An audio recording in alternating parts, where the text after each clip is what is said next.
I see the value in my own work, but I also see the meaning in all the endeavors of the people of Fontaine. I believe I will continue to take pride in Testing, fulfilling my duties. 826.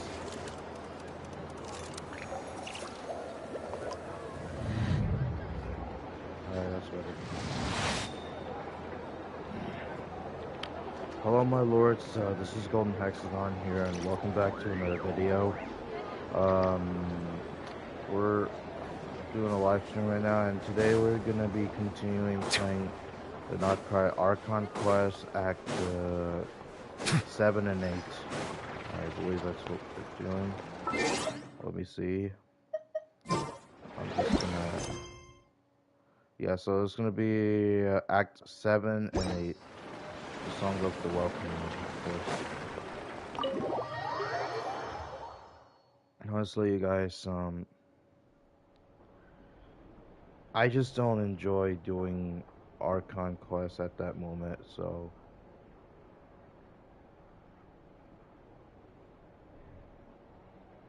Let's see. Looks like the gang's all here! Yep, all ready. How about you two? Green and good to go? Paimon's ready! I'm ready too. Great, let's get rolling then.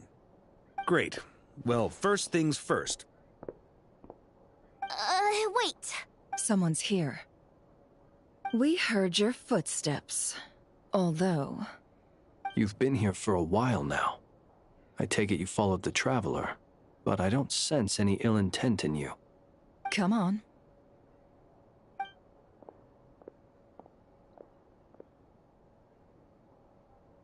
Who the frick is this guy?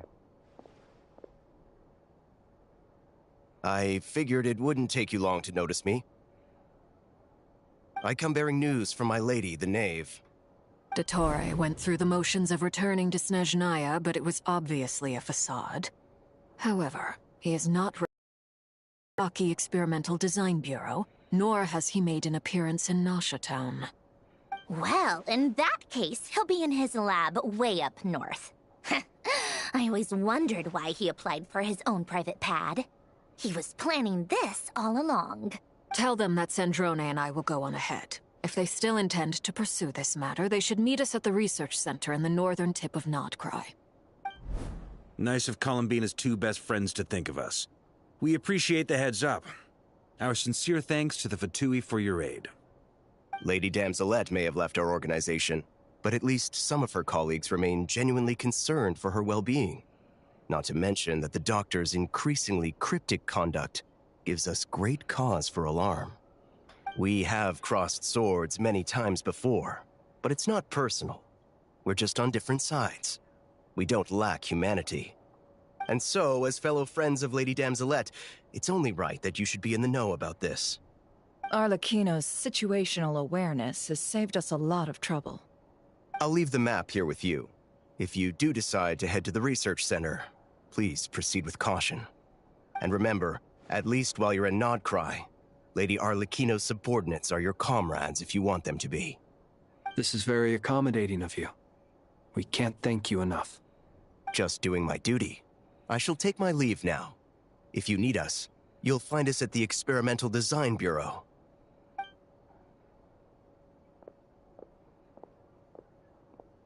So, the Doctors left the Experimental Design Bureau and headed to some research center up north.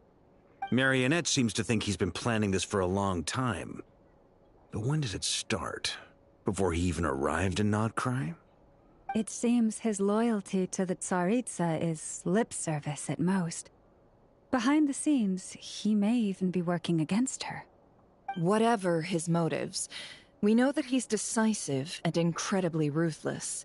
Facing him unprepared would be a recipe for disaster. At this stage, it's difficult to predict his next steps. I suggest we split into two groups. We need some people to stay behind and guard Nasha Town.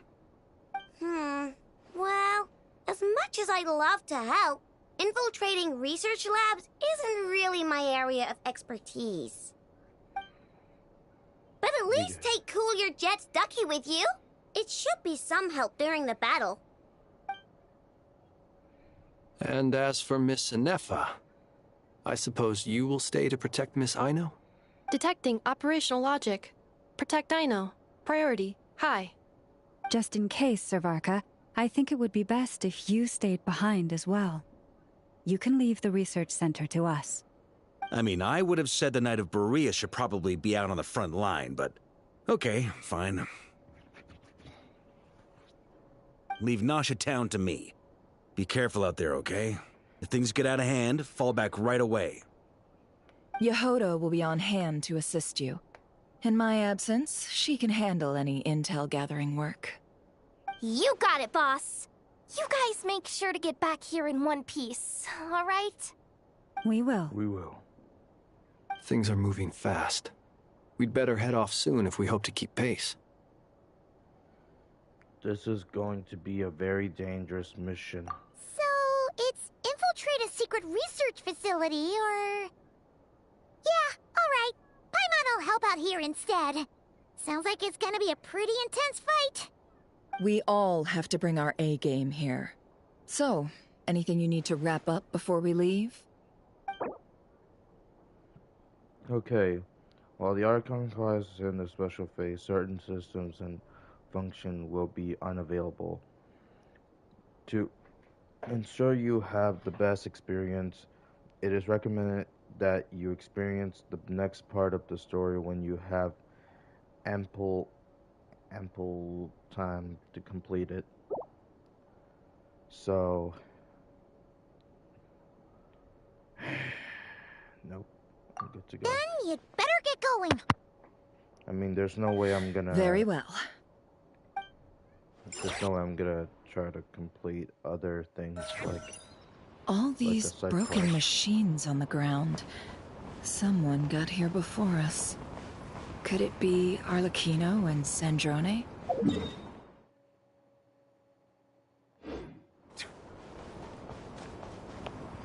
Wait. Are they selected?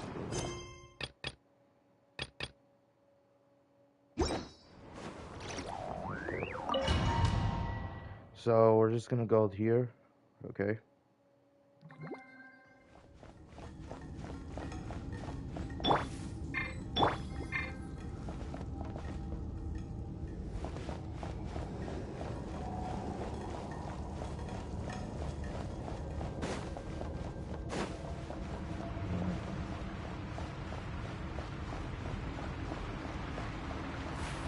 What the hell happened to those Batuis? They dead or something? It must be unconscious or something.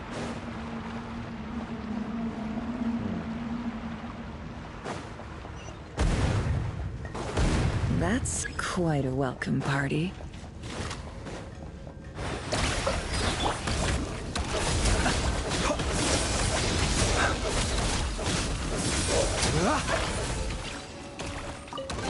Yes? I'll be taking that.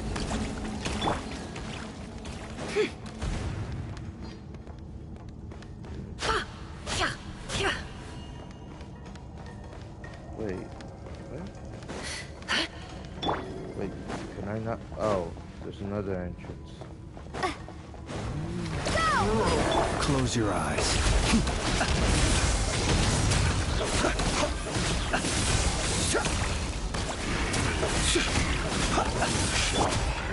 You poor lost lamb.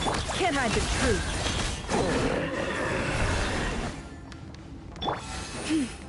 Get back! I said get back! Do you hear me? What the hell? Why isn't it working? No! Don't come any closer! Don't! Oh, fucking hell.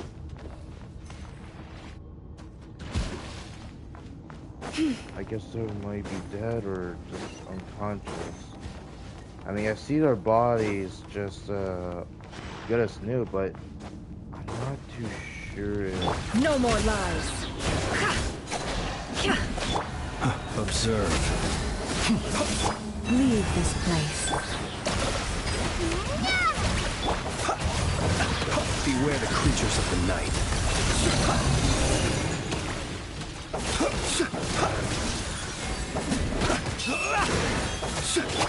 mentions a song. You poor souls. May your spirits find peace. Grab that key on the ground. We'll probably need it at some point.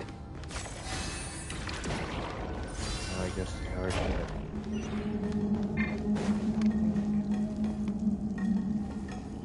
Watch out. There's no way through. Let's go around. We always find a way.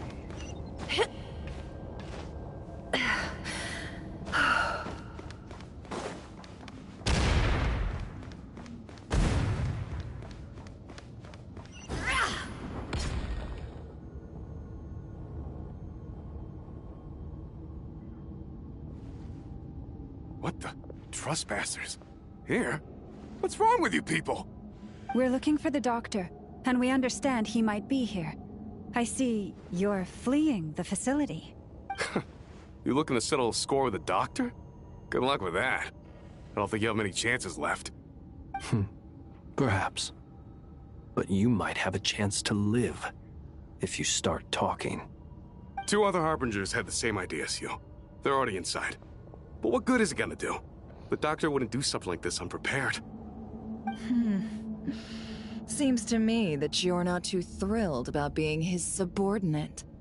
Also, is it just me, or do I sense monsters nearby?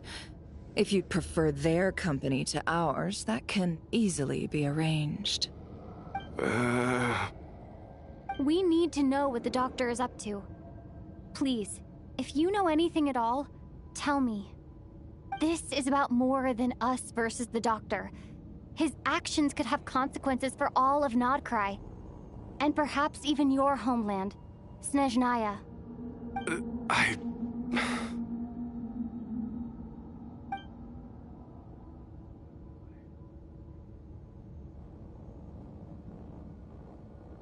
He's building something. Ambitious doesn't even begin to describe it. Feels like this could be the big one. God knows how long he's been planning it. A while back, he told us he'd be returning to Snezhnaya. We weren't expecting him back so soon. This time he brought some gemstones with him, or something. 2 of them. The moon marrow spheres. He stole them from their rightful owner, Columbina. Oh, Lady Damselat? Last I heard, she left the Fatui. Before she went, she told us she'd finished what Her Majesty asked of her, and wished to focus on some personal matters. I remember thinking that leaving us might not be the best choice. I mean, I always looked up to the captain the most, and... Back when this all started, the higher-ups dispatched 3 units to Krai to execute their plan. They were led by the Doctor, Marionette, and the Damselet, respectively. I was a part of the Damselet's unit to begin with. She never really interacted with us much. In fact, she seemed sort of detached from everything. Not because she was distracted, just felt like she was indifferent to the world around her. Like she had no stake in anything that happened. She always seemed like she was staring off into the distance.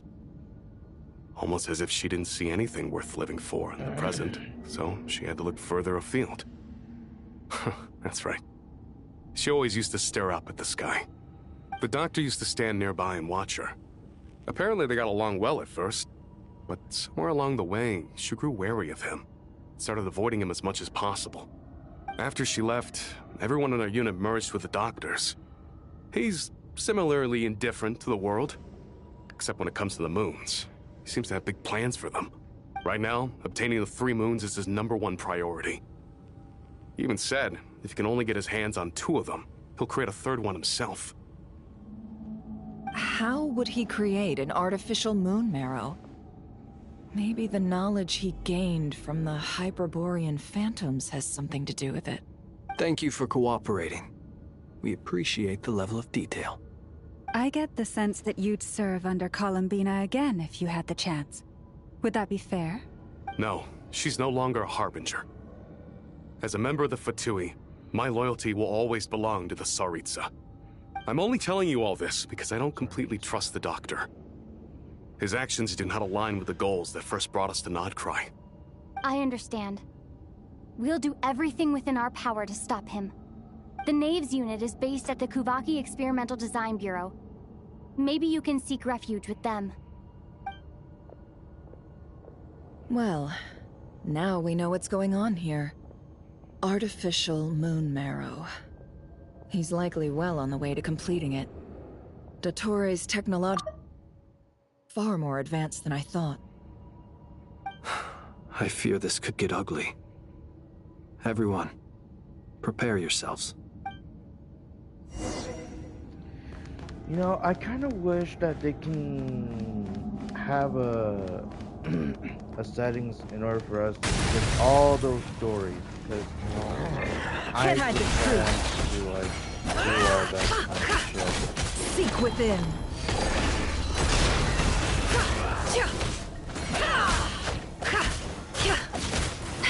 No more lies.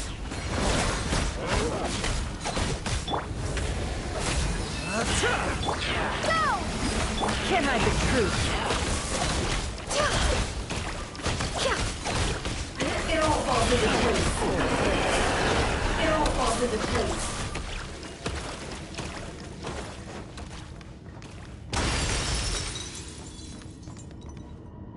Oh, no. You poor lost. Close your eyes. Be silent.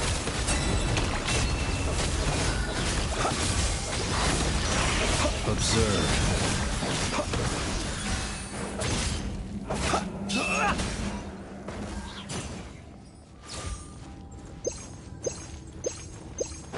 Just healing. Heal. Okay.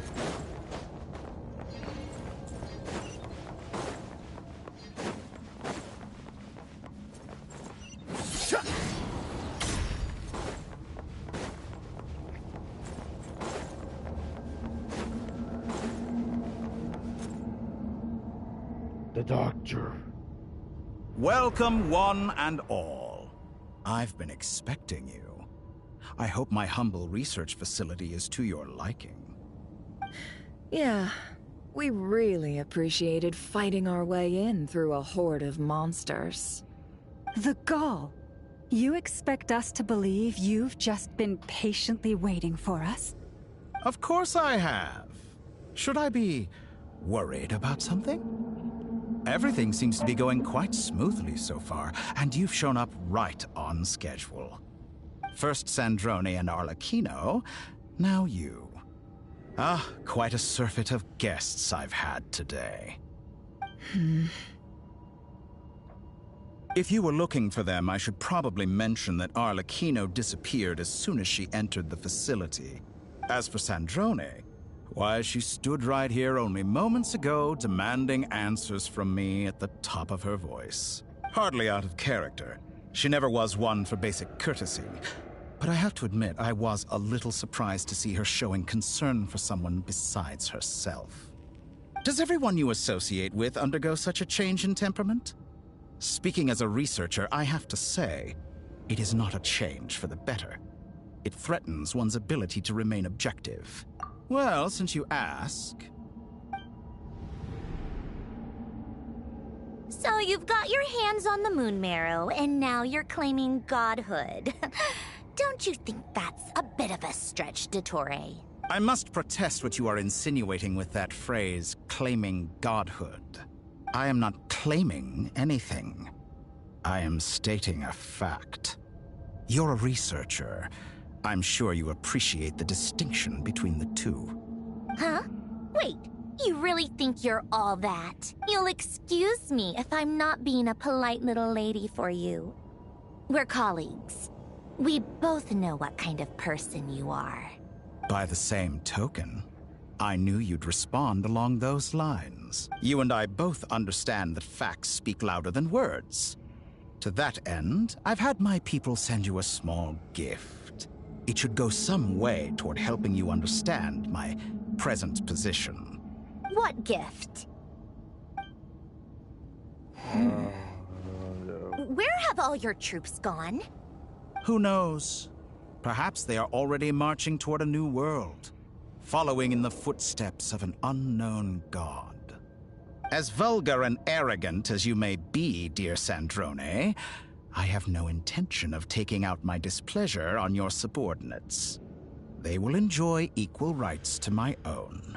You sent your people to the Experimental Design Bureau? That's the Tsaritsa's property. Yes, and I am very mindful of Her Majesty's instructions. But you know full well that they do not conflict with my present goals. In which case, all I'm doing is conducting another one of my experiments.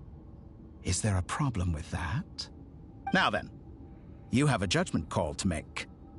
Am I simply lying to stall you? Or is it possible that every word I am saying is the truth? In which case, your subordinates really are in danger. So now you've turned on fellow Fatui soldiers. You're completely insane. I have set a new rule for myself. Each person gets one chance. Naturally, that includes you, Sandrone. If you wish to leave, I won't stop you. We are colleagues, after all.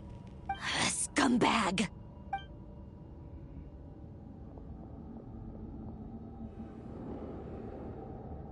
Still, I hadn't counted on Sandrone sparing any thought for the people of this world. Shame. I always found her self-centeredness to be one of her few better qualities. How can she ever hope to achieve greatness when she's so obsessed with protecting her little design bureau? It's more than a little disingenuous to speak of achieving greatness while taking hostages. Or does honor no longer mean anything to you? Honor? I have the marrow of 2 moons in my possession and will soon complete the construction of a 3rd. I will be the god of a new world. And you speak to me of honor? How charmingly naive. Those are sacred relics. You do not deserve them. In my view, many in this world do not deserve to be alive. And yet, I mercifully permit them to go on living, do I not? You'll come to regret your actions. Will I now? Let's see if you can make me.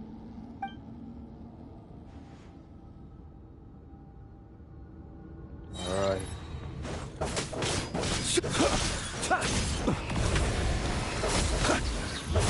Leave this place. By the frost moon of all. The deception ends here. Get lost. No more lies. It all falls into place.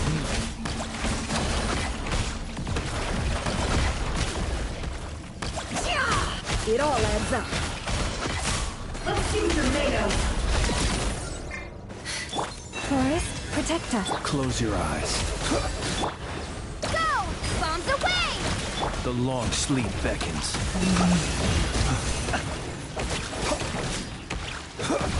Lush as the moonlight. No more lies. Target acquired. Seek within. Is this With all one it takes to tire you? pray. No, but... Arlecchino. Thanks for the assistance. Arlecchino. They see you as an ally.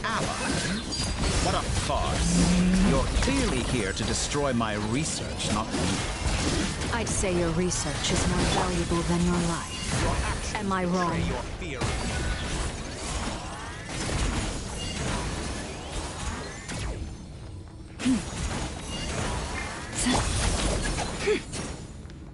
Be silent.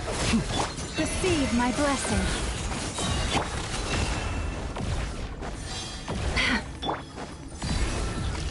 Everlasting as the moon! I expected so much more from you.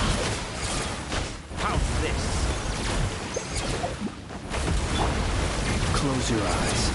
By the frost moon of old. Leave this place. Water jet! Keep your distance.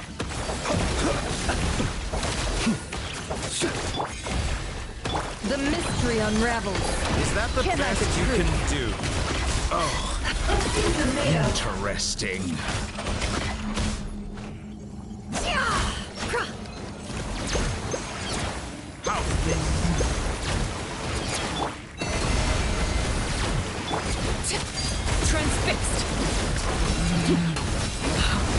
wanted my full attention, did you?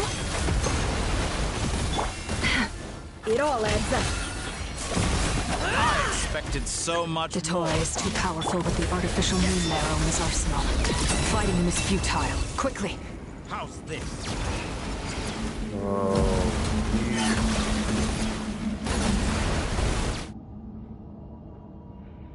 Let's go. I've always thought it is wiser to flee than surrender.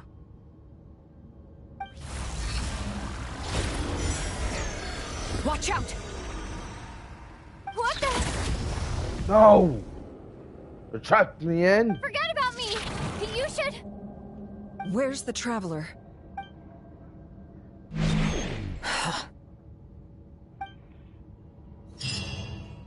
Well, looks like I'm gone for good.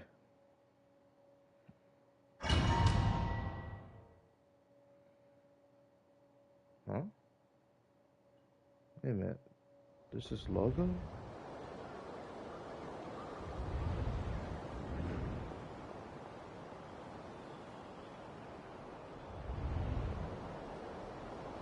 What just happened?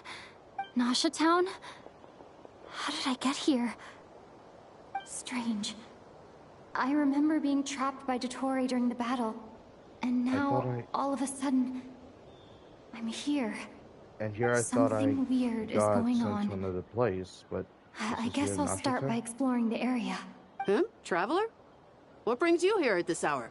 Huh? What are you in the mood for today? A hot dog? Sorry, I'm not hungry right now. Ah. Well, feel free to take a seat for now. Let me know if you change your mind. Everyone seems to be acting normal. Am I just overthinking? Oh, darling, look who it is. One of our regular customers. Get the Traveler something to eat, would you, dear? Wait. Why is he talking like that? Well, I'd love to, but can't serve a customer unless they order something. Anyway, I take it your business is wrapped up? Yes, thankfully. It was a long trip, and it's left me feeling pretty exhausted. But the upshot is, I won't have to leave again for a good while. We can have some quality time to ourselves. Wait. These two are a couple? I see some kids around too. I didn't know they had a family. Hey there! I haven't seen you in ages! What's keeping you so busy? I've been looking forward to playing with you again. You forgot already? You're silly. Daddy brought you over to our house recently. We had some snacks together. What is she talking about? We've had a lot of customers over the last few days, so we've been real busy. And like my mom always says, some people are more than just customers. They're friends. Oh, another customer's arrived. I better go see what they want. This is all wrong. I never once heard the owner of this restaurant talk about their family. It certainly isn't a family-run business. And that child, I don't recognize her at all. Could this be a false memory? Very good. I knew you had it in you. Aren't you going to try the house special? When did he show up? No, none of this is real. You don't seem to like it here. That's fine. We can change venues. The hell is going on?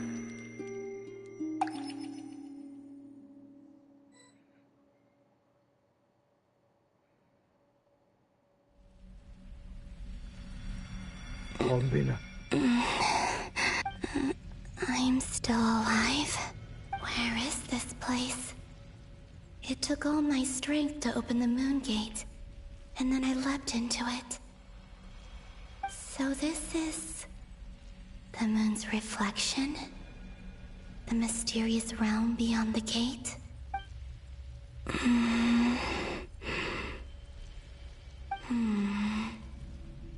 I can't sense anything. I guess I could try opening the gate once more. No response. Maybe this space can't be opened from inside. If this was the space that killed both Revier and his lover, then why am I unscathed? Or... no, I'm not unscathed. Even the air here feels... frozen in place. There is nothing here with which I can restore my power.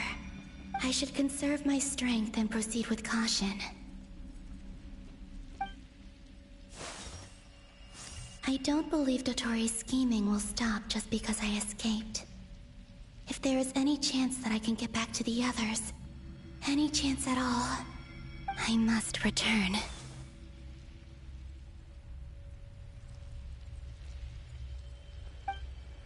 Well, here we go. Emptiness. Silence. What is this place?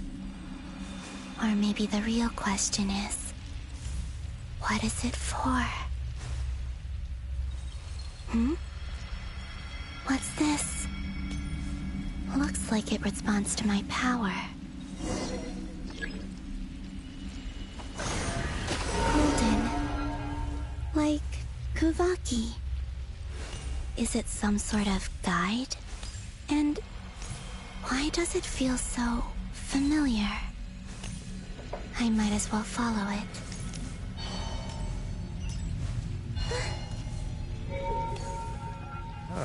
Where does this lead?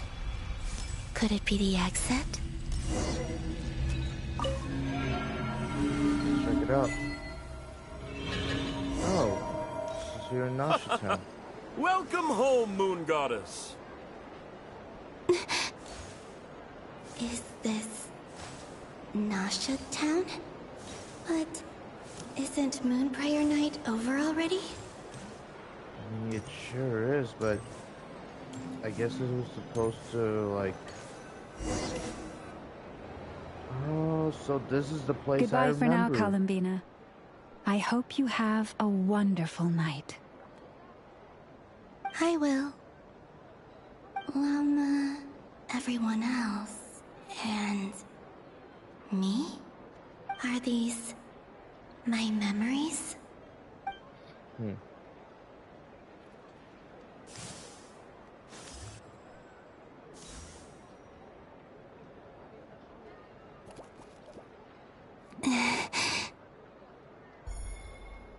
I can't touch them. It's as if we're separated by some impenetrable power.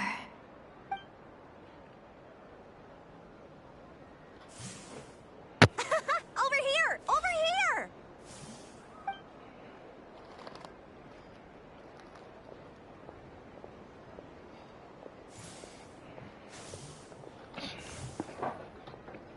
But the people in these memories pass right through me. Just like when I disappeared. If only I had known what would come to pass after that. Even so, I should still take a look around. Just being back here. It gives me the strength to keep going.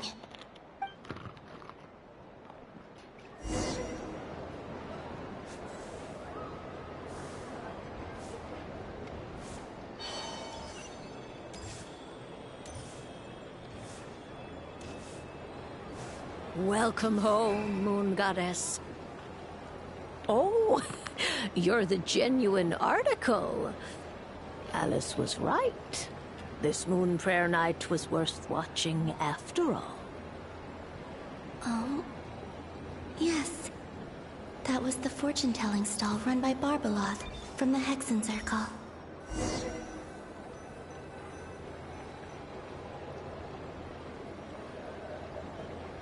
Please, draw the first lunar arcana. This represents destiny and is the foundation for the divination as a whole.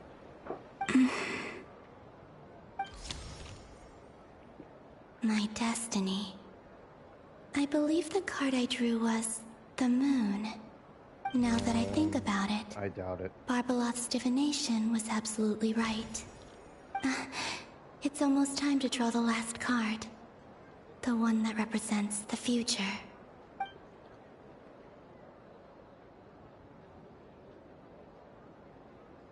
That was the card that popped out on its own. From here, I think.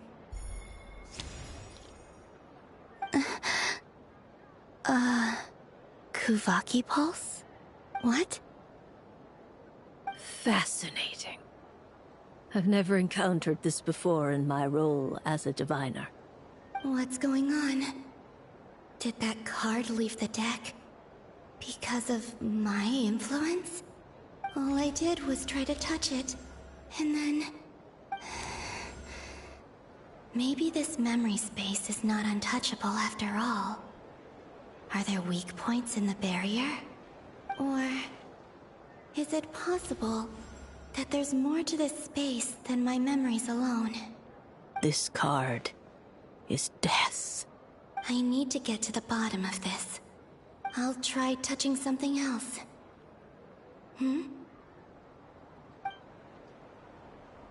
Is this... the wind? No, it's gravity. It's pulling me outwards. No, Traveler! What the hell?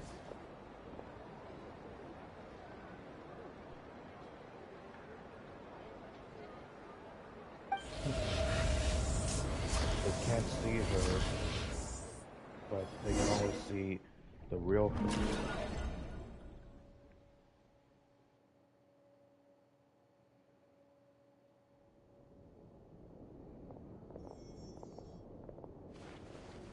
I'm sorry, Paimon, but I couldn't make it out. I was the only one left behind.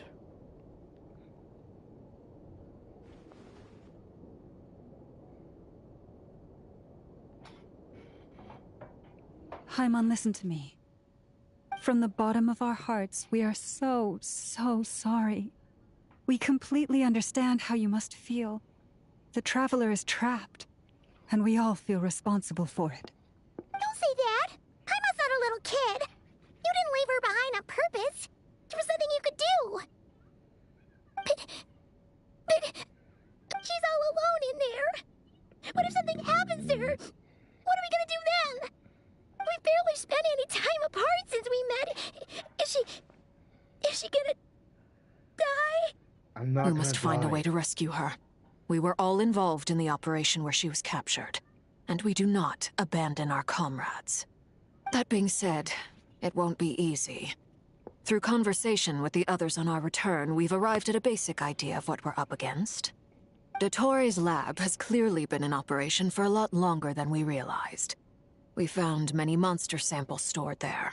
In all likelihood, they were materials he used to research his latest technology. We also know that through his contact with the phantoms of Hyperborea, he gained knowledge about the moons and certain Hyperborean technologies. Using this knowledge, he then fashioned an artificial moon marrow to serve as a replacement for the frost moon beyond the sky. Unlike Columbina, Dottore is not being rejected by Teyvat. And even with 2 of the 3 moon marrows, his power far exceeds all of ours combined. Once his 3rd moon marrow is complete, Dottore will have completely seized the authority of the 3 moons. Teyvat's most primordial powers will then be in his grasp. Does that mean... I'm afraid so. No one could have predicted this level of insanity. Not even from Dottore. And unfortunately, his insanity is coupled with an intellect and ambition that not even his peers in the Fatui can match. This is dire. Sounds like the world is done for. The 3 moons' authority can influence the very fabric of time and space. I dare not imagine what a monster like him would do with that kind of power. The trouble's already begun, I'm afraid. On our way back, we discovered that part of Krai is being enveloped by an unknown energy. We cannot ascertain what is happening inside. I'm convinced this is Dottore's doing. Not that there's any way to prove it. The issue is, we have no idea what his intentions are. The only thing more frustrating than facing down evil is knowing that it will surely come, but not knowing when. The Doctor is guilty of numerous crimes in Mondstadt as well. One of our knights, well, former knights, his father was murdered by Dottore. His ideology and methodology are a danger to everything in his path, from individuals to entire nations. He does not feel guilt, even when he acts against his own people. He doesn't see them as his own people, that's why. People like him see everyone else as beneath them. Right. He views other people only in terms of how they can benefit him. That's the basis of all his social connections. Granted, he's hardly the only harbinger to pursue their own interests. We all do. And Her Majesty is gracious enough to permit it. Still, her mercy has its limits. Dottore's actions have gone beyond even what the Fatui could have imagined. Usurping divine authority to become a god. For a servant of the Tsaritsa, that goes beyond being disloyal. It's treason of the highest order. We can't expect him to heed the Tsaritsa's will once he gains the Three Moons' authority. Even we Harbingers consider him the most self-interested among us. Poor Traveler. Of all the people to get caught by... We have to go save her! Right now! Please! We gotta find a way! Paimon, I promise you, we are with you all the way. I get how you feel. I do. But it's gonna take more than strong emotions to take down an enemy like Dottore. What we need now is more information. Right. We can't even guarantee he's still at his research center. Before we can think about mounting a rescue operation, we need to confirm the Traveler's location. I'll find a way. Paimon knows, but... She's so scared. She might be the strongest person Paimon knows, but she's still human. She feels pain and bleeds just like anyone else. Then think things through before you stick your neck out. Unless you want to lose your head. Huh? Sandrone. Miss Sandrone, you're okay? Put the stuff over there, and be gentle with it. Am I okay? As you can see, I've had to move my whole livelihood out of the Experimental Design Bureau. It's been swallowed up by Dottore's energy field. If I'd left it any longer, I probably would have gotten stuck there. Ugh, Dottore always goes a little loco when he finds a shiny new toy. Not that he'd ever admit that. But this time, he's gone full psycho. Just go ahead and cry already. Sorry. Paimon's not trying to make a scene. It's just... She... Oh, Paimon. Let it all out. There's no shame in it. When you're overwhelmed by fear and despair, crying can help get it out of your system. You'll feel better for it. Okay then, while the baby of the group is having a moment, how about the grown-ups get to work? Give me your hand. You've made a discovery? Polonia, scan.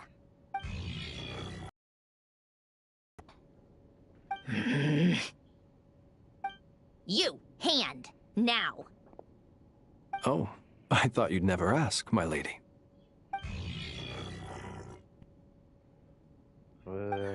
Curses! You're next, then you.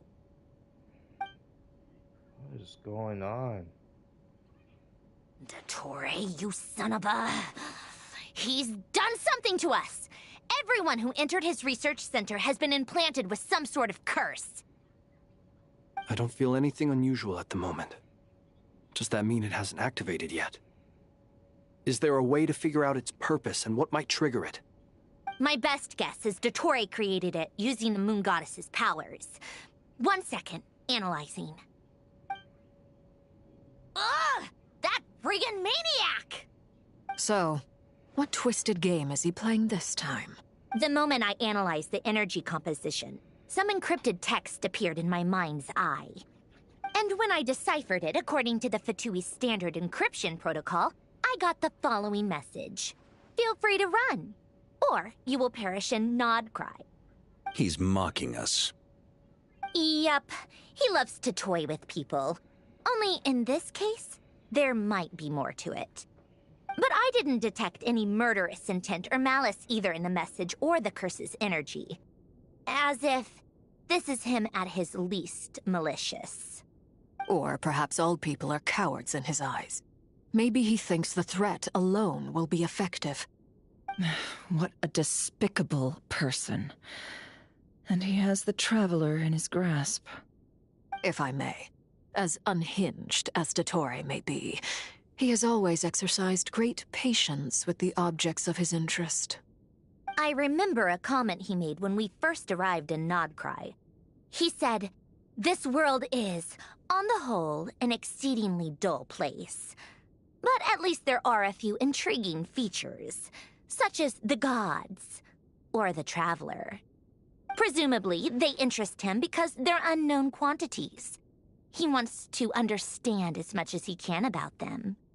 Agreed. The Traveler is Tevat's fourth descender. All Harbingers are aware of this. Since Dottore took such pains to capture the Traveler, he is unlikely to kill her right away. Okay. But we still have to do that rescue operation. Of course. I also think we need to read between the lines with Dottore's message. If he's encouraging us to run, that means we mustn't leave Krai under any circumstances. My guess is, his curse will only trigger if we leave.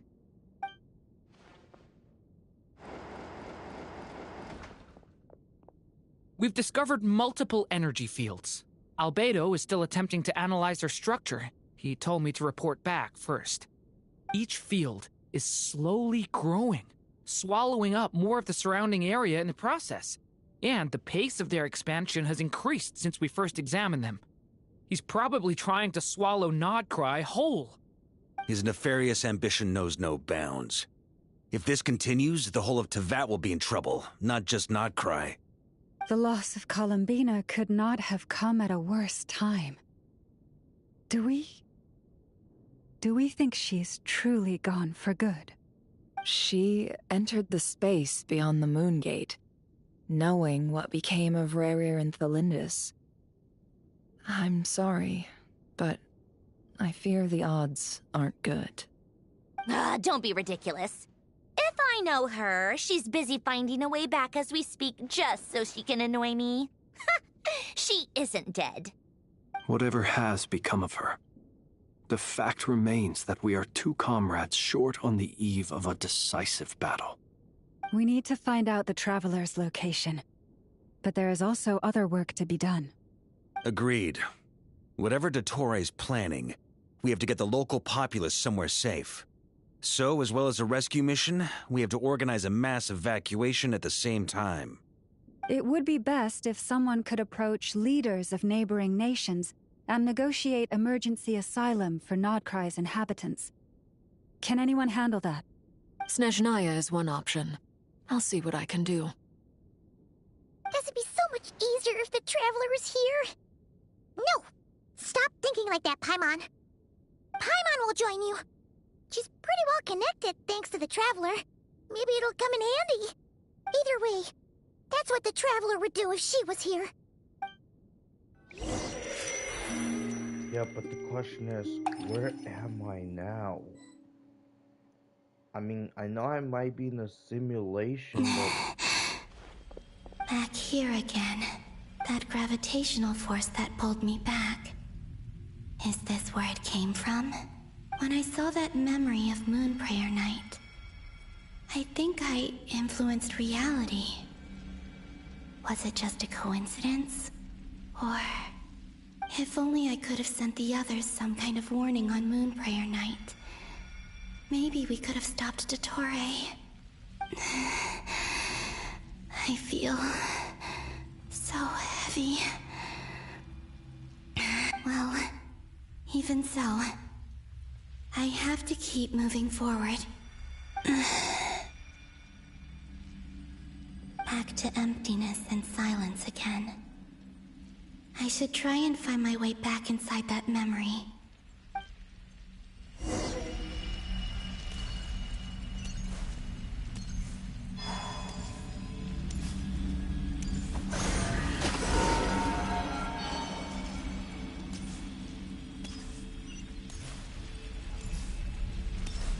entrance from last time isn't showing up.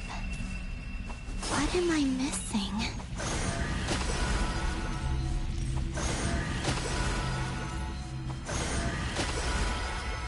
Looks like I need to gather these scattered fragments.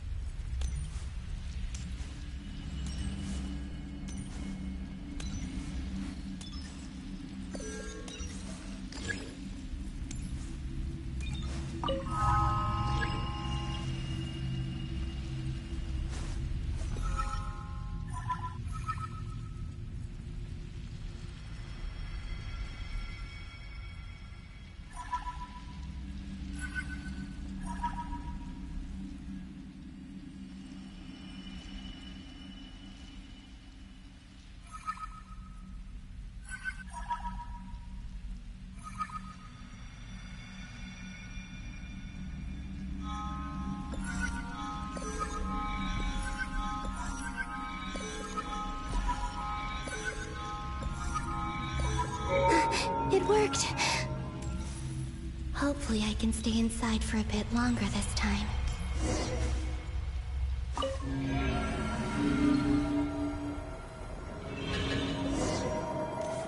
Ad Astra Abyssosque. Welcome to the Adventurers Guild. What? This doesn't look like Moonprayer Night. Extra, extra! Latest issue of the Nasha Express! I don't think I've ever been here. Maybe this space isn't comprised of my memories after all. There aren't any festive decorations around. Is this Nasha Town after Moonprayer Night ended? Did Dotori's plan not affect the town? Or is no one aware of what happened because he used the Three Moons' authority? Let me see if I can influence anyone else. So, what do we do next? Wait, that voice. Paimon? The most important thing right now is to find that mage. Lauma the Traveler and Mr. Varga are here too. I'd better go pay the Fatui a visit. Traveler!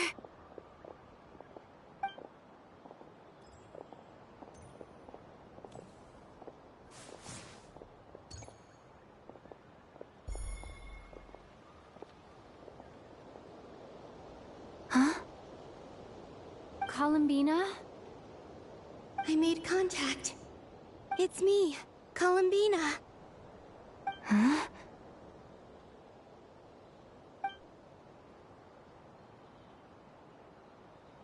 Traveler? Let's go! This is no time to be spacing out! Huh? Huh? Wait a moment. This has happened before. Huh? This is what happened when I disappeared. I stood right over there, thinking that no one would ever find me again. It was only when she called my name that I decided to follow them. But did she turn around because she sensed my touch just now? Is it really possible that from in here, I can change the past? If I keep following them, maybe... Huh? It's that gravity again.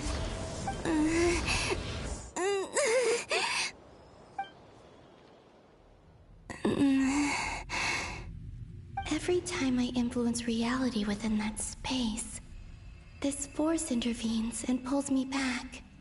It's as if it's trying to stop me from leaving.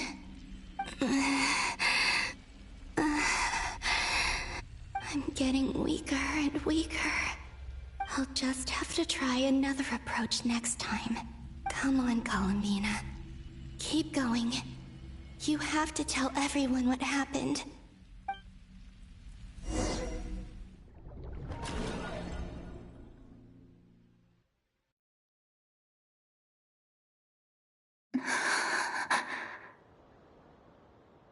Suddenly, I've been plunged into darkness, alone. It feels strange. As if something has grabbed hold of me. Is Dottore now powerful enough to interfere with space itself? Look at you, standing so still in total silence. I almost didn't recognize you. Hello there, traveler. He seems to be in a good mood. Wait, what's that behind him? No. Ah, so you noticed. This is the completed trilune. 2 primordial moon marrows and 1 artificial specimen. You are wary of it. Good. Maintain that reverence. You performed well in that recent battle. Brave and reckless as always. Courage is the sign of a true hero, and impulsiveness is the hallmark of those who strive to advance. I say this not to belittle you. Most creatures are far more timid by comparison. 3 moon marrows. Does that mean the artificial one is now complete too? Well spotted. What do you think? For a replica I built myself, I dare say it looks the part. Dottore, are you planting illusions in my mind? I have no interest in fooling your eyes. On the contrary, I hope to show you the true essence of all that you see before you. Is this not a beautiful city? People live in peace and find joy in their work. The streets are safe. People can even leave their doors unlocked at night. You might say it is the Elysium everyone dreams of. All available data indicates your values and worldview conform with the mainstream. This kind of society should be quite to your taste. False beauty is deceitful. Lies are to no one's taste. I wonder, is it your moral standards that are too high? Or your expectations of reality? Answer me this. If someone existed in a sweet dream from the moment they were born, a dream in which they never once felt pain, which do you think they would consider superior? The dream or the reality? That's pure sophistry. It has nothing to do with your actions. As I suspected. You have yet to understand all of this for what it really is. What do you want from me? You sound impatient. Do you think the only reason I'm keeping you is because I want something from you? If it's not, then why haven't you killed me yet? No one can stop you if you're as powerful as a god. I'm delighted you recognize that fact. I believe we last squared off in Sumeru. Ah, the memories. How time flies. You and I have both grown. I'm not surprised that Arlecchino and Sandrone worked with you. You've always a way of slowly but surely ingratiating yourself with all levels of society. People laud you as a hero, but I suspect there's more to it than that. Oh, but to be clear, I don't say that to flatter you. Do you always give your opponent an appraisal before you deal the final blow? Call it a long-time habit. I'm a researcher, and one of my duties is to give an objective assessment of my subjects. But you misunderstand. We are not opponents. Not at this moment. I just want to talk. Think back to Tartaglia, Arlecchino, Capitano, Colombina, and now even Sandrone.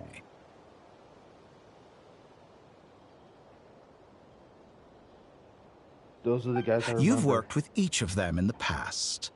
I believe you can work with me as well. What makes you so sure? Well, why not? Should the good associate only with the good and the bad befriend only the bad? I like to think we could have a more mature relationship than that.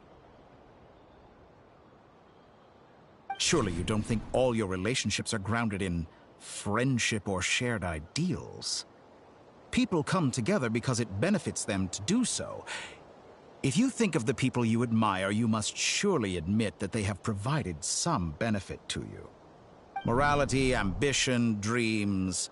People have plenty of words to embellish the nature of their relationships. But once you break free from those ethical frameworks, you will see that the only thing connecting the two of you is mutual benefit. And that is what I'd like to talk to you about. We're finally getting into it. He's probably been planning to kidnap me for a long time now. But for what exactly? He has the authority of all three moons. I won't be able to gain the upper hand in a fight. Best if I pretend that I'm willing to negotiate for now. You say you're a god, but you also speak of mutual benefit. What could a god want that the three moons cannot provide?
Sorry to keep you guys waiting.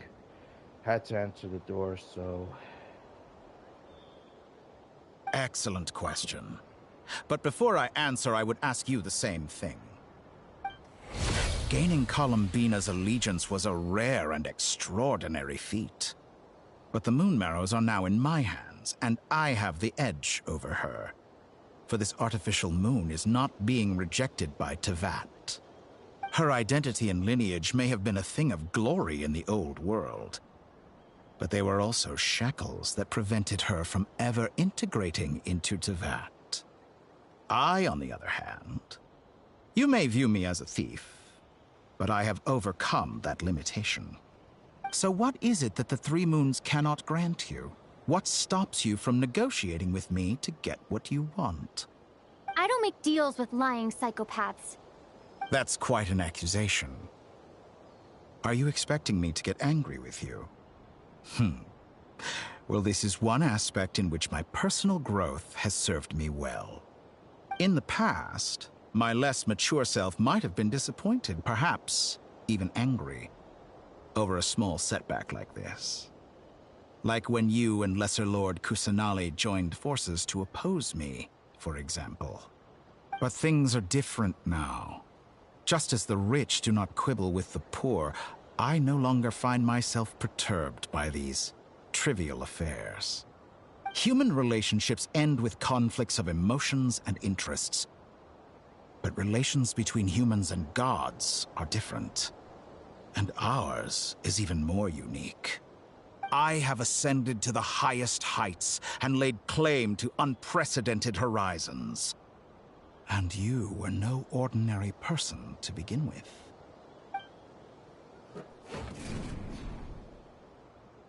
Allow me to show you the world, Descender.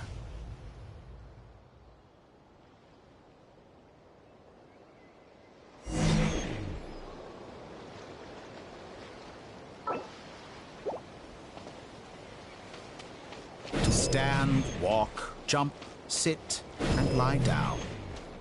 These are the most common of behaviors. Have you ever wondered why we were born following such laws? Who stipulated that we could not fly instead of walk?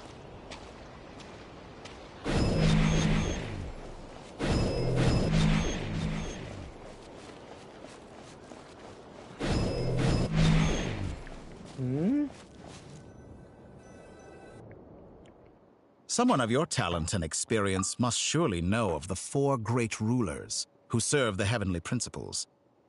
They govern life, death, time, and space. Hang on, guys. I'm just gonna go wash my hands.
One wounded by a blade will die from blood loss or infection, and one who falls into a lake will drown in agony. The elderly wallow in solitude, and the solitary age faster. Eventually, new life is born, only to embark on the same path of suffering. These 4 divisions anchor the world and shackle those who live in it. But they themselves transcend its boundaries, squandering the power bestowed by the heavens. All who live yearn for equality, but unless the gods prostrate themselves and profess that they are mere servants of the living, equality can never exist. Who makes the rules we must live by? Who has the right to restrict us? The limits of the body can be rejected.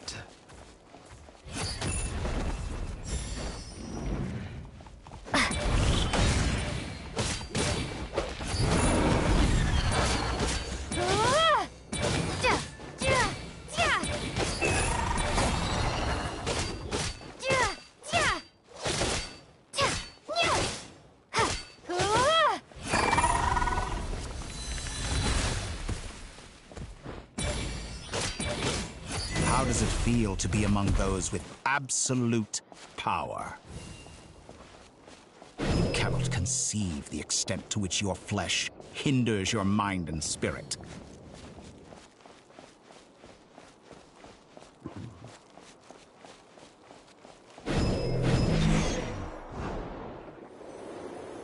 Only by discarding our useless, primitive eyes can we perceive a new world. How narrow-minded we all were in the past. Why should the final answer of the world not be the power that predates those of life, death, time, and space? The power of the Trilune. Through it, I have glimpsed new experimental possibilities. Nature suppressed, authority exiled, souls controlled.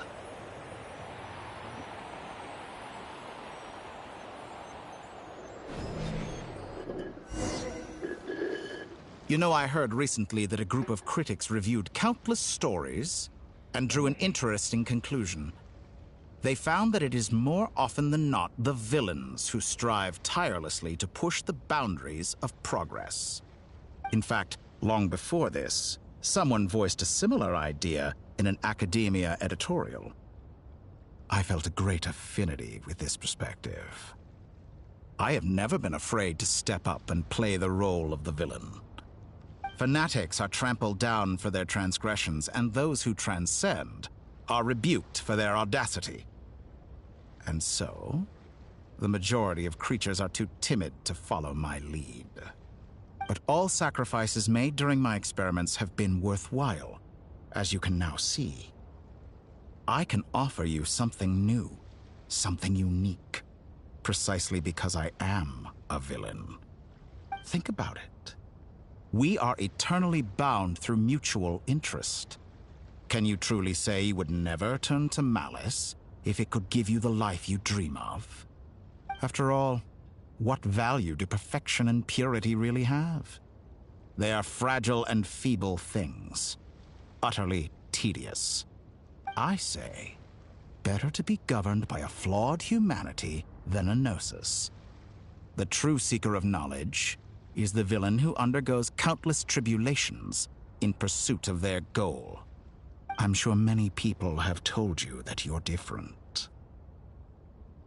Because I'm a descender? Exactly. Very clever. But what has that got to do with you? I do not conceal my wicked deeds, my selfish desires, or my greed. A true researcher must act as I do if they are to understand and speak of the truth. And yet, a knowledge seeker like myself will inevitably grow tired of studying Tevat beyond a point. You have traveled to all corners of the world and met many people. Along the way, there have been moments when you were misunderstood or even became a wanted criminal. And all the while, you have spent your days doing some of the most mundane jobs in the world. You fight and toil, claim minuscule rewards from my friend Pantalone, then you fight some more, winning some battles and losing others as your search goes on. And this cycle continues, with no end in sight. Surely you must sometimes grow weary of being stuck in this same loop day after day. We're completely different. I embrace everything that life throws at me. I am engaged in every step of my journey. How does that make us different? I too embrace what life brings, researching everything that interests me. Think of all the novel things I've managed to create. Like the artificial moon marrow.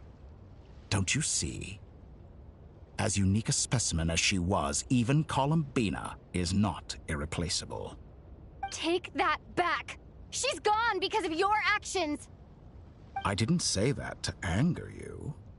Though admittedly, I don't see what there is to be angry about. Anything Columbina could do for you, I can do better. I know what your ultimate goal is.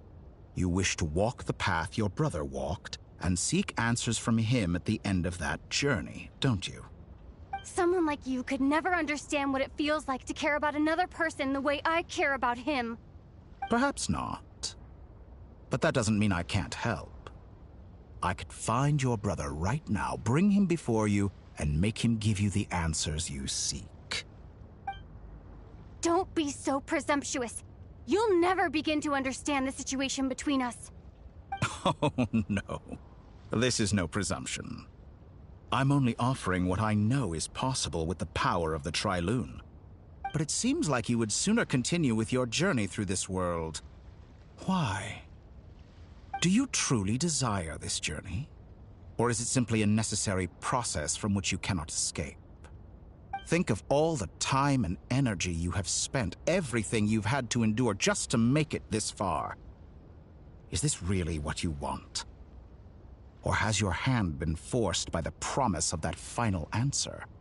Yes, you have made many friends. But do they ever spare a thought for the void in your heart and what it yearns for? What you want is not friends. It is family. But do they know this? I, on the other hand, am far more considerate. Join my experiment, and in return, I will bring your meaningless journey and all its struggles to an end. This is a malicious attempt to manipulate me. But at the same time, he's stating some very human truths. Of course, he's right about my predicament. How can I deny it? I have faced ungrateful strangers, never-ending troubles, an endless quest for answers. I want to see him. After everything I've been through, words can't describe how much I miss him. How much I want to be reunited with him. Wherever you are right now. Do you miss me too?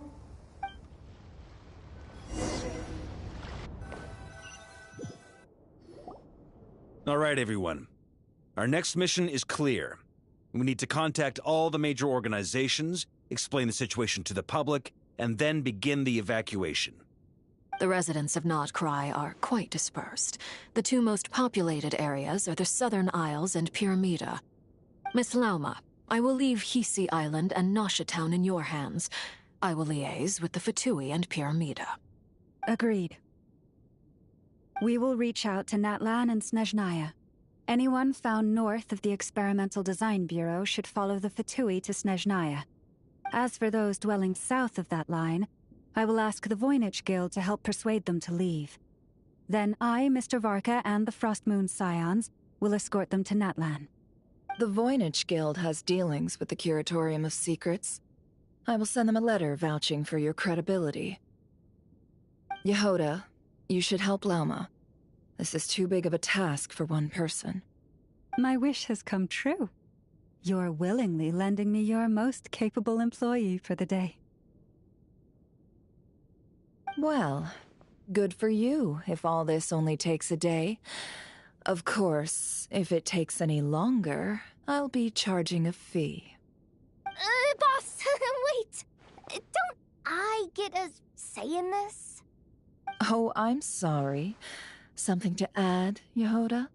Well, no one's more important to me than you, boss. And remember how Lauma healed your eyes after that big battle? I think that's worth at least 2 or 3 days' work for the Frostmoon Scions. Are you completely incapable of acting in your own self-interest? Or do you simply devalue your own labor? Are you sure you don't want to come with us? Who will see to our other work if we're all busy evacuating residents? Sandrone insists that Columbina is still alive. And we have a traveler to rescue. There's much to be done.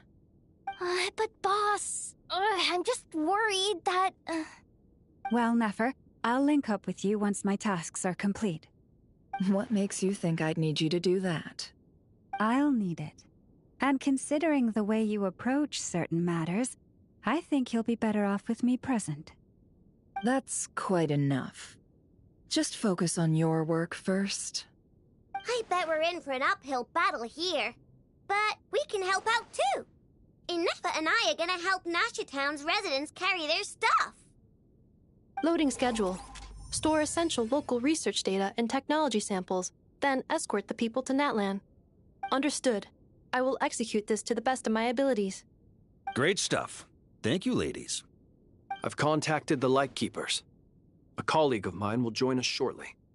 I will persuade them to conduct a thorough search of the region to ensure that no civilians get left behind. As for me, I guess I'll be making an early return to Sumeru. I think it's important that someone informs the Dendro Archon of what's going on in Krai. Roger that. Someone should inform Mondstadt, too. Mr. Duran, can I trust you to handle that? I think you fly faster than any of us can run. As an added incentive, get there fast enough and I'll see about getting your gliding exam waived. Really? Ha! Mission accepted, sir. I intend to stay behind and help Miss Sandrone with her research. She has some alchemy-related questions that she'd like me to explore. She recognizes your expertise, then. I wish you a fruitful collaboration. Thank you. In truth, I was surprised to hear her express an interest in subject matter outside of machines. I believe she has been investigating some Fontanian technology recently. She made a point of bringing the relevant materials with her when she left the Experimental Design Bureau. She's sorting through everything in her room as we speak. I should mention that we have one other friend who isn't present. He hasn't made his position in all of this clear. But if we know anything about him, he's likely investigating on his own. Paimon's been very quiet today. But I know how close she and the Traveler are with the Natlanese. She should come with us to the border. Okay. Paimon will do her best. Make sure to heed Sandrone's warning. Many of us have been cursed by Dottore. As such, under no circumstances should anyone cross national borders. Remain within Krai. That aside, personally I have faith in Columbina. Things look grim, sure, but who knows how it'll play out. Same goes for rescuing the Traveler. Both of them are important allies and friends. We'll be counting on you to gather intel on them, Miss Nefer. Oh, wonderful. You're all here. That voice again! Nicole? Whoa, that was loud! And it came out of nowhere. So mysterious. Sorry, this is the only way I can speak to you all right now. Please accept my apology. Anyway, time is short. I'll cut to the chase. We're still facing quite a catastrophe here at the world's borders. Alice has roped in every Hexencircle member she can get a hold of. Except for me. She told me I had to come and help you all out as a matter of urgency. I quote, "You love talking, don't you? Well, now it's finally your time to shine. Take these. Make sure the whole party gets one each. You'll be in charge of making sure everyone stays connected." Huh? Is this a Dodo communication device? Scanning. Unknown device. Analyzing. Unknown device. Conclusion. Cute. Affirmative. It is cute and good. I believe that I quite like it. This is no ordinary Dodo communication device. It's my very own special modified version, specifically... Ah, sorry. I almost went off on another tangent there. Anyway, help yourselves. It will allow us to communicate over long distances within Krai. No more worrying about shuttling messages back and forth. What astounding technology. Am I right in assuming that it relies on your personal abilities to function, Miss Nicole? Yes, exactly. Right on cue, Albedo. Ah, I'd love to brag to you all about how it all works. But no, next time. Anyway, I'll be right with you all, serving as a communication hub.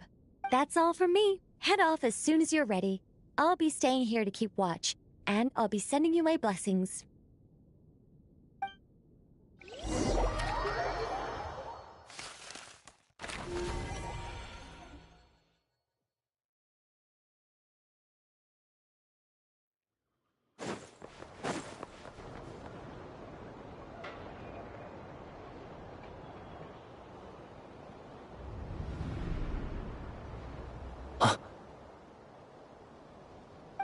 Who the fuck Sir is Flint. that? Perfect timing. I just arrived myself.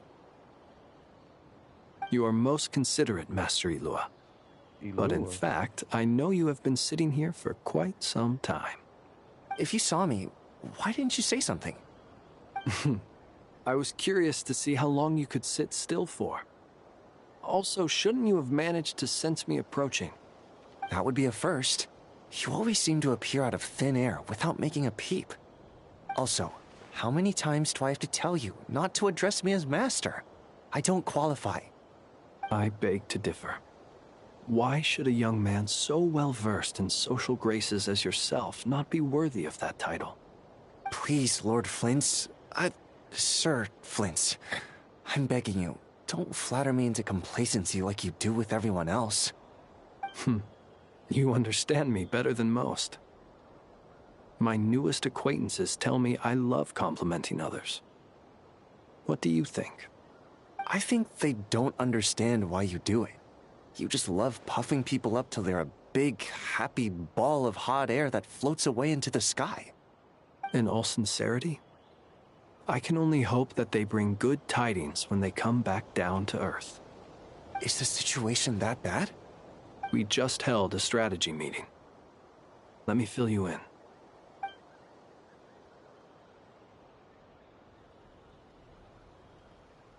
In short, we need everyone gone from Pyramida. We also need a team of Lightkeepers to scour the more remote regions of Krai for civilians to evacuate. I only hope we have enough personnel. We do. Old Man Nikita will definitely help, and we can recall anyone out on patrol to focus on this instead. Good. I'm sure you and the others will make short work of this. Now, don't forget, once you've completed this task, make sure you and the rest of the team evacuate to either Snezhnaya or Natlan as well. Flint? If you've got something to say, Master Ilua, why not guess what I'm thinking right now? You mentioned that you have something else to deal with later. How difficult is it going to be? I doubt it will be easy. I know you're a Lightkeeper, and it's your duty to protect others in times of crisis. But I have a feeling that you'll be walking into grave danger. However bad things have gotten in the past, Krai has never faced a mass evacuation before. But from the sounds of it, you don't intend to come with us. I don't mean to pry, and it's probably none of my business. But whatever it is you're intending, you don't have to go through with it, you know. I've been afflicted with some sort of curse, and I'm told it may well trigger if I set foot outside of Krai. As such, I cannot leave. I have to act, if for no other reason than to fight this curse. What? No. Why? Why would anyone want to curse you? There are plenty of people out there willing to trample over others in pursuit of their own goals. Frankly, Sir Flint, I am furious. You're making light of what is an incredibly serious situation. Indeed I am. And? And what? I told you, I'm furious about this. Nothing I can do about it, I'm afraid. Things happen, and we just have to deal with them. If you find yourself feeling angry, perhaps start by drinking a big glass of water. Hey, you mean you're completely unmoved by my anger? I'm devastated. Then allow me to express my sincerest regret. Come by the lighthouse sometime. We'll catch ourselves a few fish, have a little barbecue, play some cards, and bask in the sun. Maybe I need to spell this out. Lean in a little, Flint. Oh my, this doesn't bode well. Word is that you were caught up in a real horror show recently. People were amazed that you returned safe and sound. They've been debating whether you're even human. I've returned safe and sound from plenty of crises. When you say people, do you mean other people? Or do you just mean you? Fine. I'll be frank. You're not human, are you? Heavens. Now that's a horrifying thought. You know what? Forget it. We'll revisit this once it's all over. A sound plan. Albeit a little ominous sounding. Just promise me you'll come back in one piece. All right? For you, Master Ilua. How could I refuse? Also, please pass my regards on to our colleagues. Tell them, thank you all for your assistance. Please put safety first as you proceed with the operation.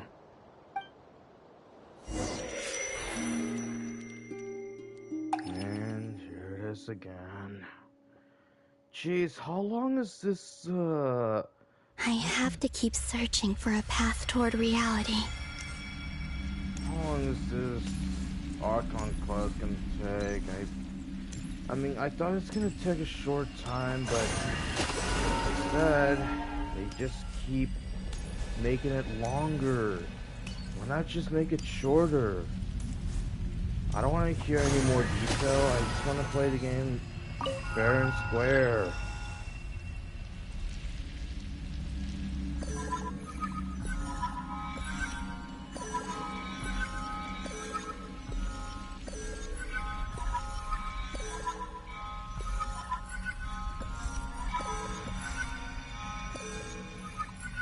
This should do it. The last 2 times I tried to influence reality in this space, it consumed a lot of Kuvaki. I'll try and be more careful this time. I need to leave key clues behind using less power. I hope everyone still remembers what I said on Moon Prayer Night.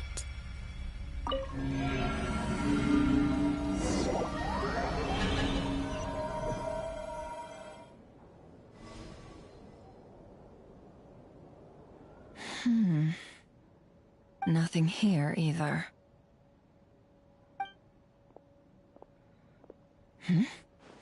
Flints? Ah, Miss Nefer. What are you doing here? Unless... I just spoke with Itlua about arrangements for the search and came for a walk nearby. As for you, why would... It appears we think along similar lines. And neither of us likes to accept things at face value. As well as figuring out how to gather intel on the Traveler, I wanted to confirm some of my own suspicions. Also, we'll need to bring a lot of force to bear against Ettore, even if we're only looking to rescue the Traveler. We can't leave anything to chance. You don't think Columbina perished either, do you? I'm merely considering the possibility that she survived, just as you are. How much can we really know about a deity like her anyway? Do you remember what she said on Moon Prayer Night? About using moonlight to send messages to us? Of course. I think that's why we're both here. Where have you checked so far? I've been focusing on the outdoors. Anywhere the moonlight shines. I checked most of Nasha Town, but didn't find anything. I checked the Curatorium of Secrets, and a few rooms where I thought I might find some leads. But no luck here either. The only places I haven't looked yet are the rooms in the flagship. But process of elimination isn't the only thing that brought me here. Oh, really? What's your other reason? After all that build-up, our mystery ally never showed up even once!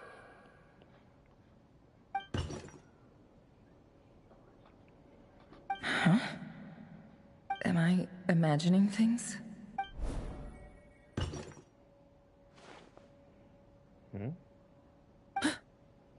Come on, let's see what's going on. Oh no. I knocked over a vase as soon as I came in. It must have been caused by a Kuvaki fluctuation when I entered the space. Although, it seems like I'm not about to be pulled away this time. It looks like as long as I'm careful with my actions, it doesn't count as influencing reality. Anyway, is this the flagship? The Traveler mentioned that's where she was staying. I only went into the lobby last time, so I've never actually been here before. How does this space work? If nothing else, I can now be sure that it is not simply memory. She mentioned where her room was. I think it's this one.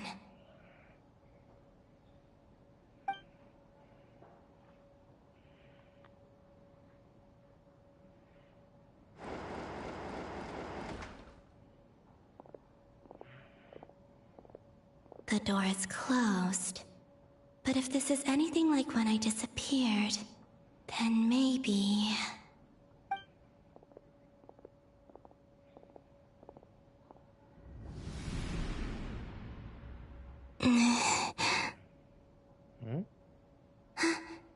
I'm in. She and Paimon aren't here at the moment. I hope she's okay. I wonder what happened to her after that battle with Dottore. Best not to dwell on that for now. I need to try and leave them some clues.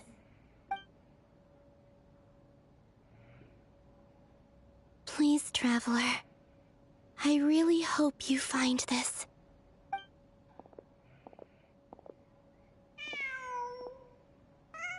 Oh, kitty. Huh. Just a cat. Nothing else here strikes me as noteworthy.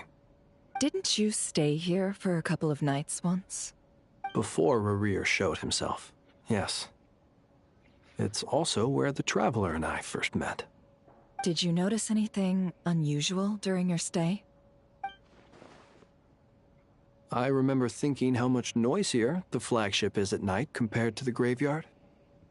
Other than that, no. The Traveler and Paimon were most congenial neighbors. This is where they've been staying, yes? Over here? That's right.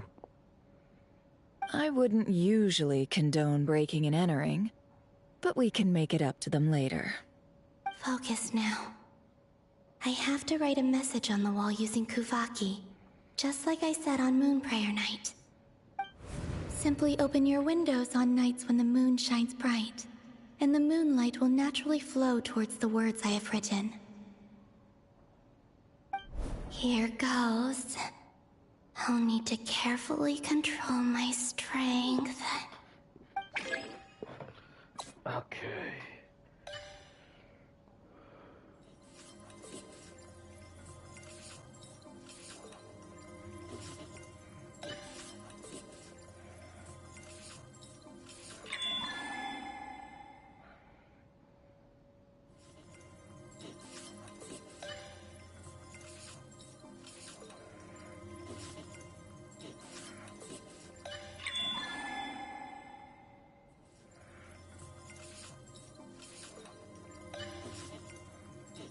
Oh, this is... Oh, crap.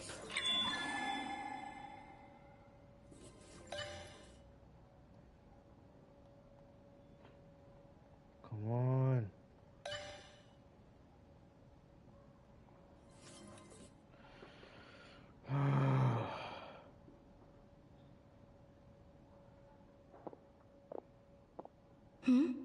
There's a noise outside the door. Is she back? No, it's just Nephra and Flint. Please, you have to see these words.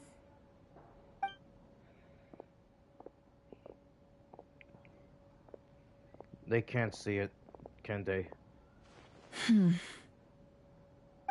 Well, do you sense anything? Unfortunately, no. And this place was our last chance. Not necessarily. We've only looked in Nasha Town so far. Miss Columbina said she would leave messages at her friends' dwellings. It's still worth checking where Miss Lauma lives and where I live. Let's try and make some time to look into those then. Wait. What are you waiting for? Oh, Paimon might have overeaten slightly. Really? What look for? This is a victory feast. It's normal to eat a little more than usual. The Traveler in Paimon. It's really you. But why are they talking about a victory feast? Huh. You worried Paimon sick while you were out there fighting Rare, so this is your chance to make it up to her, alright? Wait. So this is the night after the battle against Rare. How did I end up here? That's quite a long time ago now. Wait. Time. That's it. Every time I've entered reality within this space, it's been at an earlier point in time. Every one of those points has been before I fell into the moon's reflection. And everything I've done to affect reality really did happen in the past. Does this mean that, within the moon's reflection, time flows backwards? Starting from the moment I fell in? Not long till Moon Prayer Night now. It's gonna be even livelier than tonight. Although, it's gonna be sad saying goodbye to the damselette. She seems like a really nice person. Paimon. No, I can't.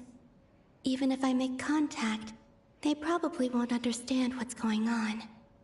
And in any case, I'll likely get pulled away again if I do. Instead, I have to find a way to get them to notice what I've written using the moonlight.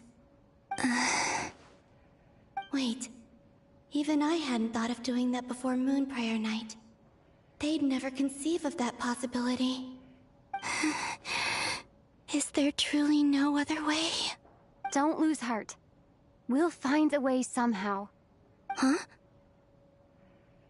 Oh, you say that, but the Frost Moon is beyond the fall sky. If we wanted to go visit her, how would we make it through to the other side?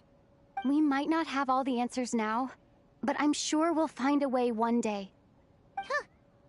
Guess someone's gotta be the optimist. The present. The future.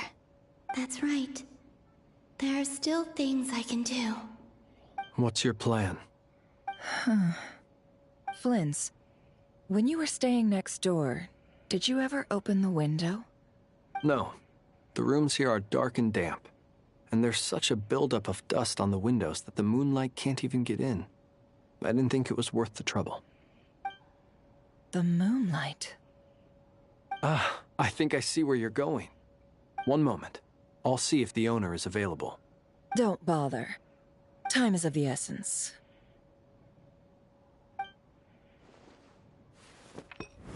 Time.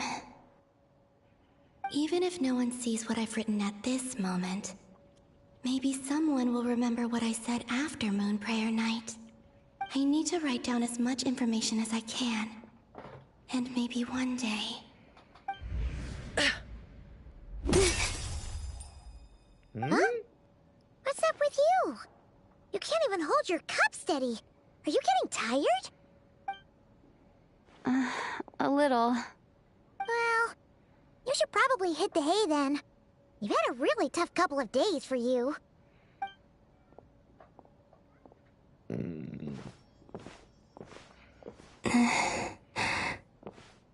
You truly have. You helped defeat Rare, helped me reclaim my name, and you helped the others organize Moon Prayer Night. Wherever you are right now, I'm sure you're still fighting against the injustices of fate. This is all I can leave for them. How I wish I could stay here. But it's time for me to go. I hope to see you again in the next time. And if the opportunity presents itself. I will surely return to your side. Huh. Columbina. She's alive. Not only that, but she's left us an entire wall's worth of clues. She even wrote down what would happen on Moon Prayer Night. It's just a shame we found it too late. I am here. Time in this place flows backwards. I am constantly moving forward. It Sounds like she's found a way to influence the past using Kuvaki. But her future is our past. So, these words have been here ever since we defeated the Ray Hero Solnari. We just never discovered them. Which came first, the chicken or the egg? Do you ever mull over questions like that? Only when I'm in a good mood, and at leisure. Well, I never do. Everything that has happened already belongs to the realm of fact. As a business person, and especially an intel broker, what I do is extrapolate from those facts to try and read the future. An admirable philosophy. It's a means of survival. Let's go. We have a wall's worth of clues to share with the others.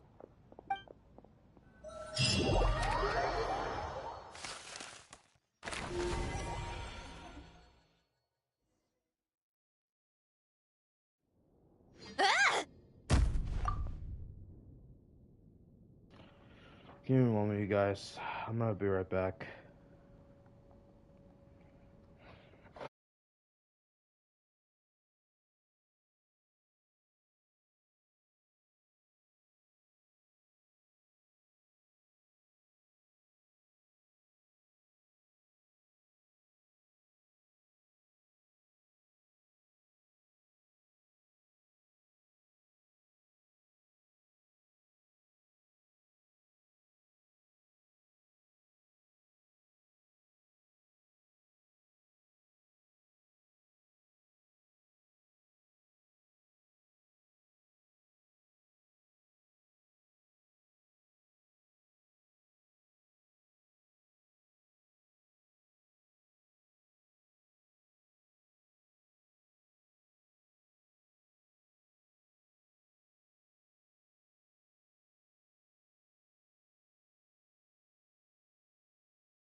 Alright, guys.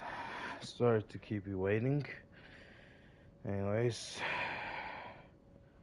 let's get back into it. It appears that the doctor's energy signature has changed to something similar to Kuvaki, but not like the Kuvaki we're used to. Not Krai's Kuvaki devices will only have a limited effect on it. I can see why you've chosen to place your hopes in alchemy instead. Also, I must say these books are rather profound. My subordinates just shipped them in from Fontaine. Some of them are from the Narcissenkreuz Ordo. Some are incident reports from Petrichor, and then there's a few test reports for these junk machines. Additionally, after some further scanning, I've discovered something extremely annoying. What's that? Tevat's skies contain multiple moons. A long time ago, when I did my first scan, I detected 3, just as the legends say. But when I checked again just now, I detected 4 moons. So there's one extra? Yeah. Originally, I thought that if I could still find 3 moons, that would at least mean Columbina's still alive. But then it occurred to me that apart from the frost moon, Tevat's moons are just husks. And husks surely shouldn't show up in the scan, since they're not alive. It's weird, isn't it? If we can't even distinguish between a dead and a living moon, how are we supposed to know whether a moon goddess is still alive? Or does this mean that the moon marrows are equivalent to the moons themselves? It's certainly possible. In which case, the 4th moon you detected may be Dottore artificial creation. So he wasn't bluffing. He really built his own moon marrow. Ugh! I'm so mad right now! It's easy to get overwhelmed when you have too much on your plate. Maybe you need to relax. Perhaps try going for a walk. Or simply take a few deep breaths. Nothing can calm me down at a time like this. I need more time, and I need progress.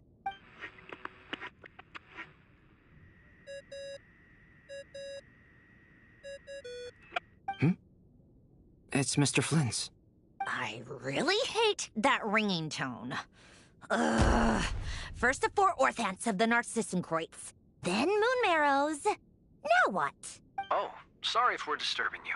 Might I ask what's troubling you? What do you want? We're busy. Are you still at the Curatorium of Secrets? Yeah. Look, everyone else is still out, so there's no hurry. Plus, I'm busy, so I would appreciate if you gave me some space. Even though we have crucial intel to share? Fine. I'm listening. Do you intend to share it via the Dodo communication device? Ordinarily, I would, but this is a unique situation. I think it's best that we discuss it in person.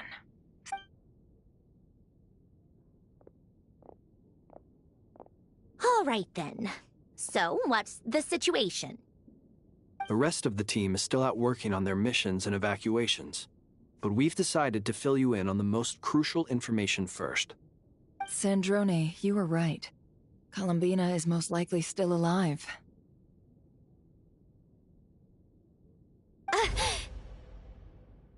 That's the best news we've received in a while. By a long way.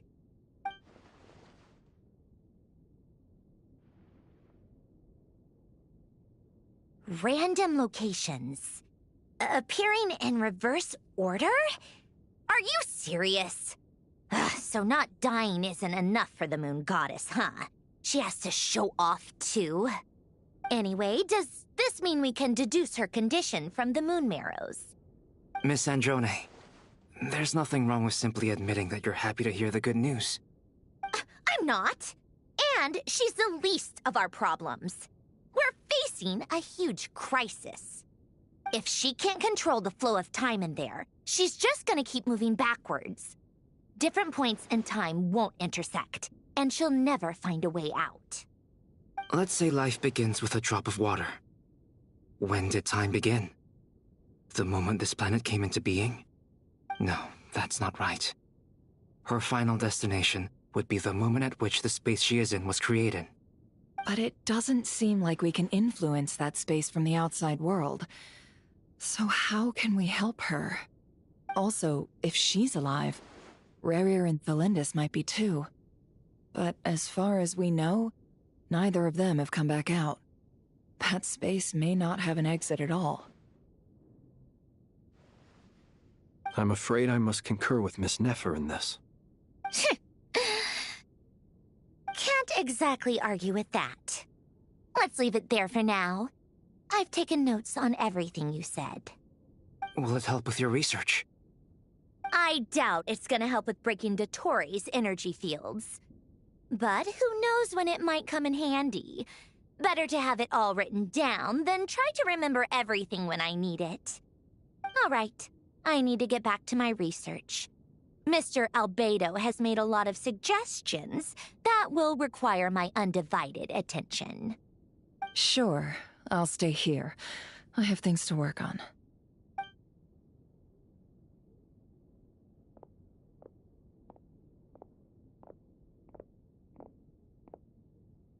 Paimon, are you there? Oh, right. She went with Varka to Natlan, didn't she? Good thing we've moved her and the Traveler's luggage in here. Speaking of the Traveler, where could they be? There's a note from Paimon. Paimon here. Not in at the moment, but if anyone needs to borrow her stuff or the Travelers, go ahead and help yourself. Paimon won't be mad. Also, Traveler, if you get back before Paimon, make sure to get some rest. Paimon misses you a lot, but put your health first, all right? How sweet. Well, since you offered, Paimon, don't mind if I do. This is the Traveler and Paimon's luggage. All the items they use day to day are here. It's well organized. I wonder which of them is responsible for that. What do we have here?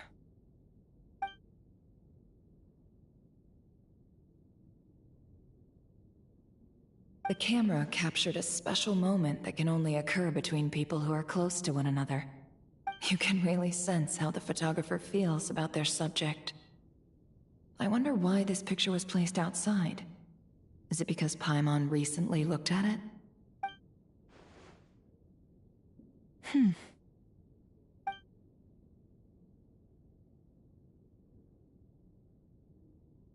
This must belong to the Traveler. Perfect. I'll use this. Hang in there. We'll find you.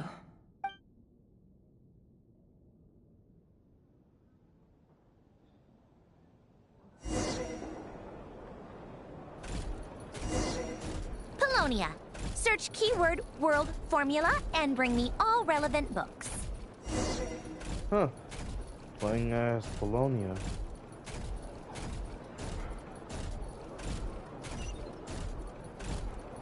Yeah, that's actually pretty cool.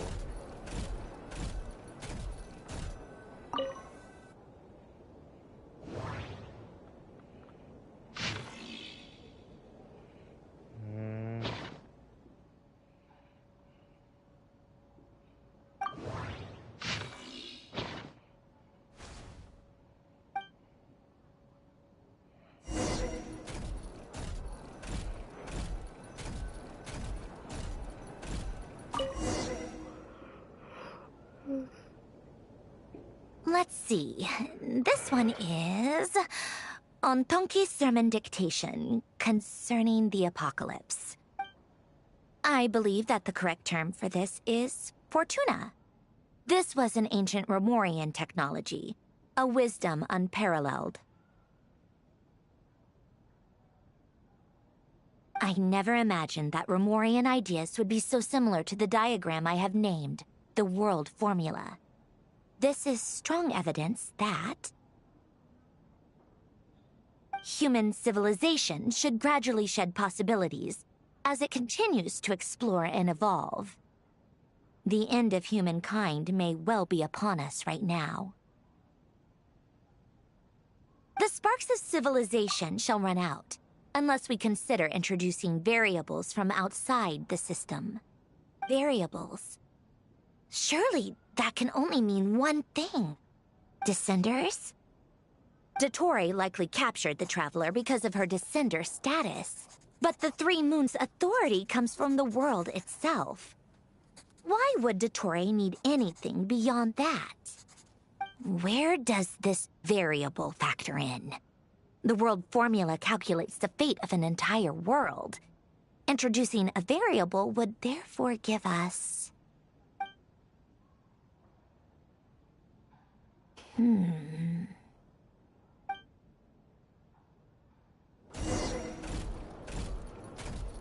Polonia, search keyword pathway and bring me all relevant books.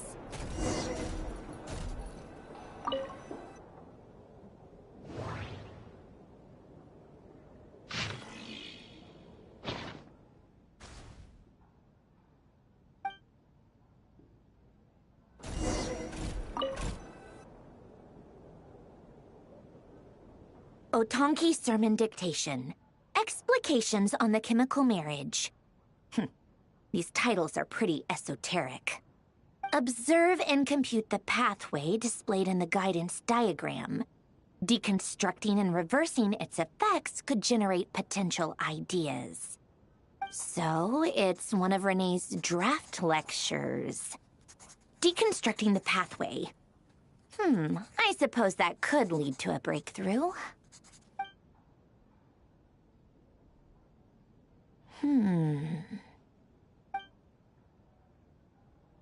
This is so long. This guy sure loves showing off his knowledge.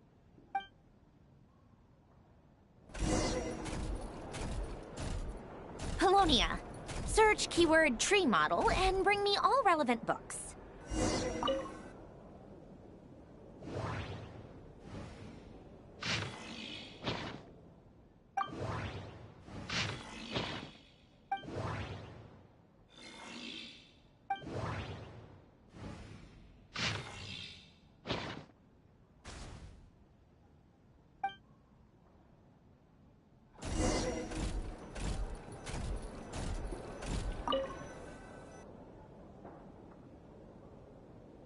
Most of the experimental devices proposed by the Lilia Crucis Ordo are built based on the simple and basic logical structure of a tree model.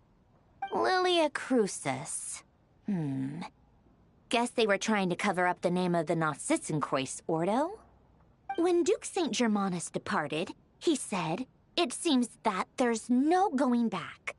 Alas, he is only a genius when it comes to machines. In all other things, he is but ordinary. Excuse me? I'm sorry. That's just ridiculous. What kind of book is this? Great Detective Herlock, the Alchemist and the Clockwork Saint? Isn't this a novel? Come on. Still, the author swears that they knew Renee well. Whatever. I guess it's not beyond the realms of possibility that Renee would say nonsense like that on occasion. Memory, wishes, souls, and persona. Frankly, this sounds more like occultism, but if Albedo vouches for it, I suppose there must be some alchemical basis to these techniques. The way Alain Guillotin saw it, the world was comprised of machines. The universe needed machines, and thus his technologies were created. That's why I was born. René, his full name was René de Petrichor, if I recall correctly. Sounds like he and the town must be intricately connected. That place was also the source of most of our information regarding Remurian civilization. Seems like some of his projects were based on their technology. The cutting of souls and storing them in vessels. These seemingly unrelated techniques underpinned René's research. Assuming that the four orthants correspond to alchemical categories. The chemical marriage model? Alain would have scoffed at that. He never would have let those theories or parameters anywhere near his mathematical formulas.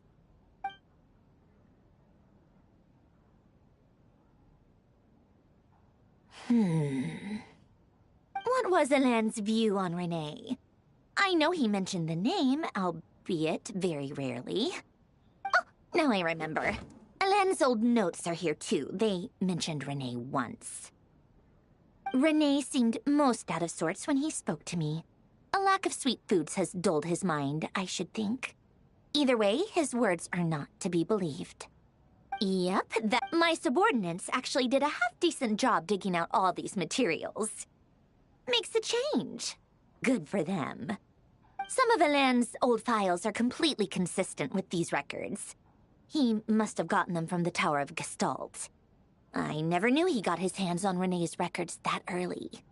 Heh, he may have kept them, but he never even attempted to use them. Didn't believe a word they said. Come to think of it, Renee's world formula was filled with calculations of constants. That shows he believed that the fate of the world to be predetermined. As for Alain... it's been too long. I forget what he said. What would he have said? A guy like him, fervent believer in machines, but not headstrong enough. The world can be changed. It is worth persevering. Yes, that's how he used to think at least. He created that procedure to save this world. Yet the scale of the world's fate proved too enormous. The result was beyond his ability to calculate. He died having never seen the outcome. And there I was, left behind in the ashes of his dreams. Did you really never take a close look at Renee's research? Or did you read it, but deem his philosophy incompatible with your model? The very thought of trying to incorporate his ideas probably made you feel sick to the stomach. Well, don't worry, because there's a whole new category of lunatic in town. Next to Dottore, every other madman looks sane. You once asked me what I wished for. Should have asked him instead. He's the one pining for things you'd sooner die than witness.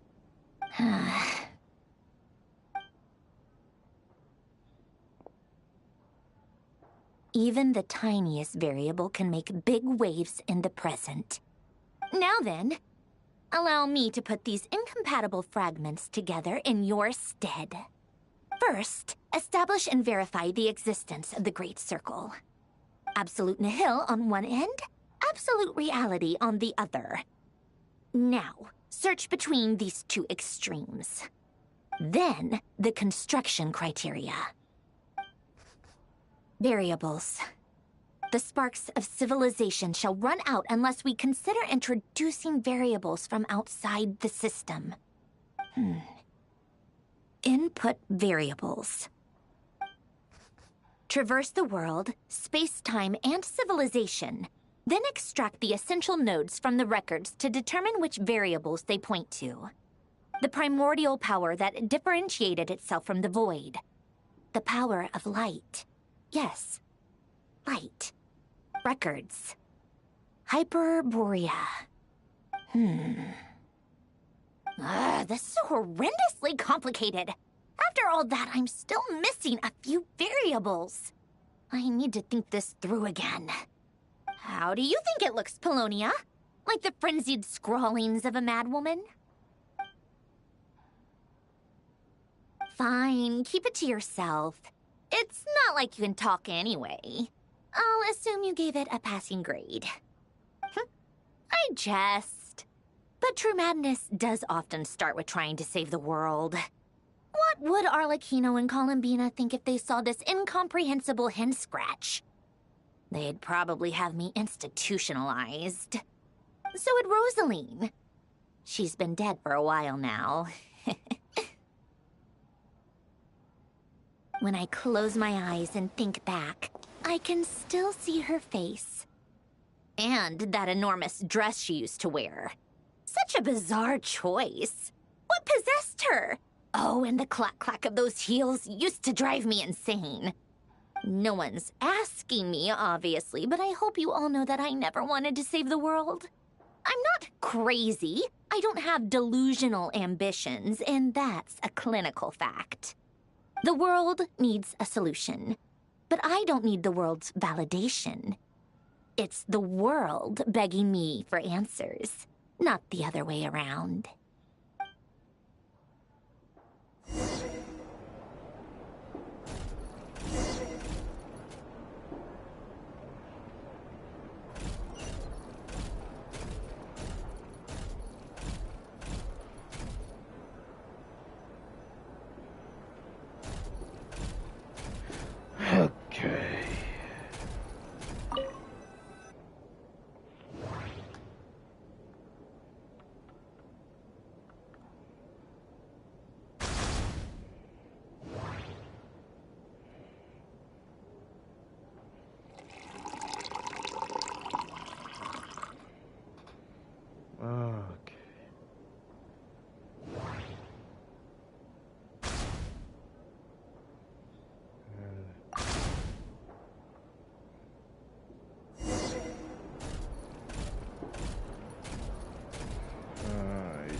How long is this going to take, bro? Just... Oh. Cookies to go with the tea. Let's see. They must be from that person who brought those documents. I see they're from Hotel de Boer. Something's written on the box. We are proud to present this homage to the Fortress of Meropede's fun-filled mill collection system. Fortune cookies. Have a lucky start to your day. Sounds like a dumb gimmick to me. Be early to bed and early to rise. Get plenty of sun and drink plenty of water. Then things will surely go well for you. What? Are you kidding me? Somehow I doubt that an early night and a glass of water is magically gonna save a world on the brink of existential peril.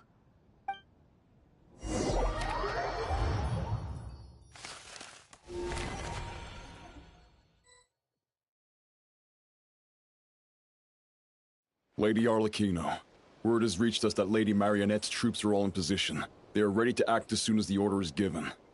Excellent. The only thing is, they are fewer in number than we expected. It looks like many of them must have lost their lives at the hand of the monsters released by the Doctor. Can't be helped. Allow them to join our ranks, and keep in contact. As you wish.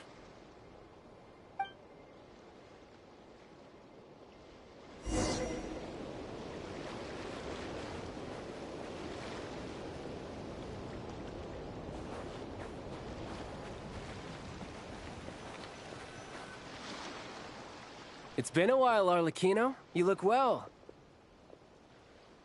Did Dottore really have to build his lab right on the sole path between Snezhnaya and Krai? Had to go on a huge detour to stay out of its line of sight. Sounds like an arduous journey. I assume you've brought word from Her Majesty? Of course, all part of the job. Firstly, the Tsaritsa has authorized Fatui Internal Affairs to review Dottore's case. They will reach a formal verdict on whether he has turned traitor and whether he poses a threat to Snezhnaya. While they're working on that, I've been ordered to come and receive the refugees from Krai. They are nearby. My team will escort you to them shortly. Great. Aside from that, Her Majesty has a message for you and Sandrone personally. Huh? Where is Sandrone? She stayed behind to work since I was making the trip anyway. It seemed sensible to have one person on standby at base while the other came out to meet you. All right, guess that's just how she rolls. In that case, tell her that the Tsaritsa's decree this time is pretty awesome sounding. I think she'll like this one. Still, I wonder what... Wait, what's that? Did one of our troops turn into a monster? Take him out. Serious? Laid bare.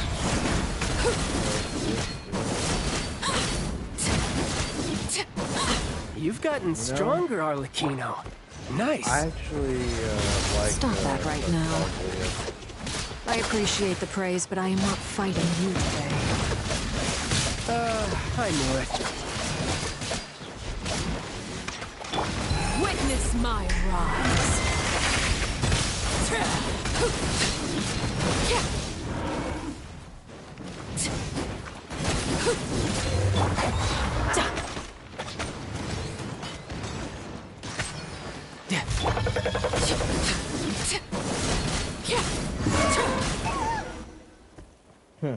I can't believe it. He was a living, breathing human one moment, and the next... Child, it's been a while, man. You actually outcome yourself. Where have you been, man? It's been a long time. Another fine piece of work by our dear colleague, I'm afraid. What in the world has been going on in Krai? A lot.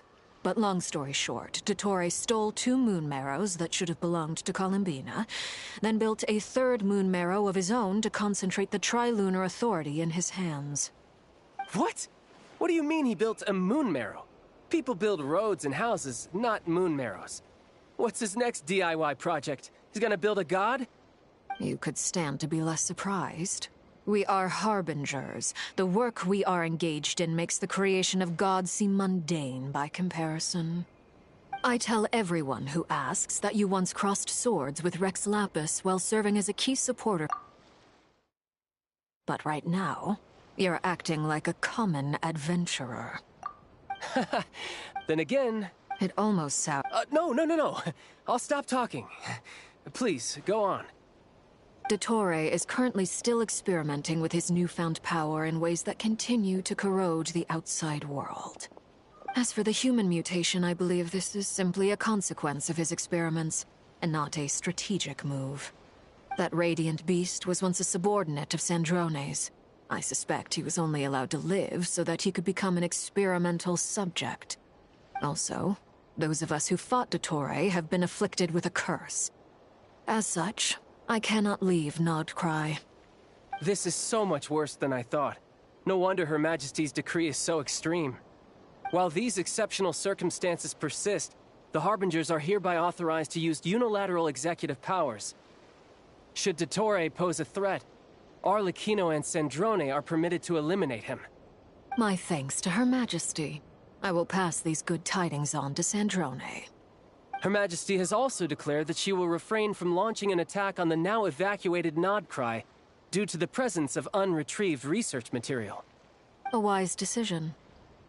By the way, how's my old partner doing? I'm assuming they're with you? Partner? You mean the Traveler? I'm afraid I have bad news. She was captured after our failed assault on Dottore's lab.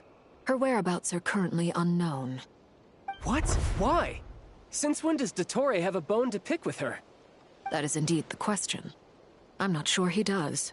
He must have some other goal in mind. This won't do. I have to rescue her. You can't. We have no idea where the Traveler is. What am I supposed to do then? Stand here twiddling my thumbs? Sandrone is working on it. The best thing you can do right now is complete your mission. Fine. I guess I'll leave this to you then. One last thing. Tell the Rooster to get the message out to the gods and citizens of every nation in Teyvat. Beware. An uncontrollable pollution is spreading forth from Krai. The source of that pollution is a madman drunk on the success of his experiments. The Fatui and our allies will endeavor to contain the threat. However, if Krai falls, things are likely to escalate. Considering Dottore is one of our own, all Fatui stationed in Krai consider it our duty to stay and fight him to the bitter end. Whatever the cost. Hey, don't be too pessimistic. If it comes to it, I'm sure Her Majesty won't stand by and do nothing. I hope you're right.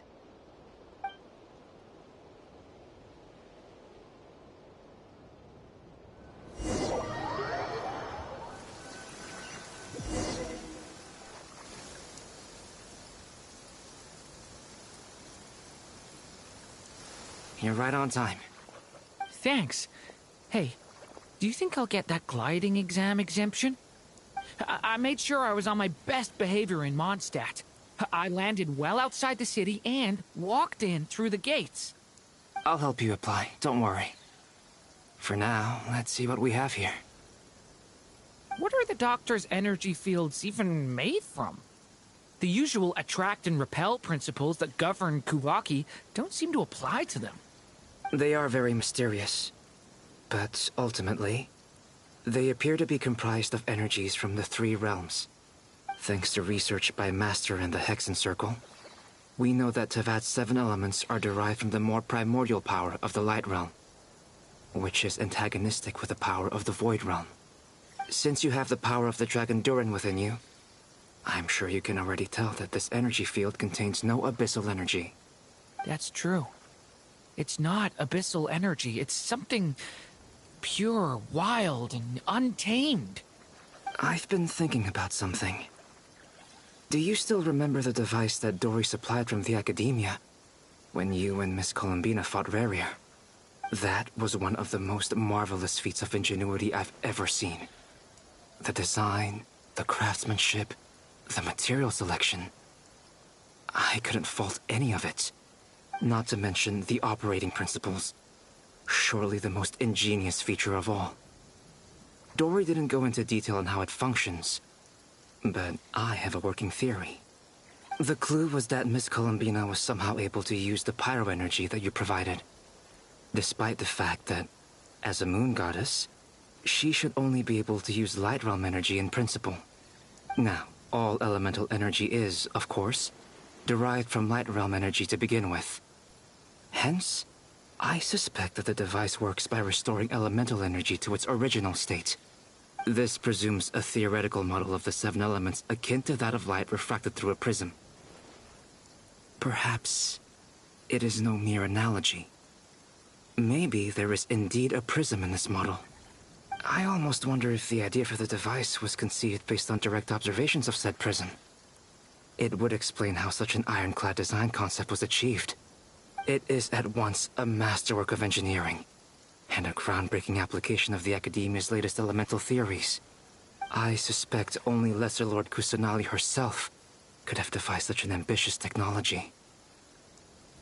But back to the energy field before us.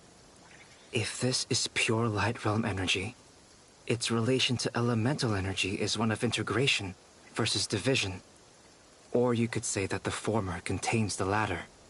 Could this mean that elemental energy can dilute the power of the light realm?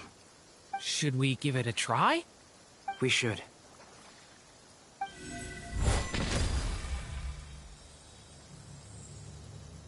Ha! It works! Clear signs of disruption were detected at the periphery of the energy field. This indicates that elemental energy can disturb or even negate the field. Now you try. All right, here goes. It's working! Switch to abyssal energy and attack again. No surprises there. Abyssal power drains the energy field to a significantly greater extent.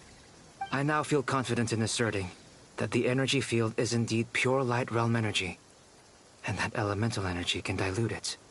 But the energy field is huge. How much elemental energy will it take to neutralize it? We don't have to neutralize it completely. We can try other approaches. That's all for theory. Would you like to continue watching? So you knew I was here. Huh? When did you get here? A while ago. But Albedo sounded like he was working on his thesis defense back there. Back in Sumeru. You can end a person's whole career by interrupting them mid-speech. Very thoughtful of you. I'm truly touched. Could I ask you to lend me a hand? With what? A little test. Try using anima to unleash a concentrated assault with circular blades, with the goal of breaking through at a singular point. Nice! This time it tore through the field. Tremendous. This is a major breakthrough. Should we go through? We probably shouldn't risk having mutually antagonistic energies in such close proximity. Durin, you stay here and watch the entrance. Hat Guy and I will go in to investigate. Sounds sensible to me. Keep your eyes peeled, Durin. Don't worry, I got this. You two be careful in there. Just give me the signal if you need help, and I'll dive right in. What do you mean, signal? It's based on a new alchemical concoction I developed last month. When 2 bottles of it are smashed on the ground together, they emit a blinding burst of light. If it comes to that, remember to shield your eyes with your hat. Glad I asked. Thanks for the heads up.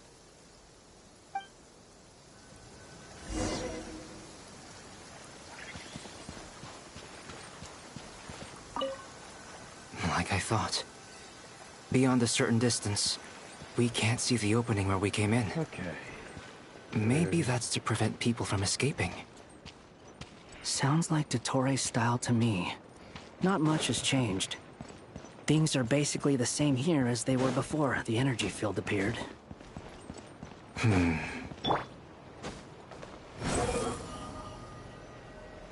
What the fuck?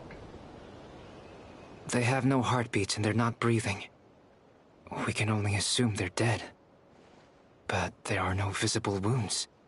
Also, there's an animal squatting next to each body. It's watching us. That's not an animal's gaze. What are you trying to tell us? Doesn't seem eager to talk. I guess maybe it's just an animal after all. Let's keep looking around.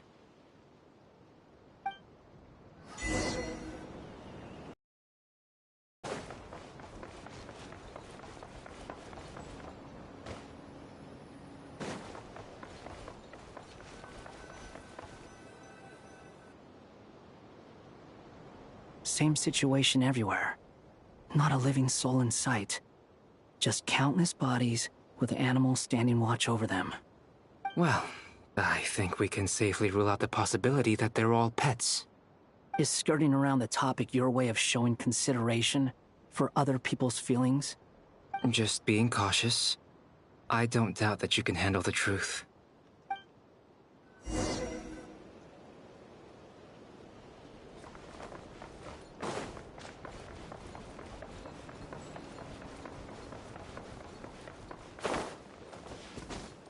Careful. Please. What's going on? Help us. Looks like I'm blind. Over there. I hear a voice. Huh? Behold!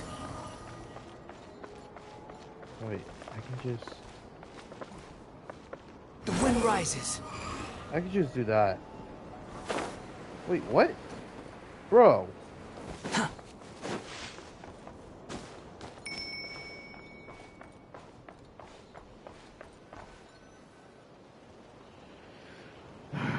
Please. Help us. Please. What happened here? I don't know. Suddenly, everyone collapsed. Then my line of sight got lower. I still have some of my senses left. I gotta get out of here.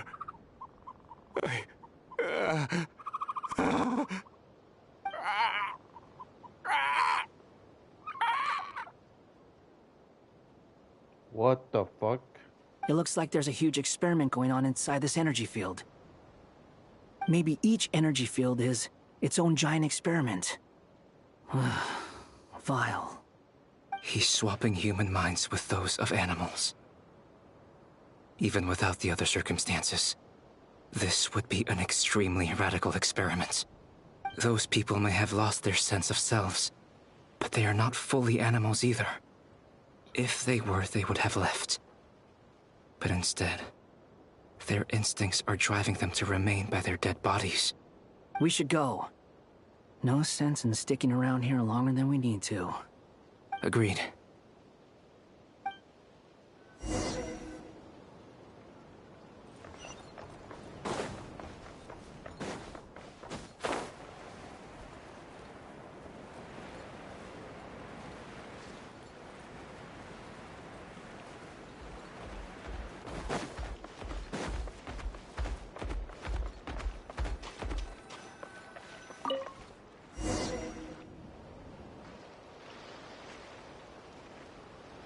You're back! Everything okay? We saw some things that take a strong stomach. Otherwise, we're fine. We should share our findings with the others.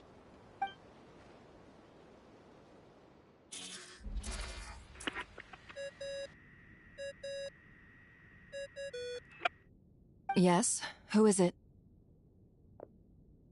Miss Nefer, it's me, Albedo. We found a way to break through the energy fields.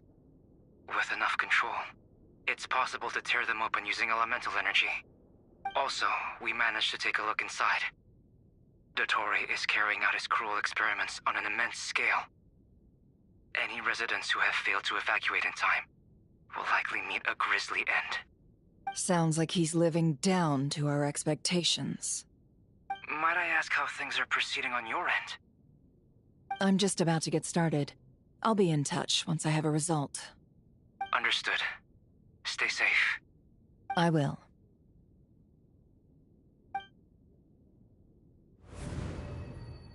Well, Nefer, I'll link up with you once my tasks are complete. What makes you think I'd need you to do that?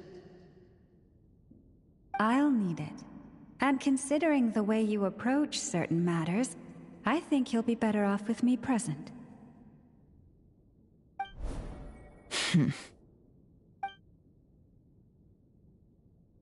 Let's begin. Entering simulation mode.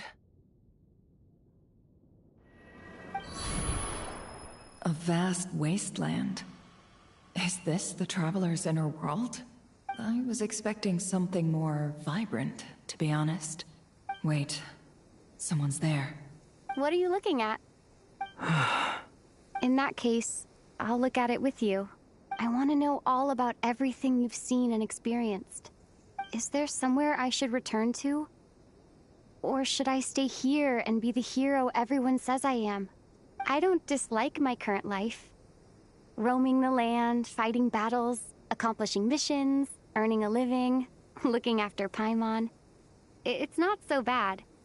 I guess the only thing that's missing is that you're not here with me.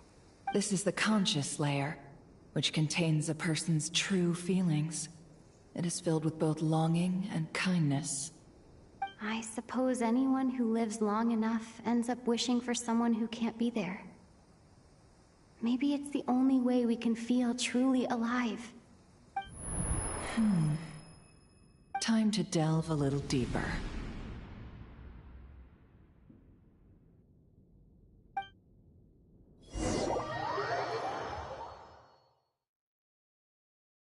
Nasha Town is hardly the optimal choice for a place to live, but it has character and a reasonable population density. What are you trying to say? Oh, don't be nervous. I was just thinking where might make a good starting point for your journey. Perhaps I should send you further afield. Conria, perhaps. Conria ceased to exist long ago. Once again, you fail to understand the possibilities that the Tri-Lune creates. Anything that has existed in the past, I can now recreate. You simply do not wish to see that happen. That might be because you miss your sibling and fear getting answers that you are not ready to learn. But this is not for me to judge. If we are to collaborate, we need to maintain an amicable relationship. In a moment, you will be able to... Oh no. What are you... What just happened? What are you gonna do? Don't move. What the fuck? Something unwanted has crept into... Oh? Gone as quickly as it came.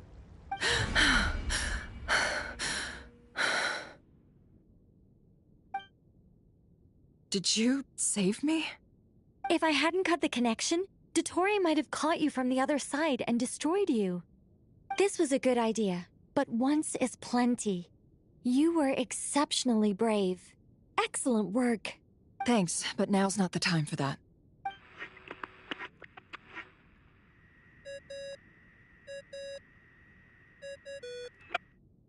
Albedo speaking. I think I know where she is. What is this endless darkness? I can't see anything, even though my eyes are wide open. But why? What happened? Ah, sorry about that. I take it you didn't notice. Just now, a friend of yours took a little peek into your mind. Could it be Nefer? How did she do it? Did she use something as a medium to connect to me? Do you think she's aware of your current circumstances? Oh dear. Have I stunned you into silence? I only wanted to slow down your time a little so I could stop your intruder in her tracks. It would have been nice to capture the spy. I must say, I'm finding the ability to adjust the flow of time rather intriguing. The moment you closed your eyes, time seemed to grow impossibly viscous, didn't it? A whole month passed before you opened your eyes again. But only for you. No one else was affected. I dare say this is something only a god can achieve. Point taken. You've proven once again that you have god-tier powers. Oh, you misunderstand. This wasn't about proving a point. I was testing things out. I find I learn best by doing, and I have to admit, time is not the easiest dimension to control. I only wanted to make you sleep for a short while, but it ended up lasting a whole month. Clearly some finesse is required to wield the authority over time as I wish. I hope you're not angry with me. It was only a month's discrepancy, nothing too serious. Had I been off by a year, a decade, or even a century, that would have been quite a different story. You could have frozen me for millions of years. So much for collaboration. You aren't showing much sincerity. Millions of years? To what end? I wonder if you don't understand humans all that well. They are very pragmatic creatures who understand only that which they can perceive with their senses. If I had you sit here for a week, I imagine people might sympathize. But if I left you here for 100, 1,000, or 10,000 years, the sheer size of that number would cause it to lose all meaning to them. They would not have the capacity to comprehend your suffering, and thus they could not empathize. Unfortunately, while gods do exist in Teyvat, it is ordinary humans that account for most of the population. Their lifespans are so limited, their bodies so fragile. Did you ever really hope that they could begin to understand someone like you?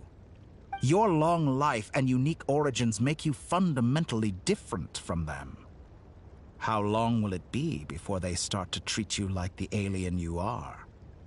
Before you are ostracized, outcast? Alien. Even I feel bad for you sometimes. This world has made you into a slave. So many times you have served its will, and not once have the powers that be ever thought to grant you the one simple thing you wish for. You have been treated most unfairly. I can change that. I will grant you special privileges, and give you back the status you rightly deserve as a descender.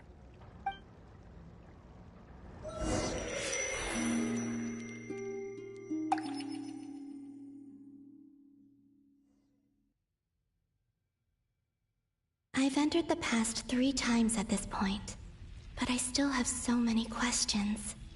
For instance, beyond each point being further back in time than the last, what determines the specific locations at which I can make entry? So far, the common thread linking all 3 scenarios is that the Traveler has been present. But it's more than that. I know I sensed something familiar around her. What was it? I'll keep this question in mind as I carry on.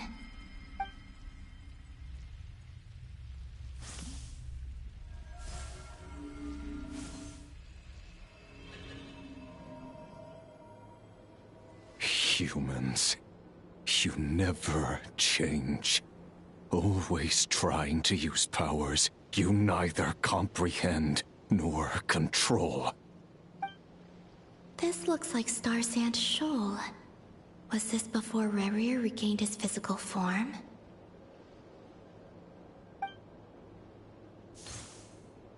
You've messed with the cannon again, huh? Sorry, but this round's not gonna go your way. The cannon. That's right. I was at Silver Moon Hall and I sensed an abnormal Kuvagi fluctuation coming from Nasha Town. And right after that, came an ominous power emanating from Star Sand Shoal. My body was once torn into countless pieces and hurled into the swirling chaos of time itself. But even so, my life and will were not extinguished. I wonder if I could try to prevent his resurrection. But how would I do it?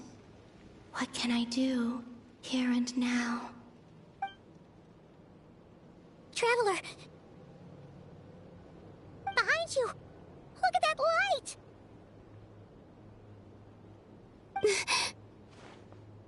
No, I won't make it in time. She's using the Kuvaki shield like I taught her. Is she gonna use it to block the cannon's beam? She's strong. I'm sure she can manage. But the force released when the beam impacts the shield might lead to collateral damage.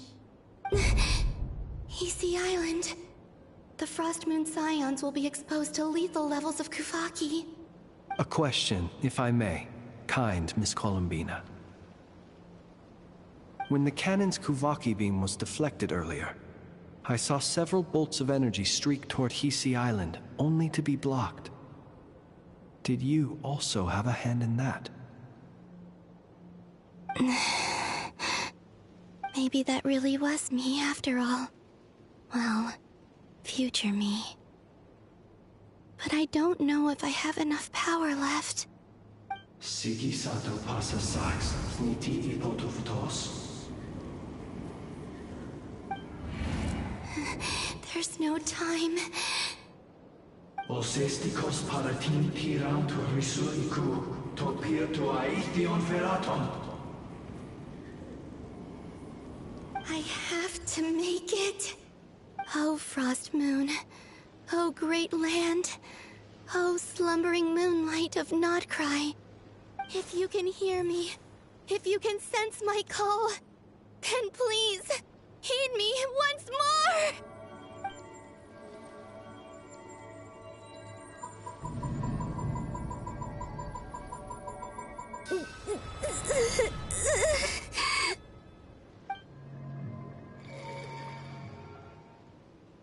Did it work? Yeah, I did not realize it was just gonna do that, but it's just getting too lazy for me to just listen.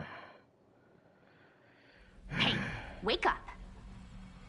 Hey, did you hear me? Columbina, I said wake up. Oh, good morning, Sandrone. It's 3 in the afternoon, actually. And could you kindly not use my quarters as your personal nap room next time? But I feel so safe here. And your coffee, right? It's so bitter, but it smells lovely. It's like you were raised by wolves in a forest or something. What did you drink growing up? Grass tea? The Frost Moon Scions certainly led a more frugal existence than the Fatui. Then I'll bet you've never eaten one of these before. It smells delicious. That's because it's a Fontanian recipe. I had a little free time today, so I made a batch. Rosaline will be here shortly, but if you really can't wait, I guess you can go ahead and... Hey, at least let me finish before you start eating! Did the Frost Moon Scions not teach you basic table manners? Or did the rules not apply to you because you're the high and mighty moon goddess? These are so tasty. Of course they are. I made them. I was worried they might contain traces of machine oil. What?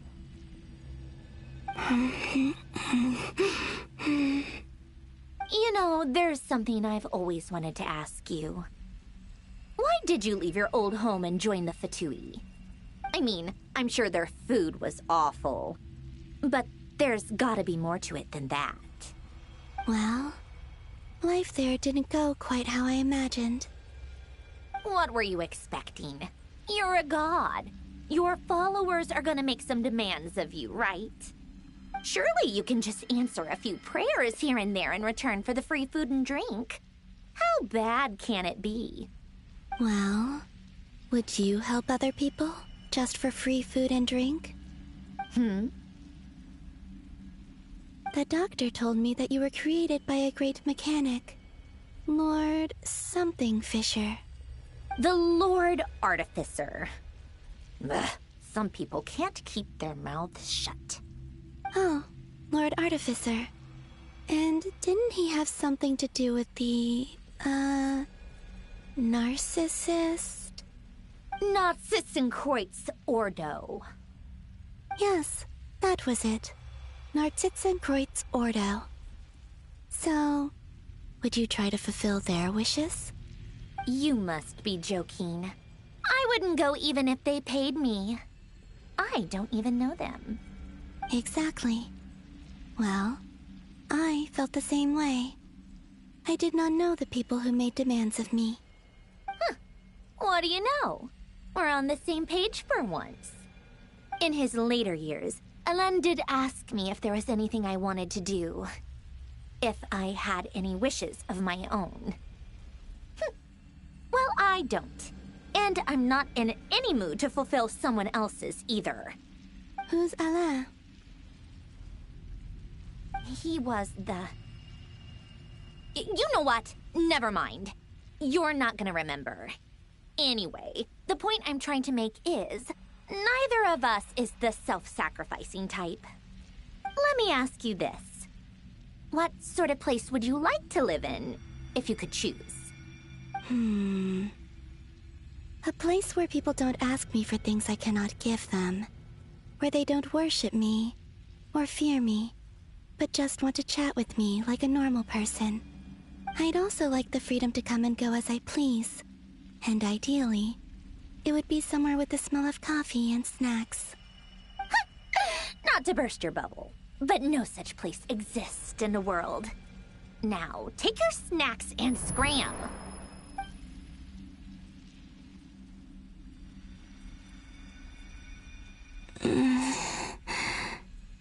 Did I pass out? Of course. I'm back here again. I dreamed of events from my past. Sandrone. Traveler. I miss you all so much. Back there. I guess I managed to harness all the Kuvaki energy on Hisi Island. But how did I do it? Time is flowing backwards here, and I can use that familiar power to enter the world of the past. That mystery ally everyone talked about. It was me all along.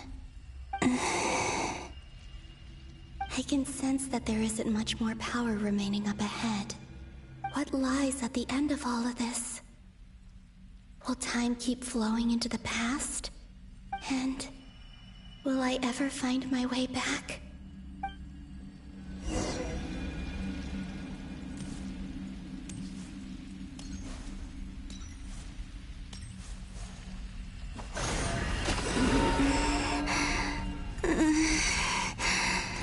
It's getting harder and harder to use my power.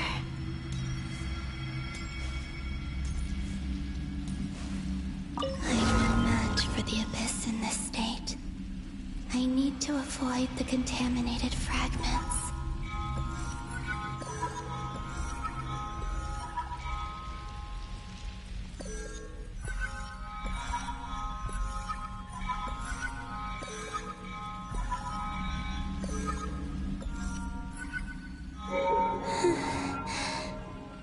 Time to go.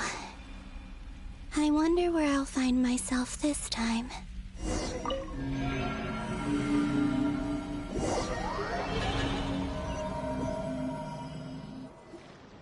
The Final Night Cemetery.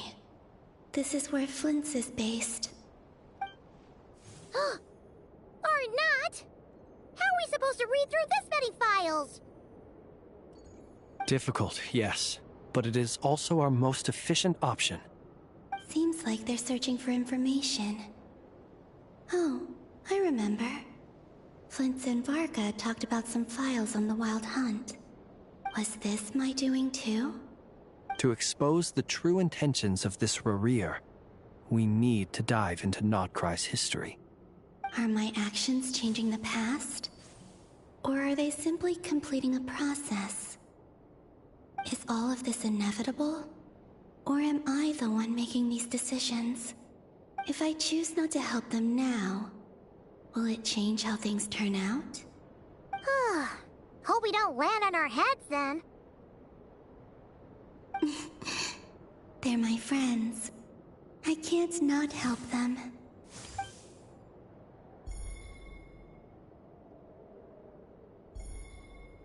Ghost! And the other one was... here. Hey! Another file's moving!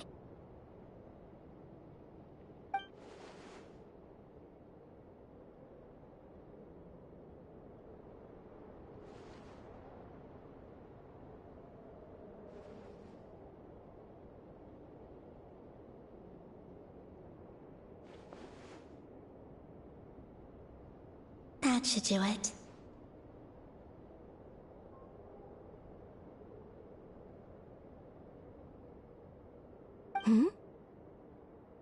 Luanatar? You can sense my presence? Wait!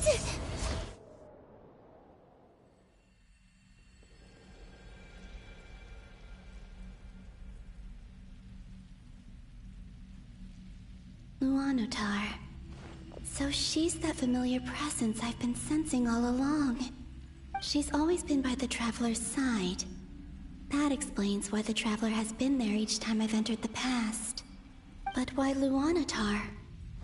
Is it because she has a connection to me as the Moon Goddess's familiar? If so, why not any other Kuhenki? That's...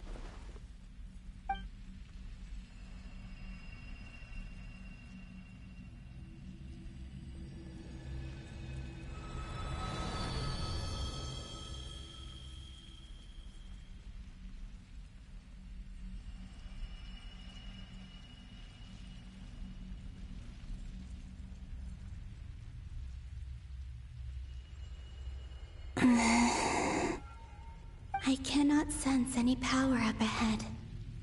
Just a void, stretching out into infinity. This is likely my final chance to enter the past. It's now or never. I have to find a way back.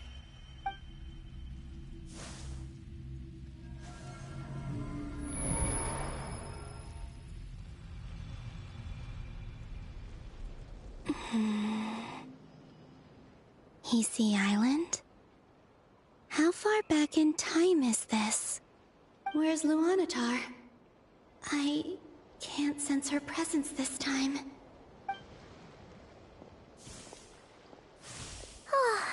Seeing Anafa and Aino reunited like that sure was heartwarming.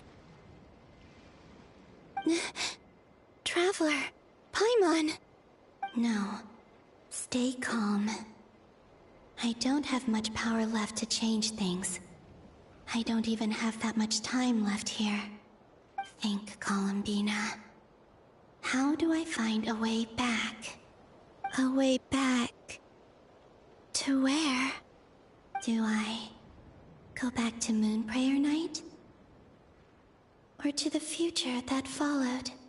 And if I return in my current state, what will become of me then? Dottoro's actions that day proved that he'd been planning that for a long time. He had already seized the power of 2 Moon Marrows before capturing me.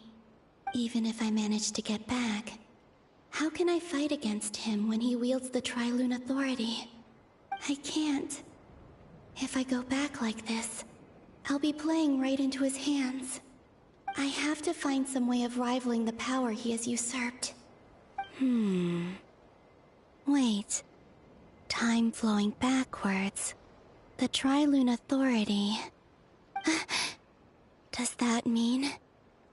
I think I know what the final destination of this lunar reflection might be. I know what I must do.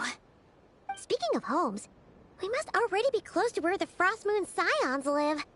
The vibe here feels different, just like the scenery. But how do I communicate my plan to my friends? Should I write it down here? No. Someone else will see it. I need something with a close connection to me. Something I can use as a medium to tell them what's happened to me in here.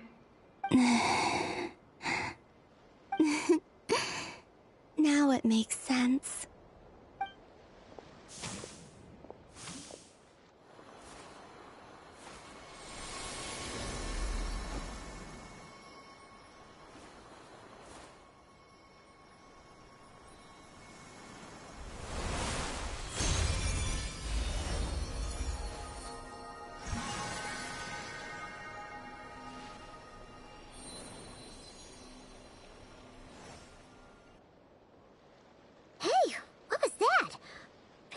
Some sort of breeze blew by, and then the petals suddenly turned into... Huh? It was I who brought Luanatar into being. I gave up a piece of my own soul to create her. That's why I could sense a familiar power from the moment I entered this space. It also explains why she's been present in every past location that I've entered. Because we have a deep connection. Hey there! What's your name? And the reason why there are no more gates to the past after this point is that Luanatar hadn't been born then. No wonder I sensed the trace of a blessing when we first met. But I still didn't recognize the soul hidden within you. Back then, I was just a little lost dove. I had yet to become Columbina Hyposelenia. Go on. Go on now. We've got stuff to do. Best you find someone else to hang out with. Hey, you scared it off. I'll be counting on you. Remember to stay by the Traveler's side. Guide her, and help her in my stead. Oh, and bring her to the garden where the moon prayer blossoms grow. There's a little lost dove there who will need her help.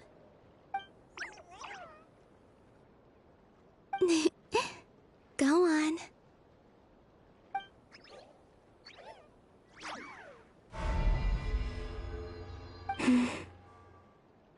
You too. Go and live your story. As for mine must go in a different direction.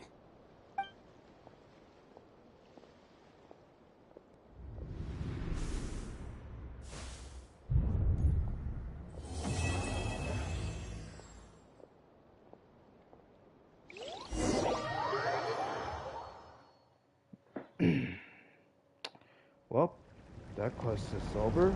Now time to do the other one. Like I agreed on. How would you like to experience the thrill of never being held accountable for your actions? You could crush people like ants without consequence, or tear off their heads or limbs as you please. Believe me, such a life is but one small step away. What point is he trying to make? Freedom? But the freedom to kill? To do evil and get away with it? Why would you offer me that? The creation of a world is the ultimate scientific experiment. I have taken my research to the highest level, where I shall be not just a god, but also a servant to many sacred spirits. I shall heed the truth and perform holy deeds. A god's laboratory is the perfect playground, but it needs the right occupant to explore its full potential. Mortals are found everywhere one looks. Not so with Descenders. I'd prefer my first guest to be a distinguished individual such as yourself. And I know you could make the most of the opportunities it offers. So the condition for entering the new world is to take innocent lives. The same dilemma that Rerir once faced. Could I really bring myself to kill others for my own benefit? Rerir did. And look where it got him. Have you made up your mind? I can't do it.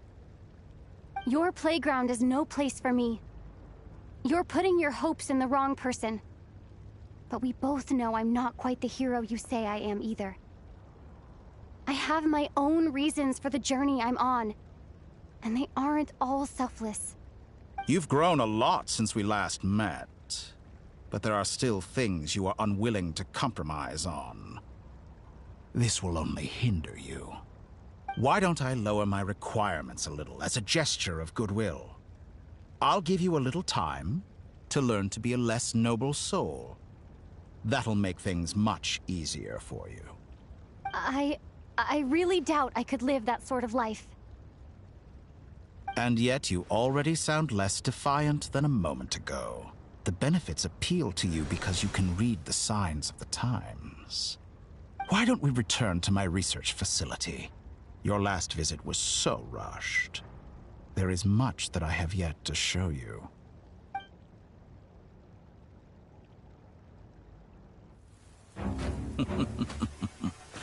Now to that question, Heroes don't attack from behind. Guess I'm no hero. This is most disappointing.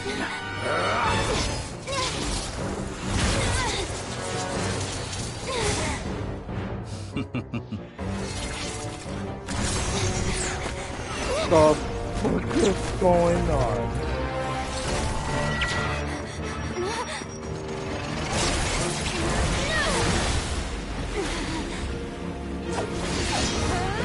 Come on, Traveler.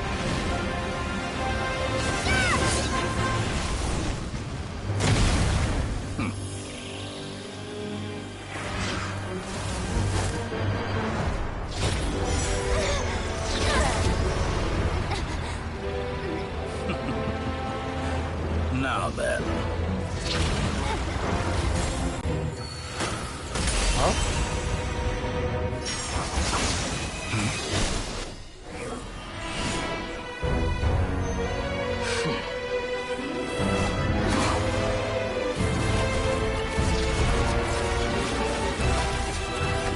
A new face. Interesting.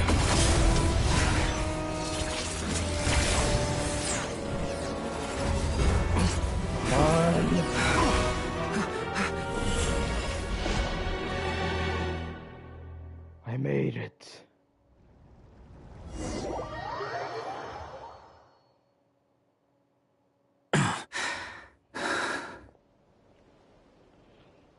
Trigger Happy, how did you get here?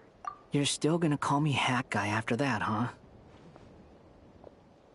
I'm not just... I name you Trigger Happy. You know, from Skylanders. But seriously, I named you Trigger Happy. I didn't see anyone else in there who needed saving. Fair point. You just caught me by surprise. Thank you. Wait, you're injured? It's nothing. I'll be fine. Why are you looking at me like that? Is it that shocking that I'd come to your rescue? I'm more shocked that you caught the doctor off guard. I owed you a favor back in Sumeru. Now we're even. Distracting Dotori was tough. I won't lie. He's not gonna fall for the same trick twice. That was my one shot. I'd hoped to use it to take him out. Ugh. I never wanted to obliterate someone more than I do right now. Dotori doesn't recognize me. But his segments were originally made based on an analysis of my operational principles. I expect it's only a matter of time before he figures out what I am. So Dotori doesn't recognize Wanderer because he deleted himself from Irminsul. Did he really miss his only chance for revenge by saving me? Why the long face? Hey, I'm not blaming you, okay? And I'm not complaining either. Rescuing you and killing Dotori are equally important goals. Everyone would be pretty stuck without you. It's best you live to fight another day. How are you holding up? Are you all right? Hat Guy said to put safety first, so we agreed to run as far away as we could after leaving the energy field, and only meet up once it was safe. You don't look injured. It seems that Dotori didn't do anything to you. Yeah, I'm fine, guys. Thanks. All right. Rescue operation complete. Let's head back. There's a lot more work to be done before this is over. Well, this has just started.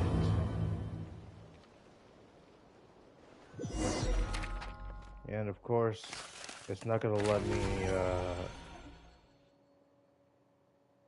because all I did was just, I chose to continue. Understood. I will bear the Tsaritsa's decree in mind. I don't see what's so awesome about it, though. Does he really think everyone else is as immature as him? I'm not stooping to Tartaglia's level. I thought you might say that. How's your progress? Quite promising, actually. That alchemist Albedo gave me a few ideas. Remember how I asked you to look up some files for me? That stuff on the Nachtschitzenkreuz Institute. René de Petrichor and Jakob Ingold. Alain Guillotin despised René's theories and methods, but he never managed to come up with better alternatives either. So I adopted some of René's ideas. I thought Alain was like a father to you. He and René were mortal enemies, were they not? And what would you say if Lenny and his friends one day learned something useful from someone you utterly detested? I would applaud them for it. That would mean that they have surpassed me. For all we know, Alain Guillotin might have thought the same thing. Not that it matters, though. He's dead, and I'm alive. So it's my call to make. Once you die, it doesn't matter how great you were in life. Only the living get to decide what happens next. Hey, come on out. They're back. Huh?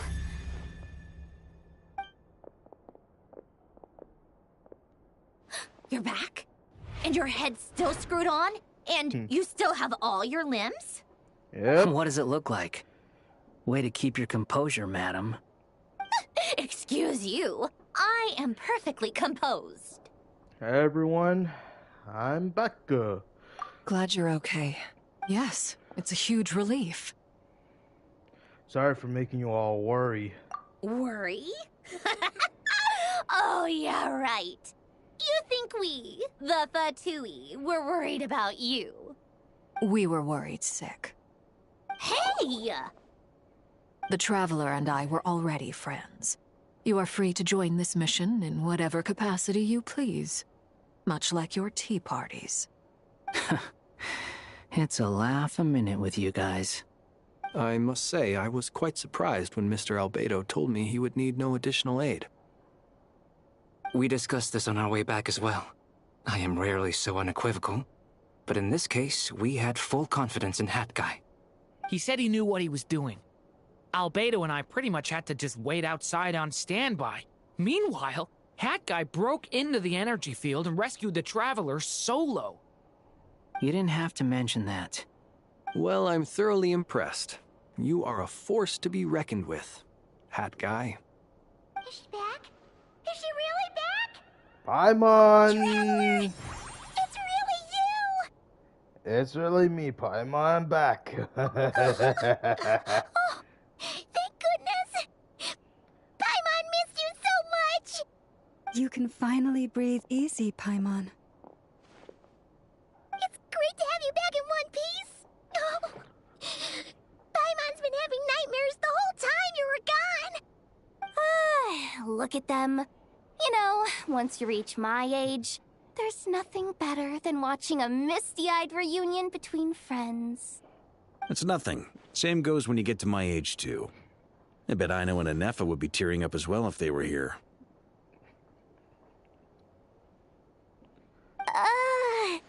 Varka, I'm not sure Anefa can cry. Oh, yeah, good point. Hey, your eyes are looking a little red and puffy. Come here. Let's hug it out. What? Ew, no. No, thank you. You're not my dad, okay? Knock it off. Everyone, I'm sorry for all the trouble I caused you. But the silver lining is, I didn't come away from this ordeal empty-handed. While I was being held captive, I learned a lot about Dottoro's current capabilities and what he plans to do with them. Allow me to explain.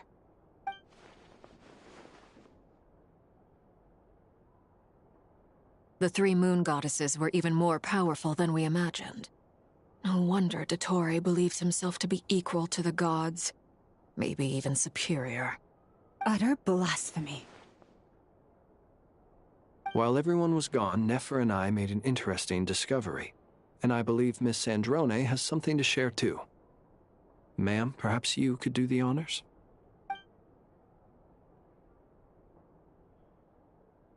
Called it. Getting rid of a pesky troublemaker like her is like trying to clean up after a crumbly cake. It always comes back to haunt you. Columbia's alive. Our next step is to find a way to bring her back. A place where time flows backwards, with no destination in sight. Surely it must have been created for a specific purpose. But I fear the answers are buried deep in Tevat's history, held by great powers beyond our reach. It sounds like she's on a specific path through time, just traveling in the opposite direction to us. The question is, where does that path lead? Or will it keep going to infinity? We considered that question as well. Strictly speaking, time is not infinite. Indeed not. Every road has an end. Nicole! You sure love quietly sneaking in mid-conversation. I do, in fact. It's something I've always done at our mages' tea parties. Quiet, mysterious, and persuasive. You wonder what lies at the end of her road. Well, just as the world has a beginning and an end, so too does time.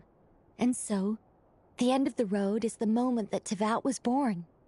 But where Miss Columbina will end up along this road, that depends on where this particular river of reverse time began. What about the original moons and the moon goddesses?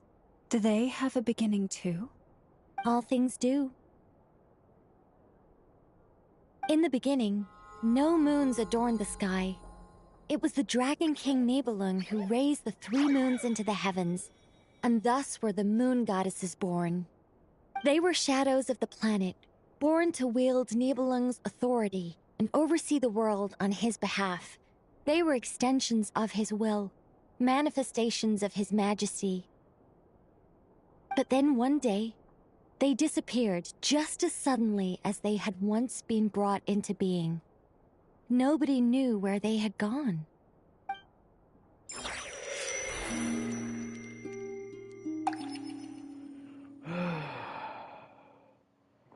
Please be over soon. Like I thought. No more paths back to reality have emerged since. But how can I be sure that I'm going the right way without scenes from reality to keep me on track? I can't even be sure of how long I've been walking for. The further I travel, the less stable this space becomes. There are even moments where I can sense something that feels like abyssal energy. They can just materialize out of thin air. I have to keep my wits about me.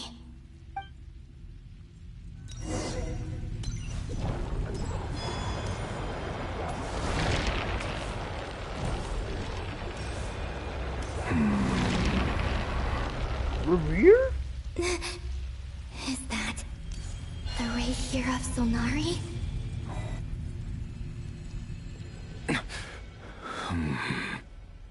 You are the moon goddess. But how? Please, there's no need.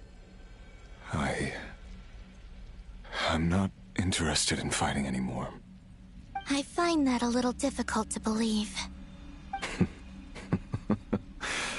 Yeah. Honestly, so do I. The way you used my own power against me was... It was a brilliant strategy. And then, in the final moment before I was thrown into this space, I got to see an old friend. Mr. Dainsleif. Right. It was so long ago now. But we were friends once.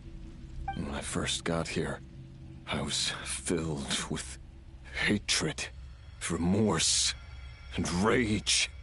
How I cursed and devoured. I tore everything here apart. I was consumed by the desire to leave this place and have my vengeance. But to no avail. This is a place with no exit.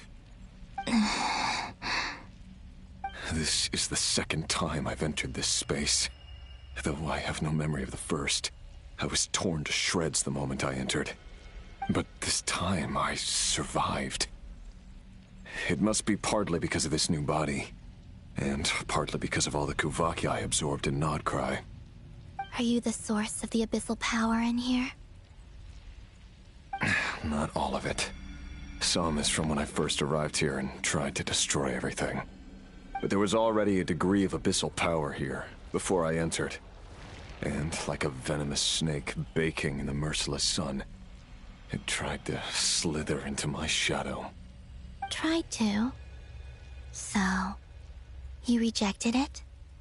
Yes. Because after that, the world suddenly became silent for a moment. What do you mean? The voices in my head, they were gone. And then I saw her. Her? Thelindis. My former lover. Never mentioned that she saw a memory of Thelindis leaping into the moon's reflection. More precisely, I saw her afterimage. I'm sure the real her is long gone. She was just an ordinary Conrian. She couldn't have survived here for very long. Anyway, why have you come here? Didn't you know it was a dead end? If I hadn't escaped through the moon gate, my friends would have been in far greater danger.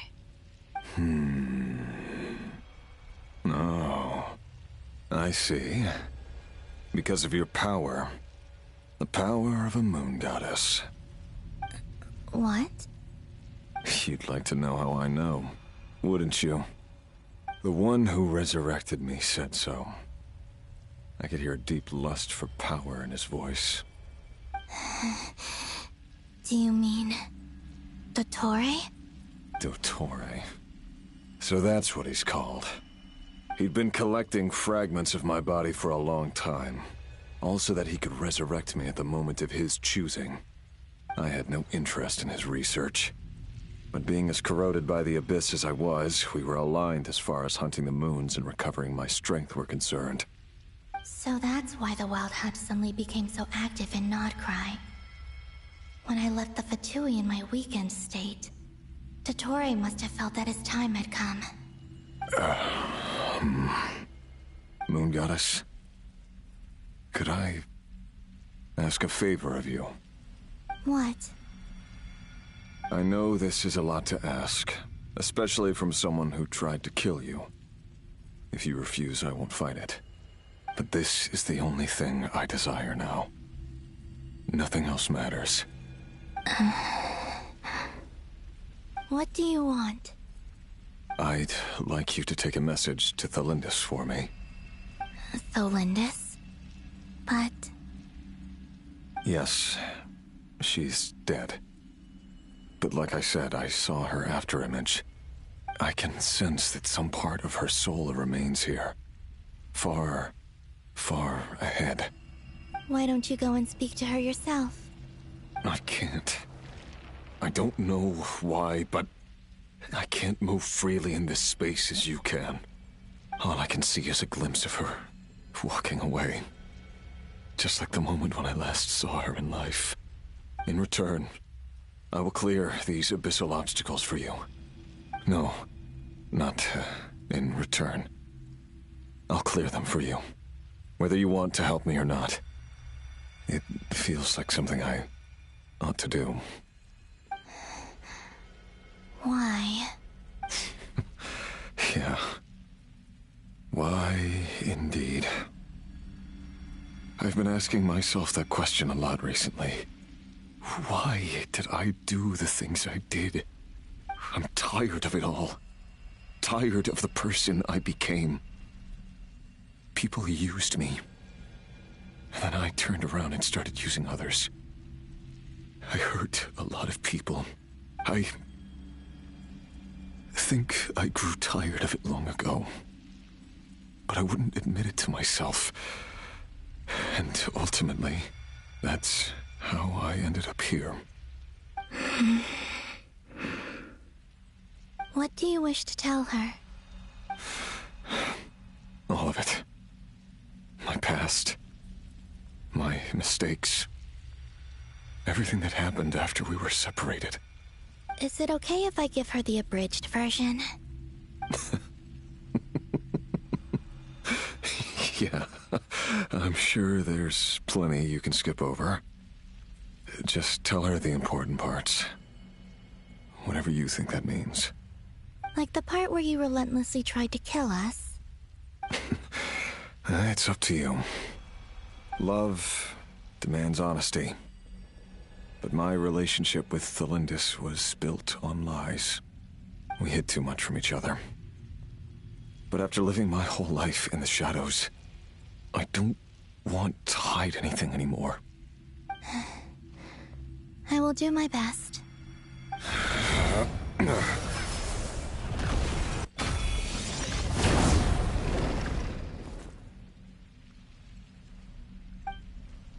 That was unexpected. There. The Abyss will no longer stand in your way. Even though Mr. Dainsliff felt he had to fight you, I think he still regarded you as a friend. Dane? He said that you betrayed him. But he also felt great remorse at never having understood what you were truly going through. Why tell me this? Because if he'd known that someone could take a message to you, I believe that's what he would have said. Thank you. It means a lot. I know this will sound strange coming from me, but don't die, Moon Goddess. I can tell that you're determined to get out of here.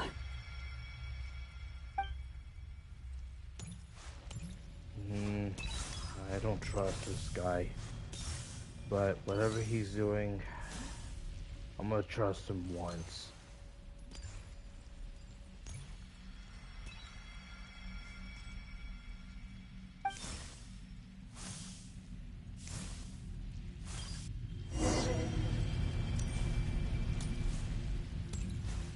He kept his word. The Abyss is no longer obstructing my path. So that's the Lindis over there. Wonder if I could just, yeah, I think I can talk to her.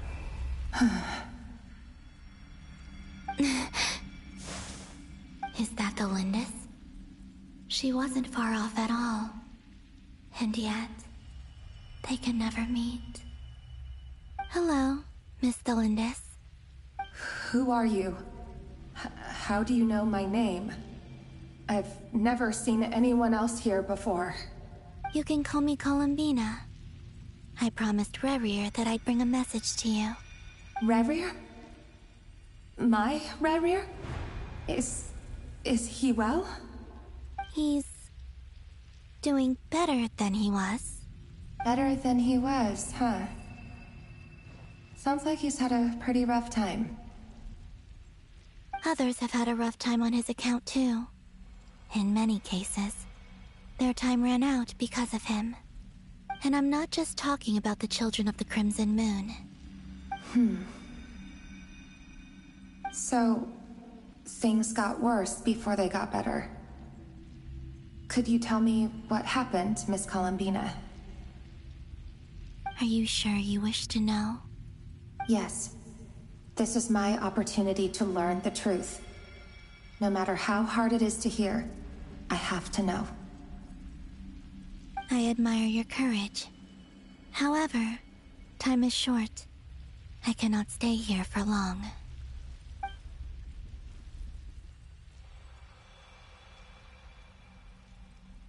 Rayrir had seeds of hatred in his heart, and many people nursed them for their own ends. On some level, everything he did was to try and find a way to see you again. But in the end, he came to regret his mistakes. He wanted to apologize for hiding his past from you. Beyond that, he did not say specifically what it was he wished to convey to you. But I'm sure that you've always been on his mind. You are what has kept him going over all these years. I'm sorry, Miss Columbina. This is so upsetting. I'm not sure how to put my feelings into words. It's all right. I understand. Well, that's everything from me. So, I guess I'll be... Wait. One moment. Time flows backwards here. The road ahead only leads further and further into the past. I know. I intend to reach the end of that road. Without a moon marrow, without the 3 moons' power, you won't make it far. Wait, unless... Are you one of the moon goddesses? You could say that. I see. I often think to myself, if life is like a train ride, why haven't I reached the terminus? Where am I even going? And it's not just me, it's this whole place. Wherever it is, it seems like it's existed forever. It's such a mystery. Where is it going? I must seem so ridiculous. I can't answer these basic questions, and yet I jumped right in here without hesitating, only to be torn apart the moment I entered by powerful energy currents. Only my soul remains now. Thinking back, I was suddenly overcome with fear and terror in that moment. Perhaps I too became bewitched by the abyss. I may have been the leverage it needed to control Rayrir. I used to be a researcher at the Universitas Magistrorum in Conria, researching the iridescent moon's marrow. Eventually, I came to the conclusion that time in here flows in reverse. Rayrir was one of the Venster King's retainers. With me, he was in an impossible position. It plagued him constantly. I wanted to help him escape his lot in life. I wanted him to be happy, so I thought I'd use this place to return to the past. At the time, I thought I could just go back to the day that the Venster King first found the prince. It was only after meeting the prince that the Venster King started going too far with his research into the abyss. That was the day all of our woes began. I thought I could stop the king from ever meeting him and solve everything. I couldn't kill the Venster King himself, so I had to find another way to save Rayrir. That's why I wanted to go back, to kill the person who had brought new possibilities to our realm. I'm sure it was a futile endeavor, but the abyss probably enhances the basest human desires. So I naively hoped I could change everything. But I was simply too weak. Like a speck of dust against the whole universe. Look at me. I didn't even survive the journey here. Not physically, at least. I know I'm never getting out of here. But you're different. You can make it, and I want to help you. I owe you that much. How do you plan to help me? Have you noticed the golden energy that exists here? Based on my past research and my observations since coming here, I believe they carry you forward faster. I can share what I've learned, and help you understand the pattern in which this energy appears.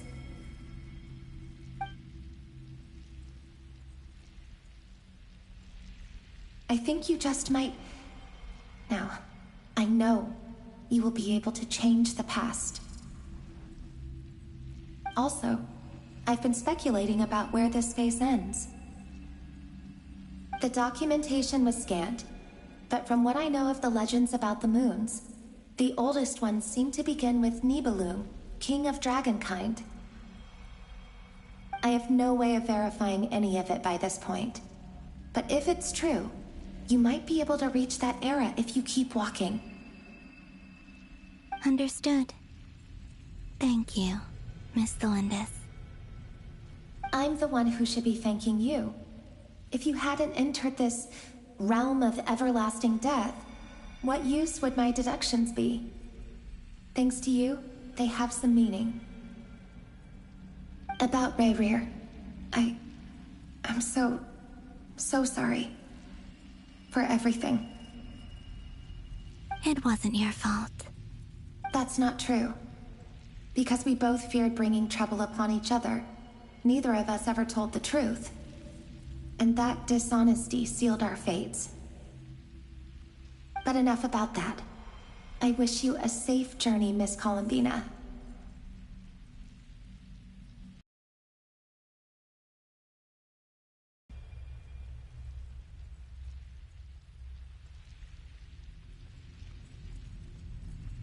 And may the outside world never have to experience pain like this again.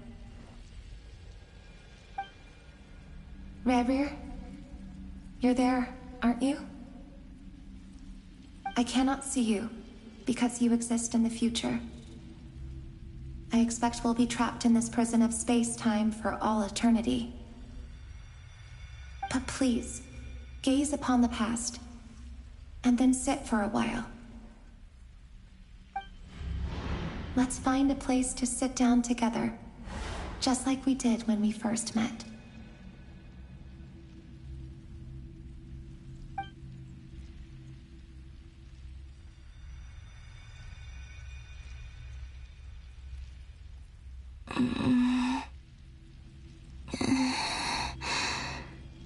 How long have I been walking?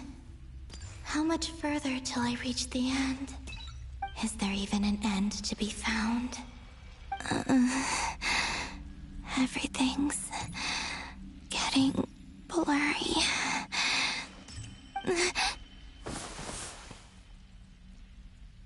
Huh? Are you all right, little sister? Have you come from the distant future? Huh? What did I just... How exactly did the moons just disappear? Shouldn't it be a little harder to get rid of major creations like moons? The world is a vast and ancient place. On a certain scale, all life lasts for but a fleeting moment. Miss Nicole explained that the moon goddesses likely perished in the War of Funerary Flame. The moons themselves were also destroyed at that time, save for the Frost Moon, from which a new moon goddess was later born. Am I missing something then? 'Cause the stories say that the moon goddesses were born on the moon, but doesn't Columbina say she was born in Krai? Huh. You're right! Why do their birthplaces differ? What's the difference between the two generations of moon goddesses? Also, remember what Sandrone said? Her scans detected 4 moons. In other words, 4 moon marrows. Technically, the result of the scan means that 4 moon marrows were detected and positively identified as moons in that moment. In other words, this piece of information alone isn't enough for us to know how Miss Columbina is doing right now. Yep. We have no way of staying up to date on whether she's dead or alive. She's on her own for now. But at least she's trying her best to get back to us. Yeah. She's a tough cookie. And a sore loser, too. We have to trust that she'll find a way. Because we really need her power. As much as it pains me to say it, we've got no chance of beating Dottore in a straight-up fight. He's much too powerful. It wouldn't even be close. That maniac is going to devour everything in his path until he reaches us. We need to find someone or something that can stop him before he does anything worse. I'll be frank. Our only hope of defeating this false god is with a real moon goddess on our side. I'm not just saying this because Columbina's a friend and I want her back safe and sound. It's just the truth. And I know that even she was no match for him when he attacked, but I don't have a better solution. We're not giving up on saving her, whether she can defeat Dottore or not. Right. Don't worry, Miss Sandrone. We're all aligned on saving Columbina. No one's trying to argue that we can only justify saving our friend because it will help save the world. This is about multitasking. We want to save both. So, she's more than just a moon goddess to you guys?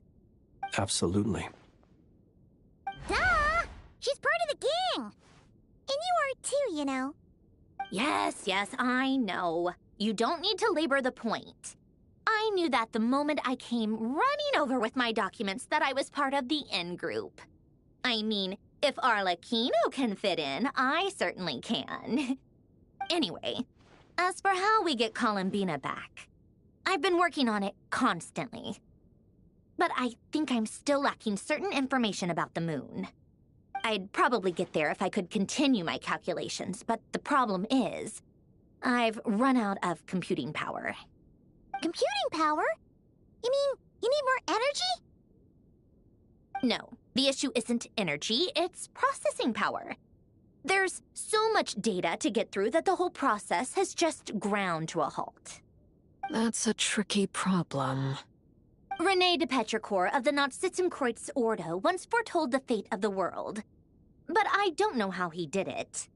My guess is that he used the primordial sea's power. However, that won't work for me. His methodology was vastly different from my own. What's worse, they're incompatible. And, to top it all off, we can't even leave Krai. Ugh, this is so annoying. If I'd known we'd run into a bottleneck like this... Well, no, the design bureau's a bust as well. Curse that Dottore! Couldn't have made this harder for me if he tried. Oh, what do we do then? How about we grab a bite to eat and take a break? Maybe something will come to mind after you've cleared your head. You don't get it, do you? I'm trying to calculate the fate of an entire world here. And I need accurate results, not big prophecies. Where the heck am I gonna find the computing power for that? Anyway, time to shelve the discussion on technical difficulties. Being a killjoy isn't very ladylike, after all. Either way, we've done what we can. Rest well, everyone. Remember to let us know if anything new comes up. Haggai? Is he hinting that we should talk outside? Let's go somewhere a little more private.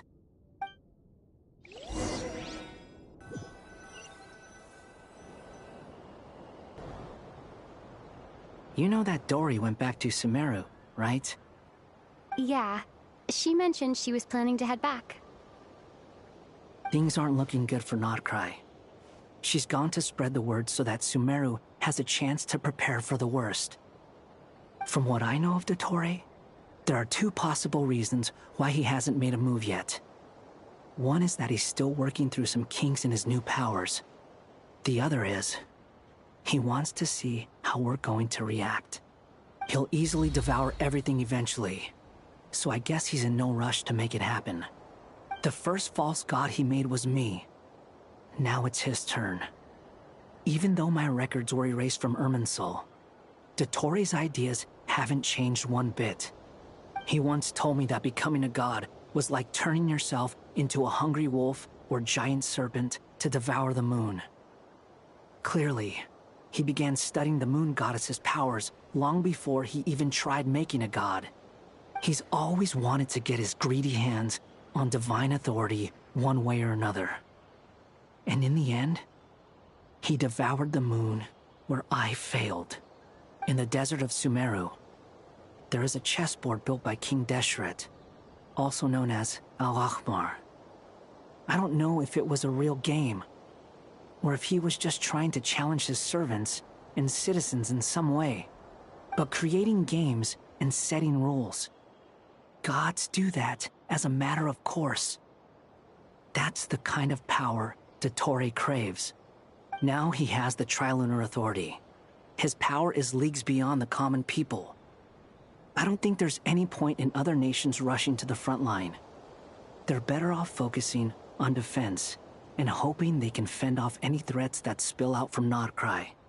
Either way, Dori will inform Lesser Lord Kusanali, and she will contact the other gods in turn. The Seven will have some recourse available. If nothing else, their protection should keep the rest of the world from descending into chaos as quickly as Krai has. So on the bright side, even if Krai is doomed, your friends in other nations won't be in any immediate peril. That's good to know.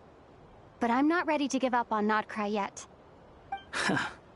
There's a word for people who refuse to let anything go.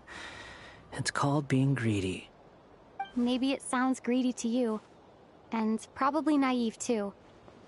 But whatever you call it, that's what gives me the determination to keep fighting.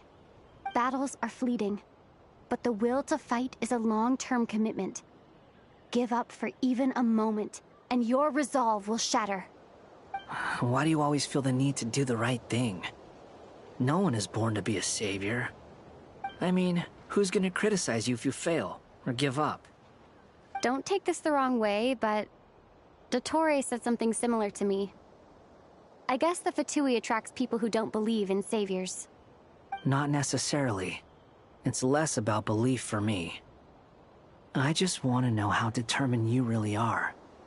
After all, I don't owe anything to anyone else here. Only you. You look kinda worried. If your arch-nemesis was about to achieve their ultimate goal, I think you might feel a little worried too. That's true. Dottore is about to become an omniscient, omnipotent deity. That's gotta be a bitter pill to swallow. Still, you're calmer than I expected. Obviously. I have to admit that my past self was a reckless fool who misunderstood not only the point of revenge, but how to achieve it. And as much as I want my vengeance, I know I'm not gonna get it by acting alone. If the world's taught me anything, it's to think before I act. Too bad it never taught me any other virtues, though. So, I am going to destroy Dottore, no matter what it takes. So, what's your plan? I'll get to that. First, tell me, what do you think of Sandrone? Just like Paimon said, she's a friend, part of the gang. How much do you trust her? This is a serious question. Think carefully before you answer. Although she's with the Fatui, she has her own values, and she's helped us a lot. If nothing else, she's clearly going the extra mile for Columbina. I see no reason not to trust her. If you say so. In that case, the three of us need to talk. I have some thoughts about her computing problem. It can be solved, but it will come with a cost. How much? If I can afford it, I'll cover it. Sometimes your heroism really backs me into a corner. You know that? Come on, let's go talk to her.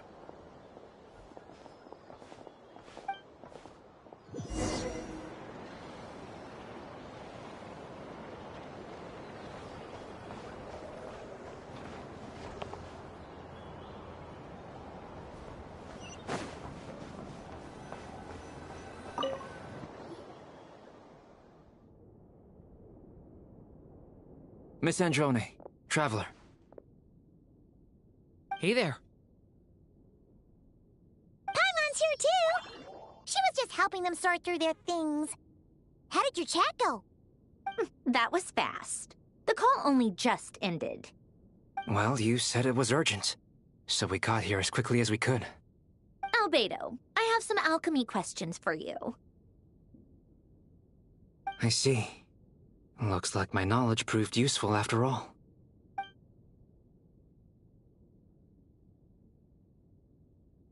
If I might ask, what is the end goal for the modified formula you'll be using? I needed to predict the future of the entire world. But I've run into some teething issues since trying to implement Renee's theory of the 4 Orthants. I see. I'll have a look at it. Still, computing power is the real issue here. How do you plan to solve it? About that, it's been sorted. Oh, with the Traveler's help? Actually, you're not wrong. She found the person with the solution. Was it Hat Guy? Yeah, it was him. Wow! Go Hat Guy! Seems like all that time studying at the academia is paying off big time. But where is he? Wasn't he the one who asked Albedo and I to come here? Come with me.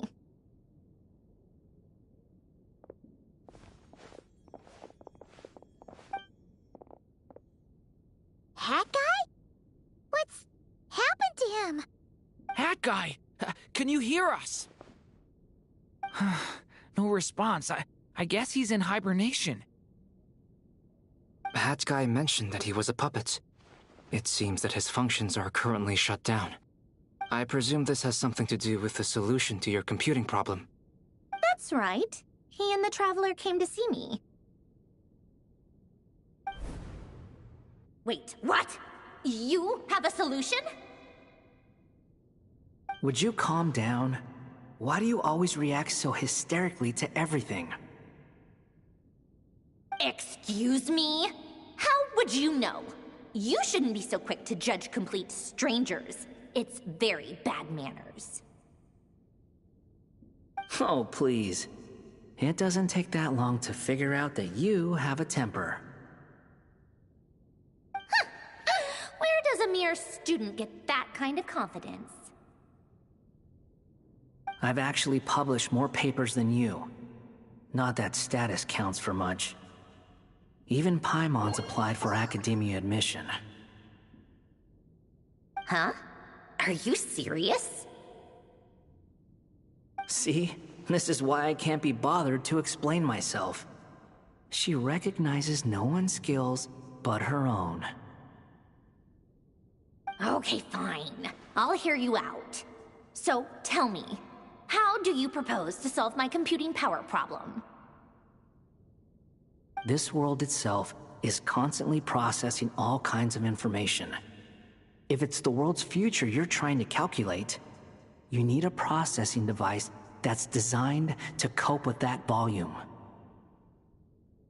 Easier said than done. Only Irminsul can handle that kind of...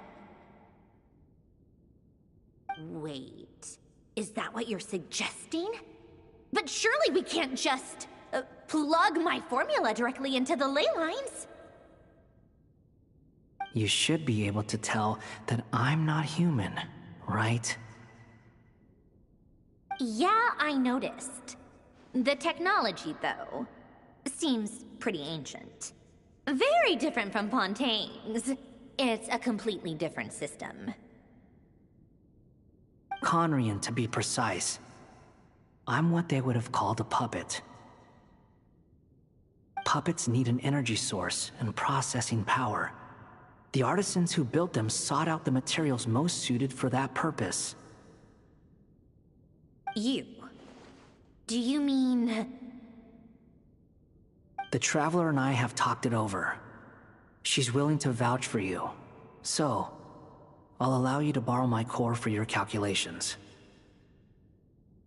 It was built using wood from a silver-white tree, which makes it a small part of Irminsul. Conrian technology and Irminsul wood. Who in the world could have built you? Are you sure about this? A puppet without its core will cease functioning completely. And if it's left in that state for too long, it might not recover. You could die if you do this. You do realize that, don't you? I can put 2 and 2 together, yes. No need to rub it in. I won't lie to you. This has never been done before. I cannot guarantee your safety. Doesn't matter. I'm prepared for the worst. Did you two actually talk this through? Is he... Are we really considering this? Yes, we discussed it. The bottom line is, he trusts me and I trust you.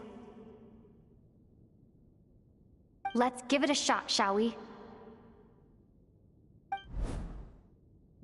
Honestly, I have no clue where this kid even came from. But for whatever reason, he lent me his core to use in my formula. I'm very close to finishing my calculations now, and the core is currently in use. So I'm sorry, but I can only show you a sketch right now. This is what the core looks like. A silver-white branch. It certainly matches the legends told about Irminsul. Is Hat Guy gonna be okay? He's not gonna die, right? Right? In theory, he should be fine. As long as we put his core back in time. Beyond that, all I can say is that I'll try my best to avoid risk and make sure the core doesn't sustain any damage. I think I know why you called us here now. Someone needs to watch over his body and make sure it's protected until the process completes. Correct. He said that the only ones he trusts here are you two, and the Traveler. And the Traveler will have other work to do.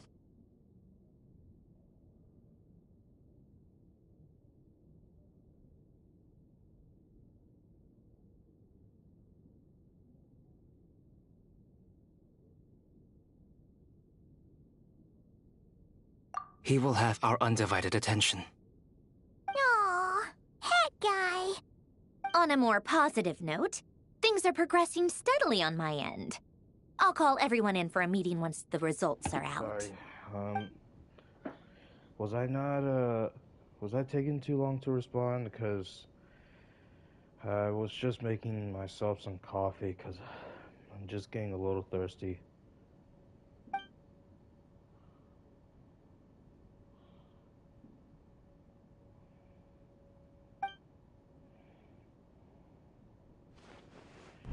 The worst case scenario with the core removal is either a system reset or a total loss of function. But I'm not afraid. A quiet death should have been my fate long ago. A core is completely different from a heart.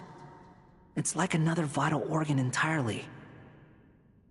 I never believed it could be a true replacement for what I sought. But in the end, it turns out the core was more useful to me. Pretty funny when you think about it. It's like the punchline of my entire life. Do you think there's any difference between a puppet and a human? If not, then this would just be another samsara. I have already experienced both a past life and a next life. Part of me wonders whether I'm only capable of making this decision because I've become a real human. What's with that expression? Isn't this a good thing? Sandrone will succeed, won't she? She has to. She will. We all have to persevere until this is over. That's right. And I'll protect you all until a moment of victory arrives.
Who are you?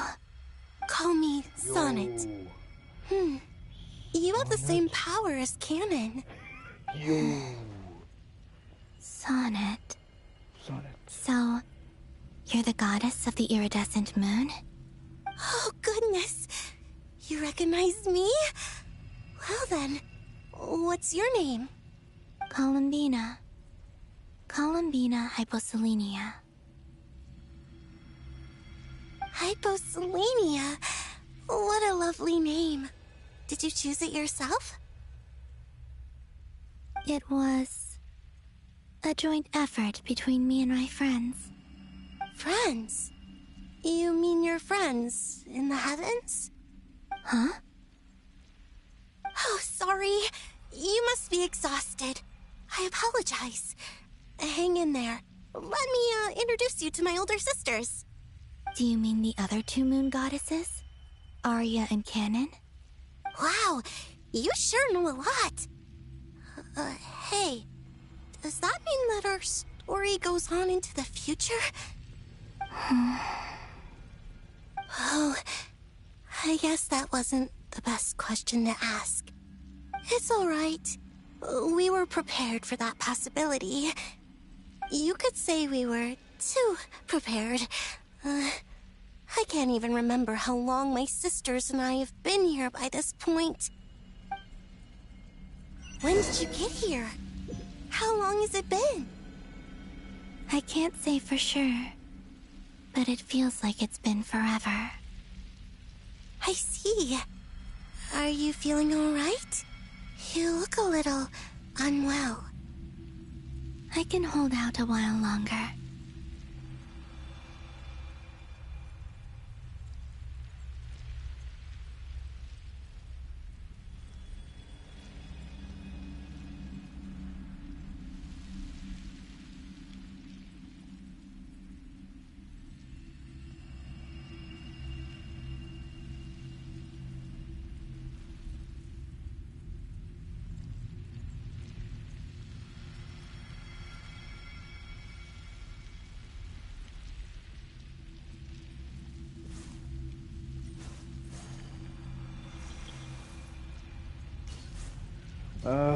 Every time when I keep going... We don't have far to go.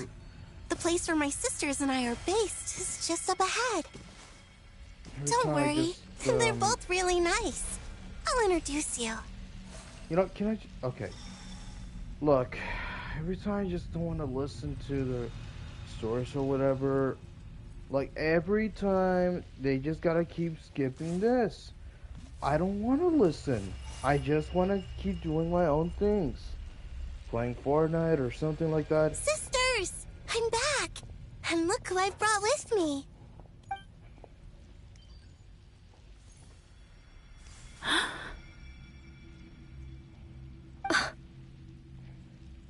It's our lovely little sister, born in the far future. The pleasure is all mine.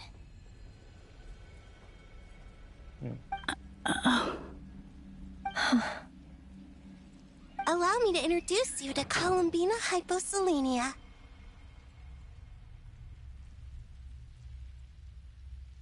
This is Arya, the goddess of the eternal moon. And this is Canon, goddess of the frost moon. Canon, don't you think Hyposelenia's power is similar to yours? Hello, Columbina. I apologize for our startled reaction just now. And please, forgive our little sister if she's been annoying you. She tends to talk a lot. It's fine. You seem shy. Don't worry, Columbina Hyposelenia. No one can hurt you here. Could you tell me where here is? Please. I must know.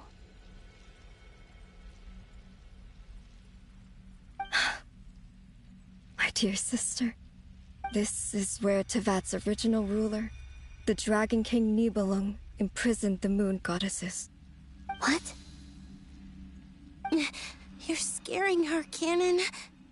No, I'm fine. Please, Continue. Nibelung, our original master, created us in the distant past to maintain Tevat. But he left this world and traveled into the dark universe beyond, to explore worlds vaster still. Day and night, we fulfilled our duty in the heavens, until the day that the first Descender arrived. The great ruler of the firmament. The heavenly principles. Is that what later generations call them? I see. But we did not reject them at first, nor did they seem to harbor ill intent towards this world. We coexisted in peace. They were like a guest in our home. Slowly, however, we came to realize that our guest had a growing desire to change and dominate the world. And you didn't stop it? No. There was an order to the rules they set up that Nibelung never taught us. We wanted to know if this order would bode good or ill for Tevat.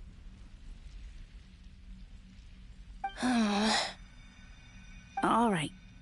Canon and I wanted to know. Sonnet was against it from the outset.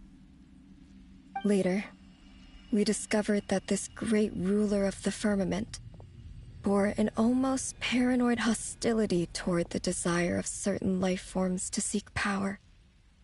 Or perhaps they feared them. They would even cast down celestial nails as manifestations of their power, to punish the civilizations of the world below. Only this was far beyond mere punishment. Right. Their rules brought order, but the price people paid for merely testing the limits of those rules was far too great. I did everything in my power to help the punished escape catastrophe, but still, too many lives were lost. The ancestors of the Frost Moon Scions were some of the ones you helped. But just when we had decided to take countermeasures, the Dragon King, Nibelung, returned. And so began the War of Funerary Flame. So, that's the name the world gave that war in the future. Well, who won in the end? As far as I know, the Heavenly Principles won, although it came at a great cost. They remained in Tevat, where they continue to rule to this day. And the world's original master, the Dragon King Nibelung, was destroyed. And what of the moons? Are there still 3 moons in Tevat's skies? You can tell us the truth, Columbina. We know we are but remnants of a bygone age. We are prepared for the answer. Only the Frost Moon remains. But it has been cast beyond the false firmament by the Heavenly Principles. The eternal and iridescent moons were both shattered during the war. So death finally came for us in the end. Sonnet. But you're still here, aren't you? A moon goddess cannot live without her moon, Columbina. She's right.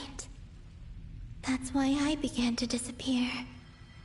Because the Frost Moon is cut off by the false sky. How much worse it would have been if it were outright destroyed. Our souls may endure within this lunar palace, but if our moons are destroyed, then we shall disappear the moment we depart from it. I'm sorry. There's no need to apologize to us, dear sister. If anything, we owe the world an apology. If only we'd decided to act sooner, rather than arguing amongst ourselves. all the more reason not to spend this time in regret and repentance. Instead, we should focus our efforts on how we might help our future sister. Sorry? Don't you see, Columbina, your story is not yet over.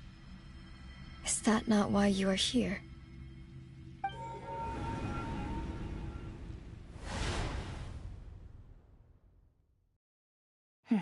It's done. Initiate numerological array. Continue running primary process. Calculate the world's fate through extrapolation, and identify nodes of potential change. Secondary process, scan for moons. Still 4. The number of moon marrows hasn't changed. Wait, let me think. Is it possible that there's something I've been misunderstanding about the moons all along? Variables. Variables in the world. I know where potential variables within the world come from. So what about the moons? Are there any variables there? Like their life or death, for instance. What if being alive or dead makes no difference to a moon?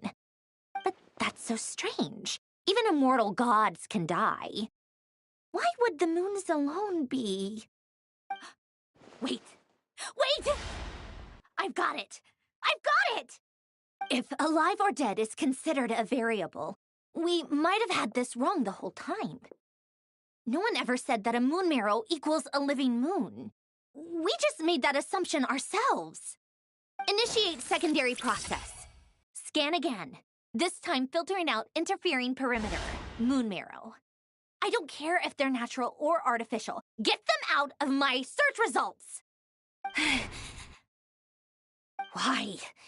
It says 3 moons still exist in Teyvat, even after excluding the moon marrows. But we know for a fact that 2 of them are dead. Redo the scan. Narrow the results to living moons and real moons. No, scrap that. Narrow it down to moons that have lunar authority and remain alive. Why? Why is it still 3? What is this, Columbina? Has the world lied to us? Or are you the one pulling the wool over our eyes?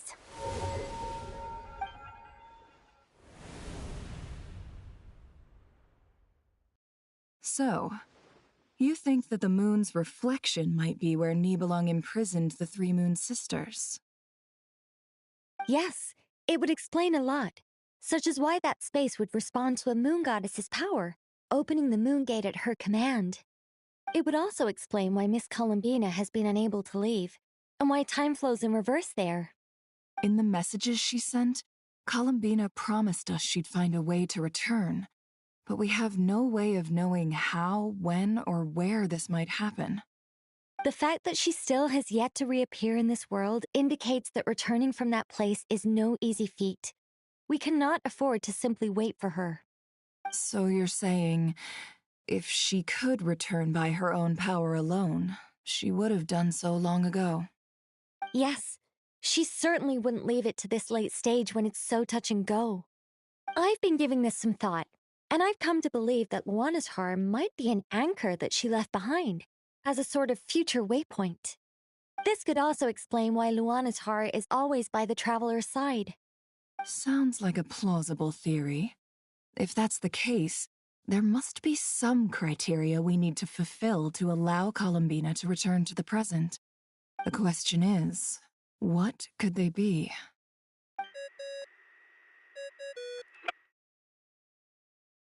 Hello? Listen up! This is extremely important!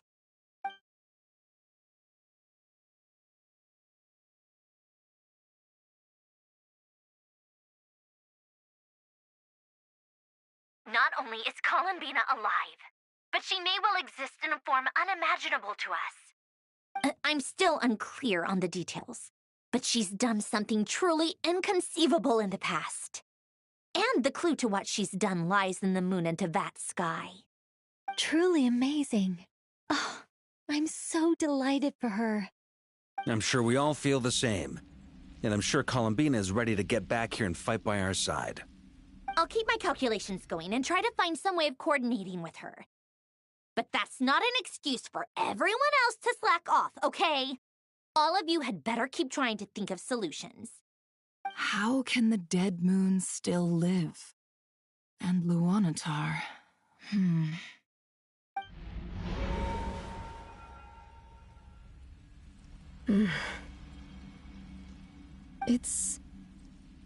Hard to believe that's what will happen in the distant future. Our authority is linked to the most fundamental rules of Teyvat. I suppose it's no wonder that many would covet that power.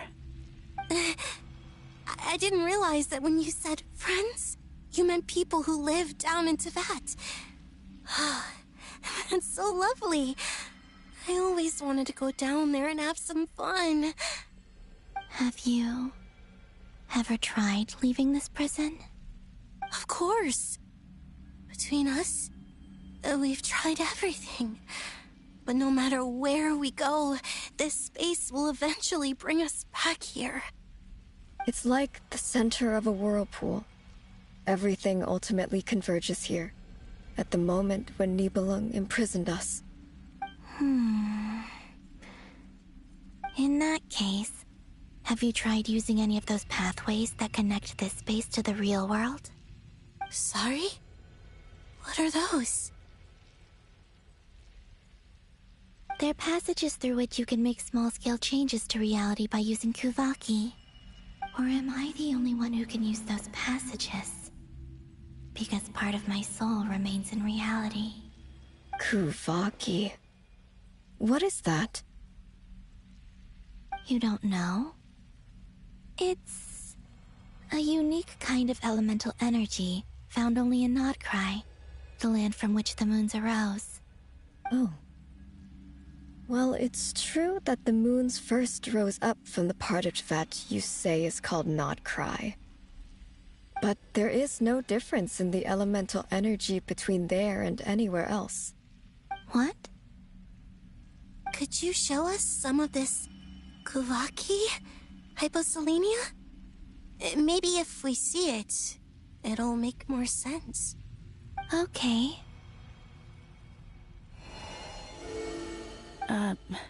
Isn't that just your power? What? But it's everywhere in Krai. In the air, in the land. Even the creatures who live there have adapted to its influence. How curious. This Kuvaki certainly did not exist anywhere in the world before we were imprisoned. Let alone influence living creatures. So, how exactly does it affect them anyway? Can they float in the air like us? This is so strange. Why would their reality differ so much from mine? Columbina, you're looking for more than just a way out of here, aren't you? Yes. If I am to help my friends, I will need tri-lunar authority on par with that of our foe. You mean... you'll need our power? This sounds extremely risky. The Three Moons' powers are not mutually compatible. Concentrating them into one goddess will be a very painful process. And if anything goes wrong, it could tear you to pieces. I know. But I'm willing to take that risk. Even so, let's say we successfully transfer our authority to you. How will you take it outside this prison? Nibelung constructed this realm specifically to prevent us from using our powers to interfere in his war. No moon goddess can leave this place alive. What if I don't leave alive?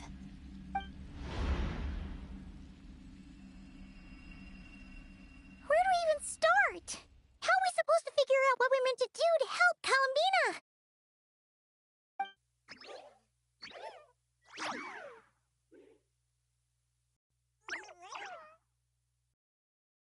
Columbina, what do you need from us? If she really got to the beginning of time in there, how do you think she'd leave us a message?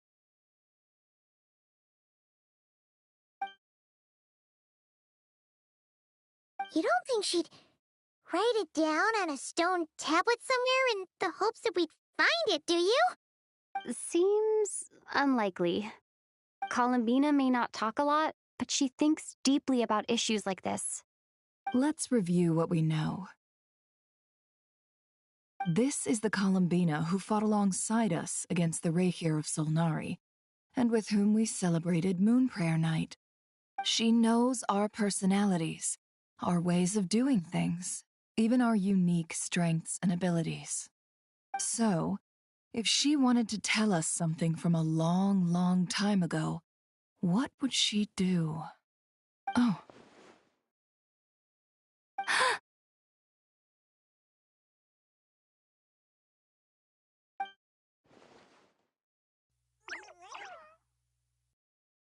Traveler, you once said that those golden ripples also appeared when Luanatar was born.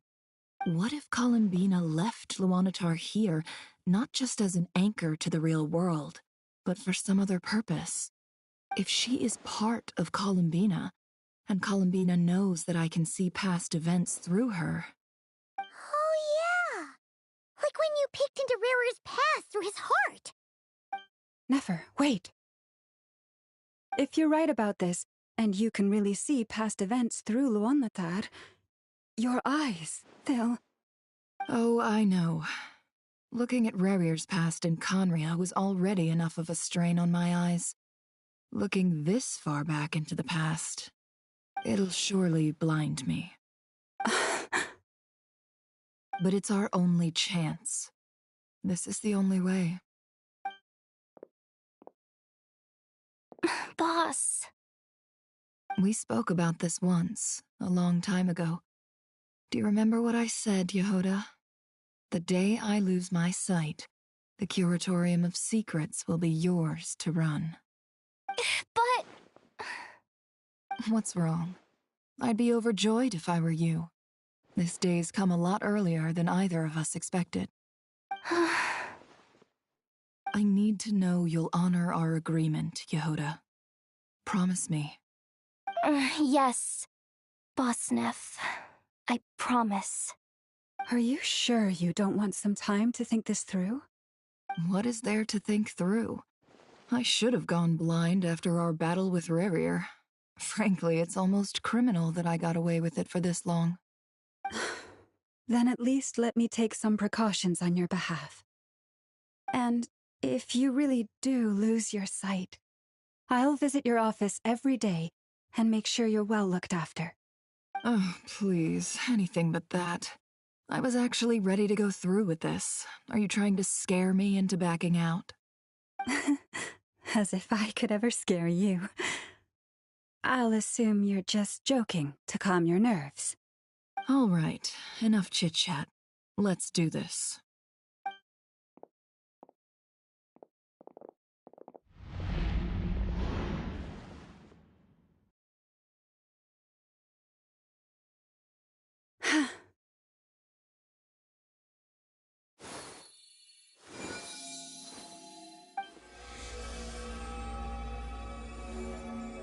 All done. Good. Now give me some space.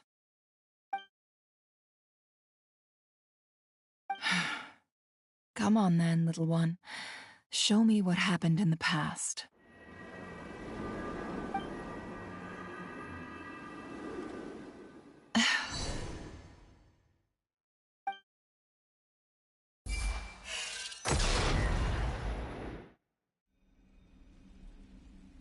Between the Trilunar Authority, Kuvaki, and the soul-surviving moon, the Frost Moon, I think I might know how to get back.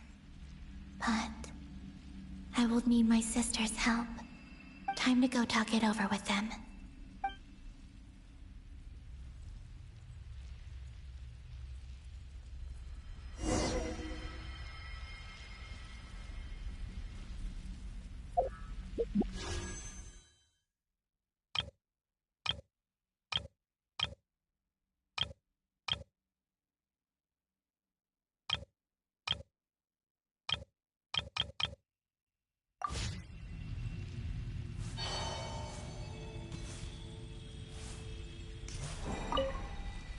Seems you have reached a decision.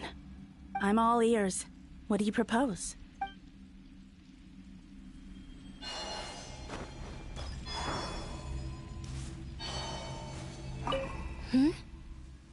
Have you decided what to do? I hope it's not too dangerous. You really scared me when you said that thing about not leaving here alive. Come on, let's go find the other two.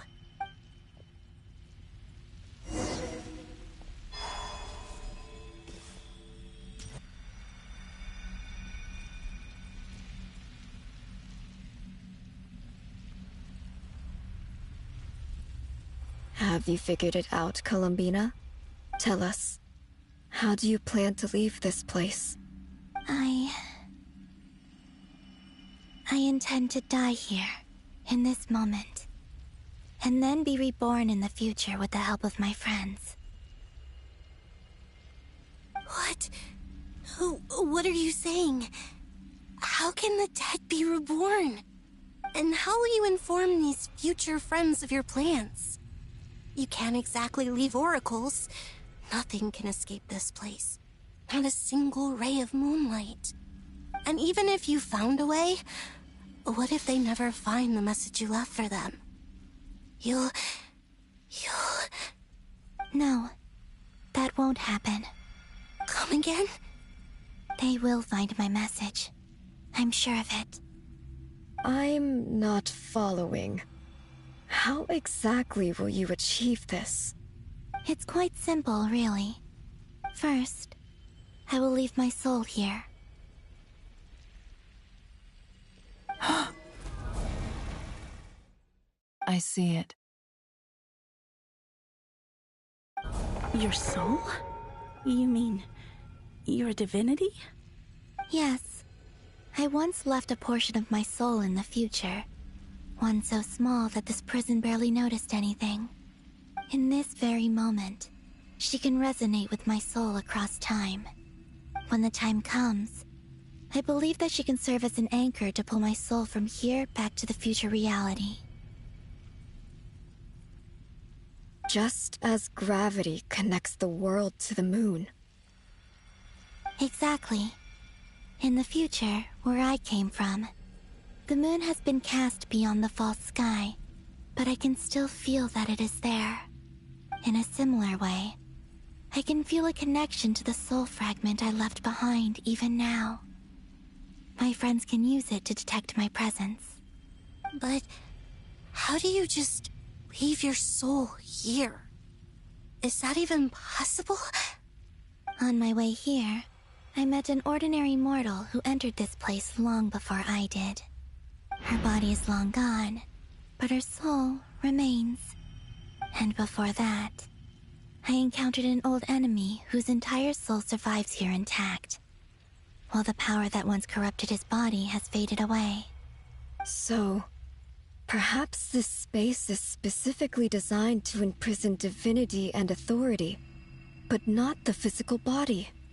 Still, even if your body can escape, would it not just be a lifeless husk without the soul inside? Wait, is that what you meant when you said you wouldn't leave alive? Yes. I shall turn my body into moonlight and pour it over Krai. That power shall protect the land and quietly blend into it, awaiting my soul's return in the future. However, I cannot do this on my strength alone. I would need your help to do this, so I'm humbly asking for your assistance.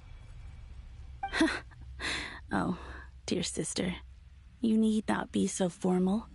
As I said before, we are but remnants of a bygone age. You, on the other hand, were born alone in that distant future, and you have walked a long and lonesome road since then. How could I bear to let your story end here in this dungeon? Don't forget, we are your sisters, your family.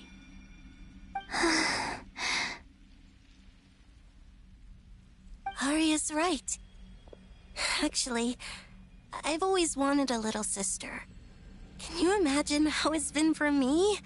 Getting nagged by two older sisters all the time. Now, I finally get to be the big sis. And not just that, but I get to help you return to your world, too. How could I say no to that? Sonnet. canon?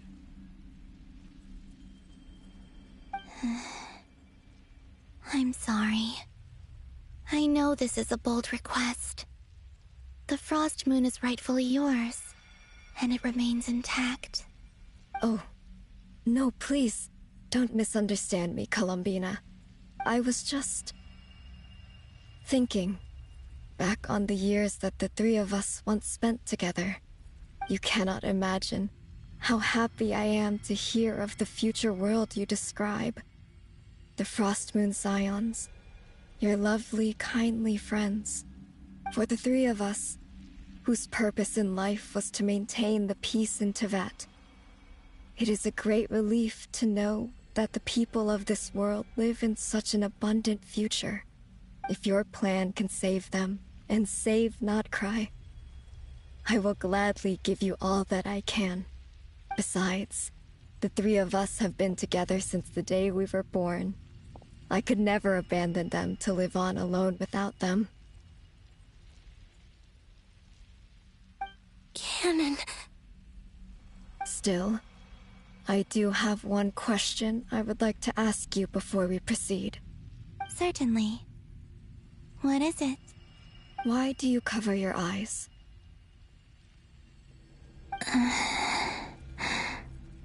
Yeah, I was curious about that too. But it seemed personal, so I didn't want to intrude.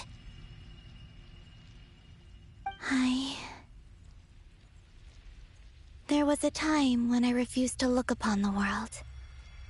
I believed it was full of nothing but lies and falsehoods.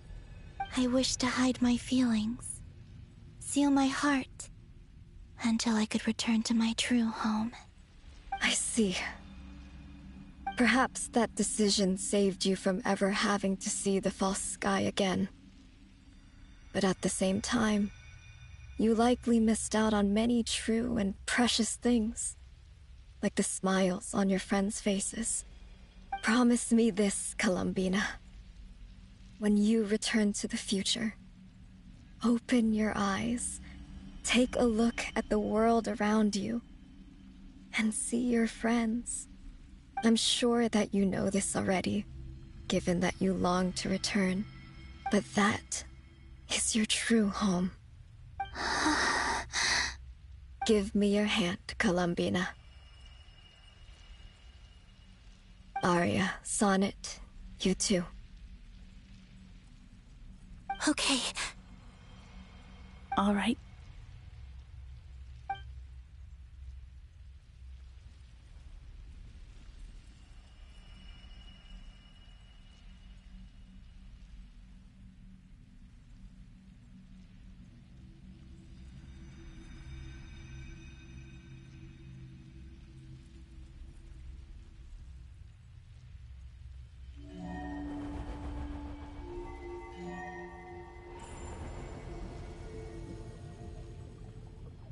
We once were the songs sung for eternity, but now it is you who must continue to sing. We once were the tides in the great river of time, but now we subside, and you arise. We were the messengers of madness and inspiration. But now, the lies have faded, and your truth must endure. We are souls awaiting the sun. You must return to be with those who smile when they see your face.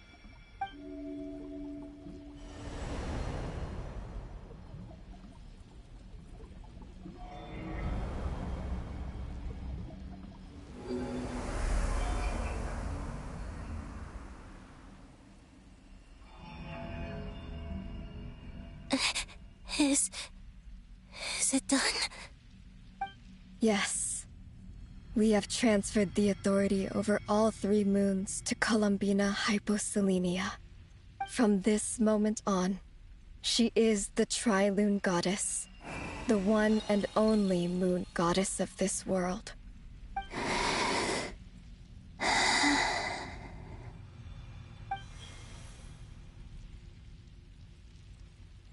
Thank you. Thank you, my sisters. Now go. And do what you believe is right, Columbina Hyposelenia. Be aware that we cannot grant you the power of the three moons beyond these prison walls. The conflict that arose over their remains following our disappearance will still take place. I understand. Sisters, oh, my body. It feels... Now that we have given up our power and authority, our bodies are merely mortal shells. This prison is dissolving them as we speak. It's okay, Sonnet. The end must come for every god, just as it does for every human. That's all this is. The final destination of our lives. Canon and I will be by your side the whole way. We have one final request, Columbina. Could you use the Three Moons' power to send us back into the real world? Now that we have lost our powers, I doubt this space will seek to hold us further. It's just... we would like to spend our final moments together in the only place we ever called home. Of course. Gladly.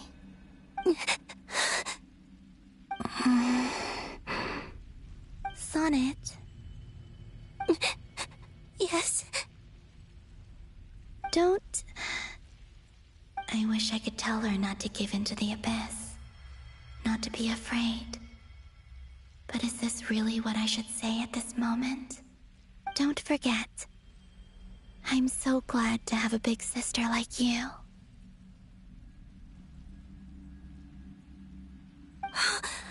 No, Hypo...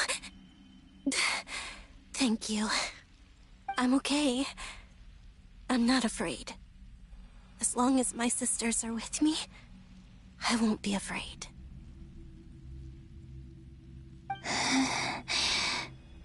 It looks like this is goodbye, sisters.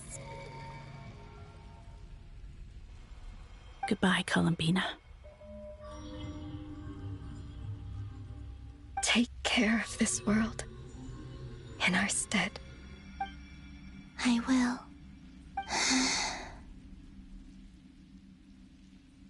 And now, it's time for me to bid farewell to my body, too. May it become the moonlight that keeps Not Krai company through the long years ahead. So this is why Not Krai was not always home to Kuvaki. It only appeared after I poured my body out upon this land, and only this land. Kuvaki responds to me because it is me, my body, answering the call of my soul. And the golden energy I've encountered on my way here was, in fact, that very soul, which I am about to leave here to guide me. O power Trilune, eternal moonlight. I, Columbina Hyposelenia, lay aside my body. Let it be cast into the dark night to illuminate the future. May it be a companion to all who dwell beneath the moon.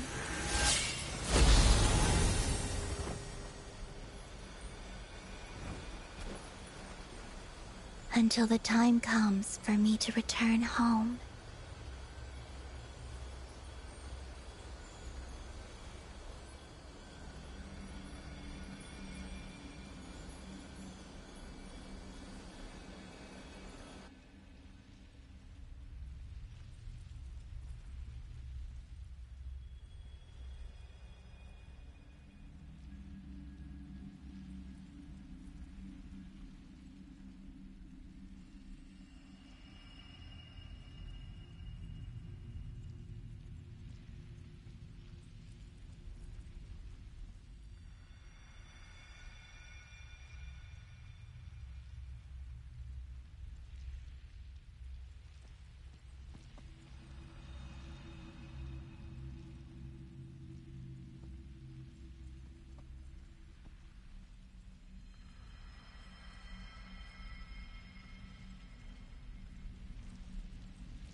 we even allowed to see that?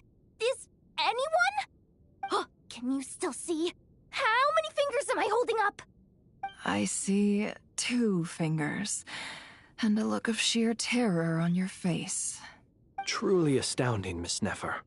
Your eyes have glimpsed the very ends of the world, and yet they remain as sharp as ever. Or is the credit for this miracle due to Miss Lauma? It seems that even time itself is no match for your medical skills. Surely you jest, Mr. Flins. I suspect we have Columbina to thank. She must have realized the immense toll that the ritual would take and purposely set aside some of her power in the past to protect Nefer's eyes when this moment arrived. There is always a great price to pay for witnessing the truth, but it seems that this time, Columbina has shouldered that burden on our behalf. She chose the perfect method of getting a message to us. Though her eyes were always shut, she was clearly so perceptive. She knows us well. She knew exactly how we would think and what we would try. Despite being separated by time and space, we're seeing the same possibilities and seizing the same opportunities. We still don't even know if she's okay right now. But as long as there's a chance we can do something, we'll fight to make it happen. We'll get you back somehow, Columbina.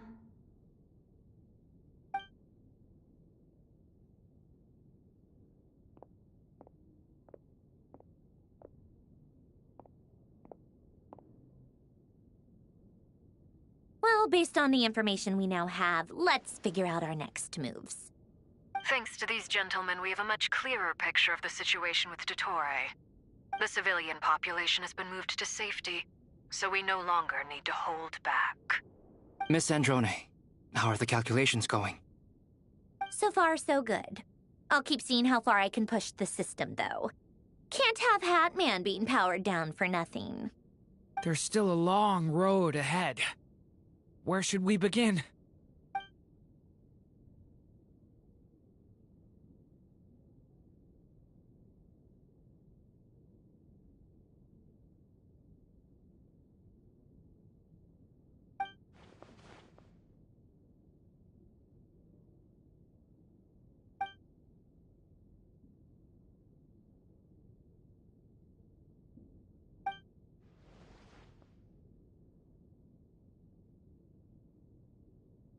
Our plan is clear.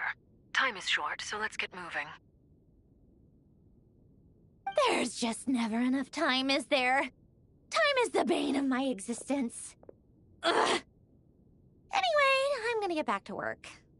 All right, we'll do our part too. Yeah.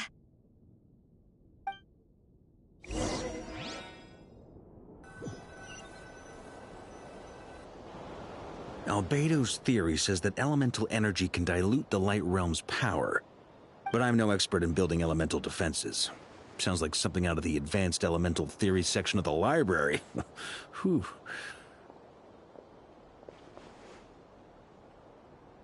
You seem quite troubled. Well, yeah. I mean, who doesn't get a little flustered when they're completely out of their depth? You were the very picture of confidence back when you approached the Hexen Circle. Yeah, I could have been faking it through that whole meeting for all you know. Who's to say I'm not just a ball of nerves in a charming and gregarious package? Oh gosh, really? I'm so sorry, I had no idea. Well, you're all the braver for it. Still, I was much more in my comfort zone than I am here. At least in Mondstadt, you can cry for help from a cliff top and actually stand a chance of summoning Barbados himself. Things have never looked bleaker than they do now. If we don't pull this off, Tevat's doomed, isn't it? Oh, you think so? Actually, yes. Yes, it probably is. It's a shame. Don't put too much pressure on yourself. Tevat has faced annihilation many times in the past, but it also gave us you, didn't it? Hey, don't give me that. It's not like I'm anyone special. I disagree. Every human born in this world is special. We angels have always believed that. In that case, this humble human being has a big favor to ask of you. I thought you might say that. I'm sure Alice, in her great wisdom, sent you here precisely to help us in this difficult time, yes? Well, that has less to do with her wisdom, and more to do with my power. Of course, of course. Well, the thing is, these elemental defenses we're about to build, I don't think it's a question of if they'll fail, but when. Durin's findings from his patrols make it clear that Dottore is constantly expanding his territory. First it was his lab, then the design bureau, and now this. It's not realistic to completely stop him encroaching on the rest of Krai. Rather, our goal should be to stall him for as long as possible. If Miss Sandroni's calculations are correct, well, they're the closest thing to certainty we have in this situation, so let's assume they are. Anyway, her calculations suggest that our best hope for victory lies in Miss Columbina's return. It's up to us to slow Dottore's advance and buy time for her to make a return. Are you asking me to help you with building the defenses? No. I'd like you to prepare for what comes next. When he eventually reaches us, we will have to fight him. You were an angel once and a mage now. I'm asking you to lend us your protection. Oh. Can I take it that you're triggering the terms you fought for during our three-way talks? Well, technically those terms were about protecting Mondstadt. But if you're happy to agree to the change in location, then yes, let's do that. You're cashing in on this much sooner than I'd imagined. Well, yeah. The way things are going, I might not get another chance. Very well. The mages have heard the knight's plea, and we will respond. To tell the truth, Alice and I had already discussed how we might help you all, so I didn't come empty-handed. I always like to be prepared.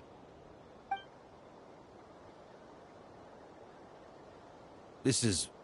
wow. Yeah. This is great. Seriously, thank you. It's been many long years since I had a chance to dazzle humanity with a little divine intervention. To humbly serve as a reliable and responsible guide. Anyway, Knight of Boreas, please accept this gift in recognition of your great virtue. Go now. May the angel's blessing deliver you safely to your destination.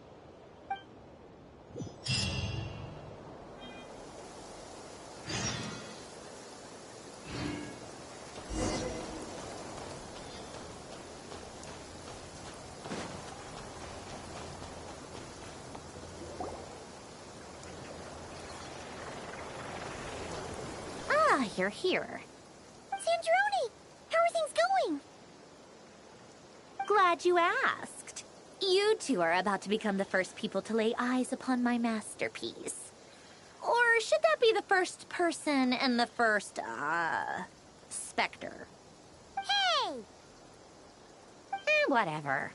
Come, feast your eyes on this. Wow! We've never seen something like this before.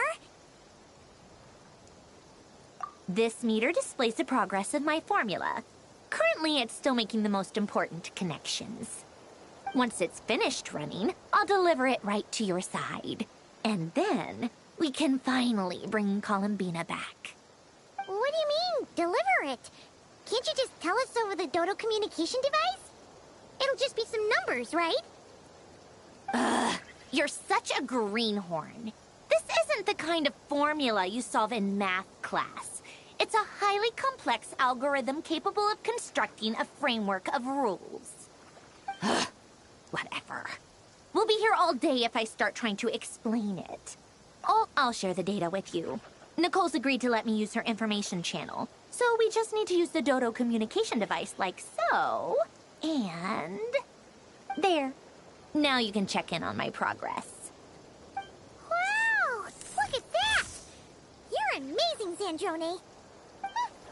About time you recognized my genius. Took you long enough. Anyway, that's all for me. You should check on the others if you have time. Make sure we don't have any weak links in the chain. That might sound harsh to you, but close supervision is a common practice in the Fatui. Not looking to catch anyone out. I just care about everything going smoothly. That's all. I'm kinda stuck here while the formula's running, so I need you to be my second pair of eyes in the meantime.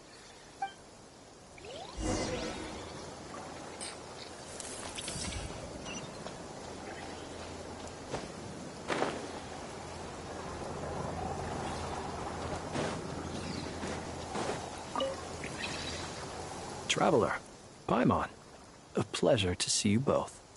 Friends! How's everything coming along? Fairly well, if I do say so myself. Personally, I am ready to confront Dottore head-on. Ooh, you sound much more serious than usual. To be honest, I am not usually fond of exercising my full strength. For one thing, it's hardly conducive to maintaining a low profile. Besides, I believe one should have the right to choose when to show their hand. I am conserving my strength until the moment of battle is upon us. Anything to boost our chances of victory. Seeing you get into the zone like this really puts Paimon at ease. Huh, Traveler? I consider it an honor to have your trust. Rest well. I look forward to seeing you both in your element during the battle.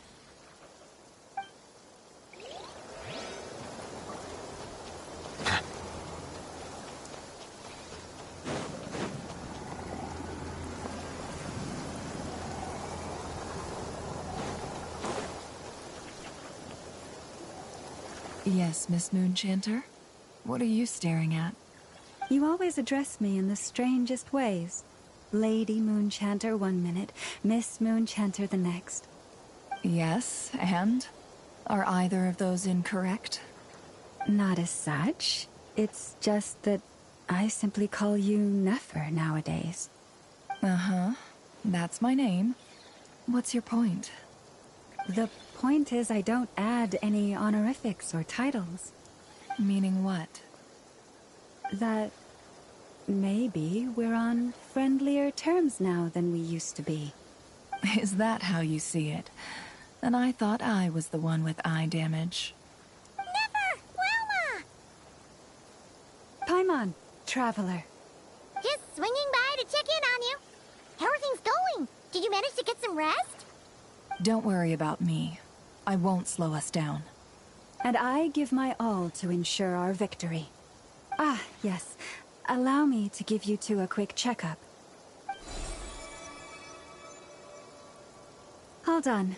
You're both in good shape. You're welcome. You'll have your work cut out for you in this battle against Dottore, so make sure to get some rest in first. Paimon will keep an eye on her. Don't you worry.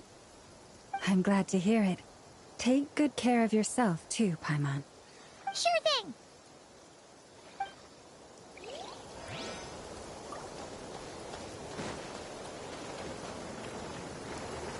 Thankfully, Miss Nicole has come to our aid. Nasha Town is now looking very well defended. Golden Flame. Yes, that's Nicole's power, all right. Based on the latest message from Grandmaster Varka, it sounds like they've reached an agreement. The situation should be more stable with her assistance. Everyone will have at least some degree of protection. Albedo! Durin! Hello there, you two.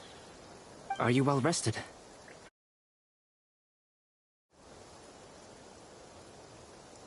That's good to hear. As per the plan, Albedo and I will be in charge of Nasha Town. As Dottore's energy field expands, it's creeping ever closer in that direction. But we will do our best to hold our position. We fought side by side many times before, and always with great success. I believe this time will be no different. So don't worry about us. Focus on fighting Dottore.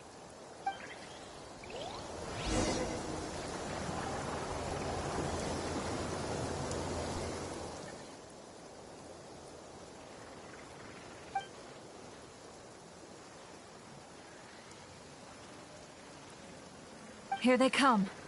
That's quite a horde. As we expected. Get ready, everyone. Take your positions, and prepare to engage. Let's begin. I'm at the ready.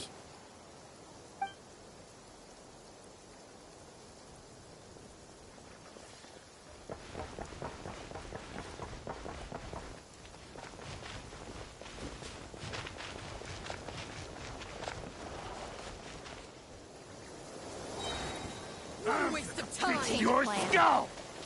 Wipe out! Observe.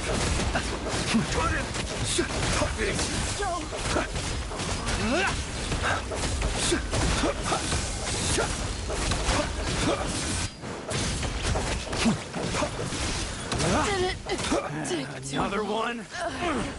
Fine. The night cometh. I'm rather out of sorts.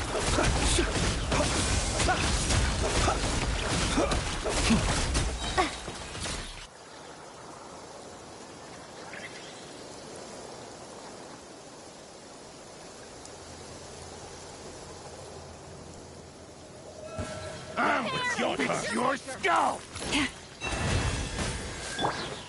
The deception ends here. These creatures cannot stand against us. Oh, fighting talk. Just don't let your guard down. That goes without saying. I'm hardly the risk taker in this group. Excuse me? For the everlasting forest. The mystery unravels. Yeah, yeah.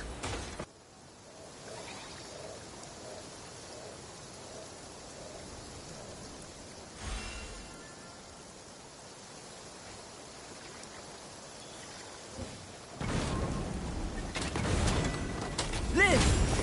Witness my great undertaking! Decay! New life! Devouring claw!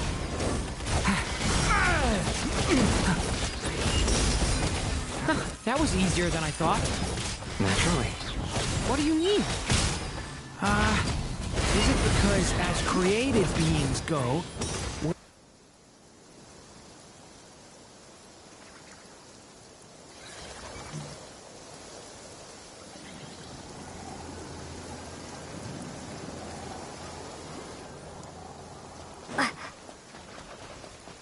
Bombs away!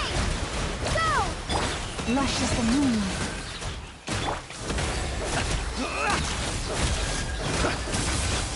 Didn't take too long. People have always used fire to drive away wild beasts. Wouldn't a lantern work just as well? You read my mind, my dear friend. I was just about to say that. All right then, dear friend. Bring the light!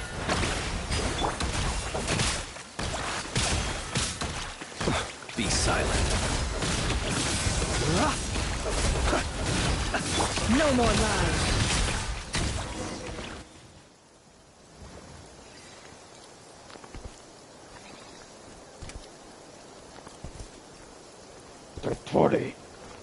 You're looking well.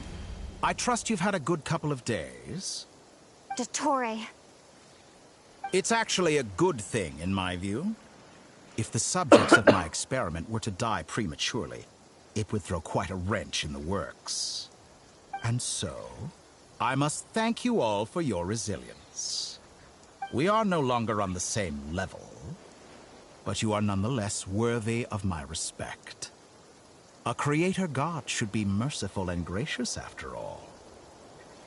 And in any case, it is only right that before I end your lives, the world is informed of the arrival of their new god.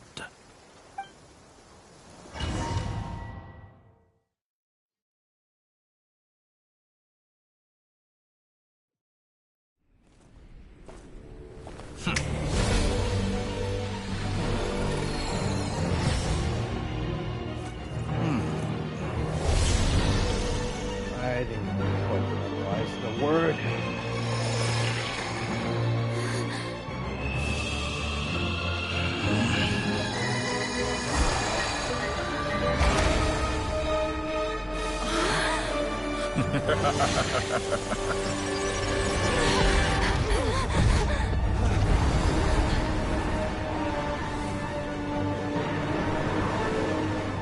Alright. Almost locked off. This is it. The experiment begins.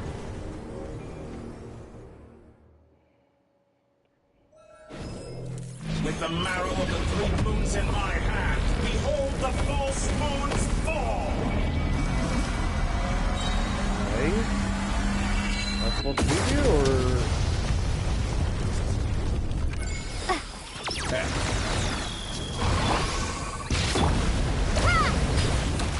You poor lost man. Close your eyes. Beware the creatures of the night.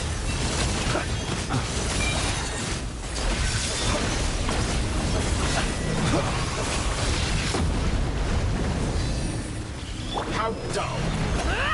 It all adds up. Entropy. Keep it up. I'm still collecting data. Leave this place. The night comes. Be silent.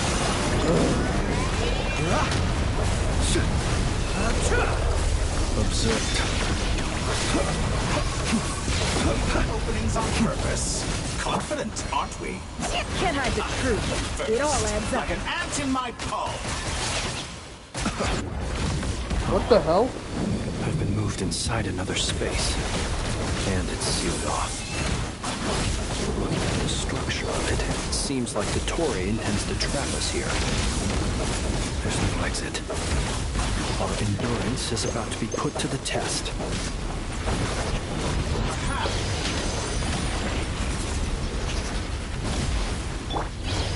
Flores, protect us. Can't hide the truth. Did you honestly think that would hit me? It all adds up.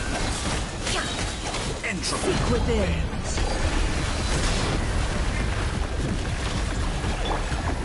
By the frostman of old, you poor lost life. Water jet! Reverse.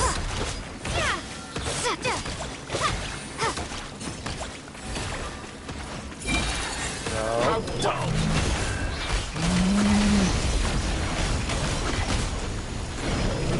With the marrow of the three moons in my hand. Okay, I think I know what to do. I think I know.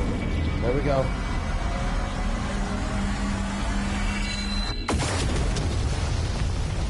There we go. Tell me, where will you try scurrying off to next? Looks like the Torre has opted for a divide and conquer strategy. But we will not allow them to triumph. Now, I shall pray for our victory. Wait, why am I going reverse? Yeah. Bruh. Did you honestly think that would hit me? Of course.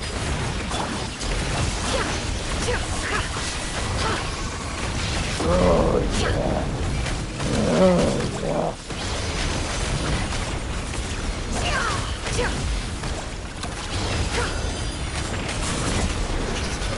Oh, yeah. I better wrap this up. Good. No more lies. Keep it up. I'm still reverse.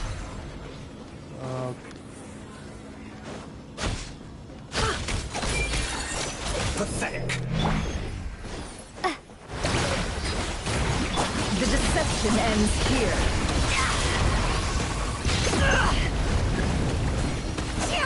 It all adds up. Entropy. Time to conclude. No more lies. Good. Keep it up. I'm still collecting data.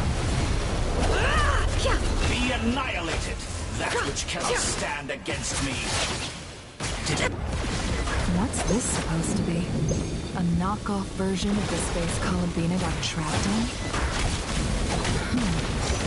There really is no way out. We'll see about that, Victoria.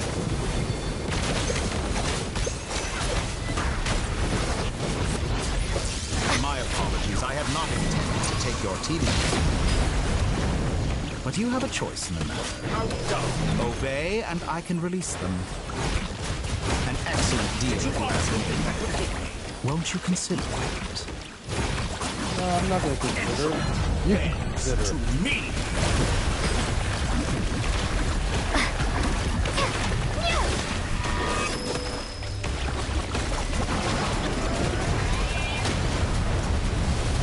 How dull!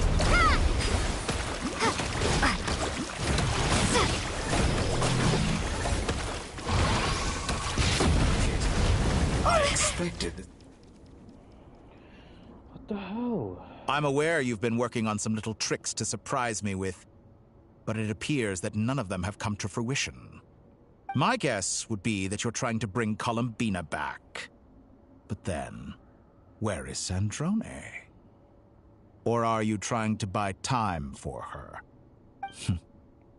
I always found their friendship to be a curious phenomenon. Two highly incongruent personalities, and yet they share a deep connection. Speaking of Columbina, I once saw her as like a younger sister. We got along quite amicably while she was with the Fatui. But then one day she suddenly decided she would refuse to take part in any further experiments. To this day, I truly don't understand what I could have done to upset her so much. It's such a pity. I could have had a sister, a family. But alas, she grew to dislike me. You're not fit to be family to her. That I can't deny. So many people, all obsessed with playing out the same tired old dramas. This world is rotten to the core. And then there's you. You had every opportunity to reach the right conclusion. The thought of killing you off like this... But I maintain that I approached you in good faith, so I will offer you another chance. Will you work with me? You have until I count to 10 to make your choice. 1, 2, 3... Not in a million years. I'm not joining. You can go join your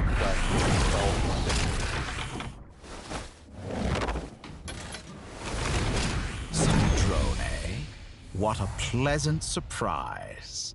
I didn't think you'd join us all the way up here. You're as sick and twisted as ever. Don't fool yourself into thinking anyone's grateful for the chances you're offering them. Sandrone, but the formula hasn't finished running yet. Funnily enough, I was just discussing a collaboration opportunity with the Traveler, and then I see you, who I must say is a good example of an opportunity gone to waste. Gone to waste? I said that everyone would get one chance, and you've used yours to march right back into the lion's den. So yes, it's an utterly wasted opportunity. And what makes you think I believe a word that comes out of your mouth? I was planning on disposing of your little formula after wrapping up more urgent business here. But since you've taken the trouble of serving it to me on a silver platter, I can simply bring it forward in the schedule.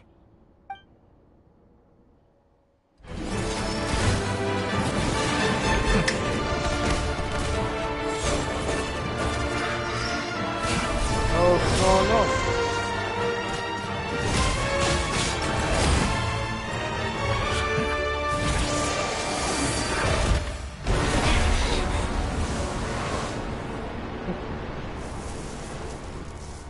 Come in.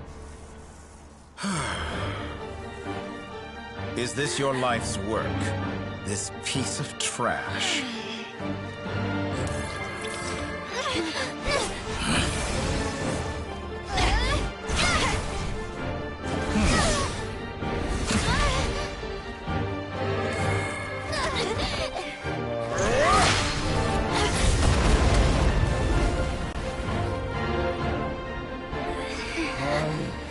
Your formula runs too slowly, Sandrone. You put your hope for success on others instead of fighting dirty. That is why you have failed. Now, whom should I slay first? Any volunteers? No one? How nice of you to leave the decision to me.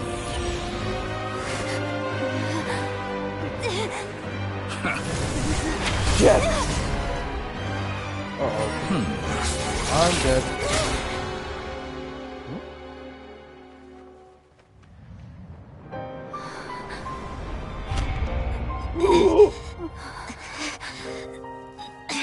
No. Oh, how unexpected.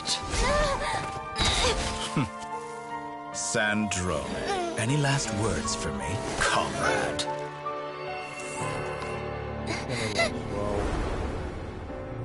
Is there anything you wish for? Not really. But I've always known what I don't want. Go to hell, Dottore. No! No!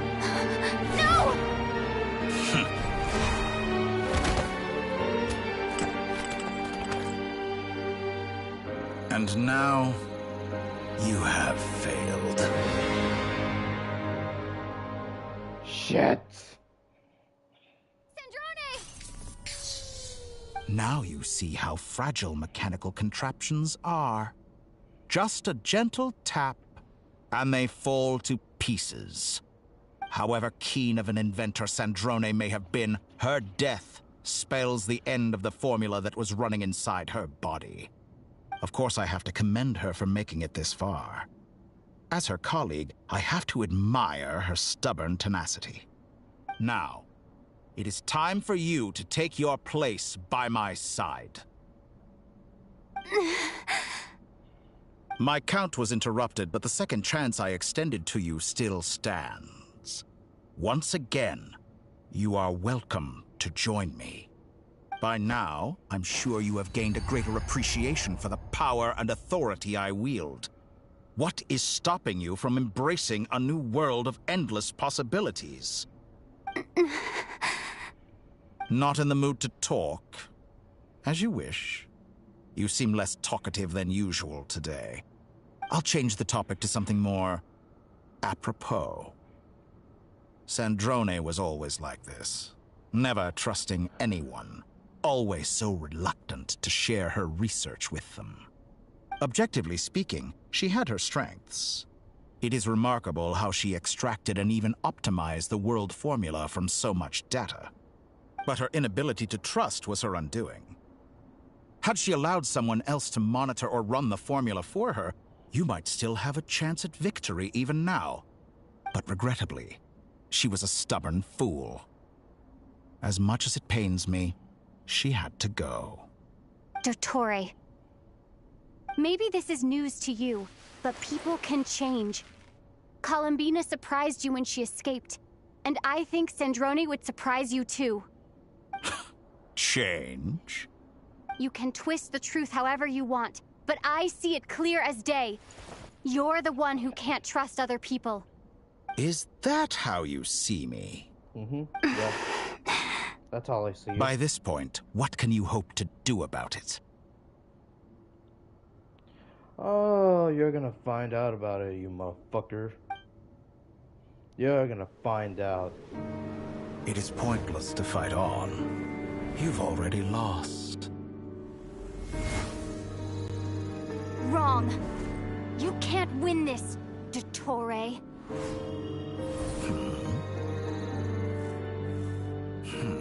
Still going. Come on. What? Or like the moon fall? It feels like the moon is falling.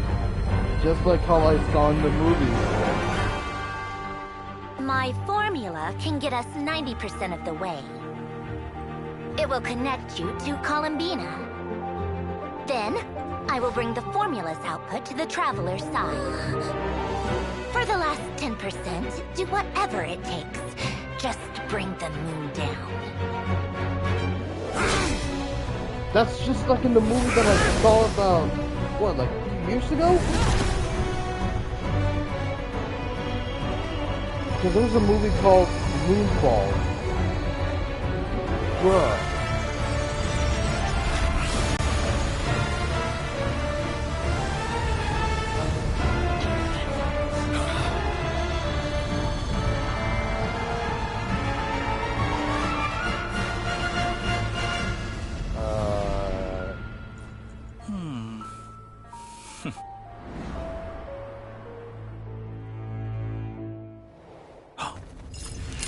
Didn't last long, buddy.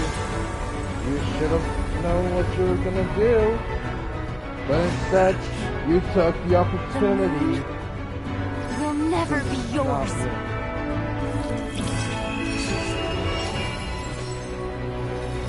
That's the formula. I turn my body into moonlight and pour it over Nod Krai. My soul, I leave here to inform my future friends.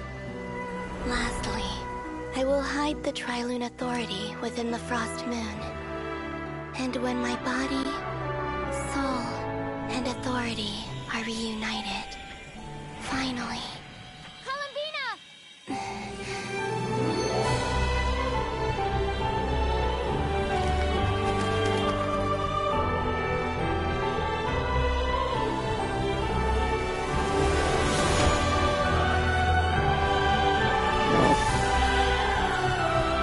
She gonna open her eyes?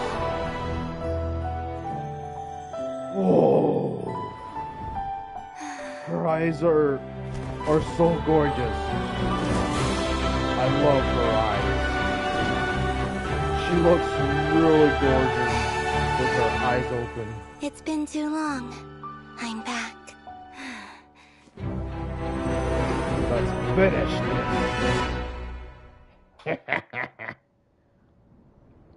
Stay focused on the battle, Traveler.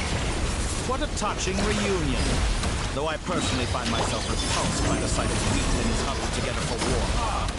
Now, when finished patting yourselves on the back, show me how long you can struggle before you drown. Watch out, Columbina! He can manipulate space itself! I know. Wait for the right moment. We'll strike together. Moon's remnant.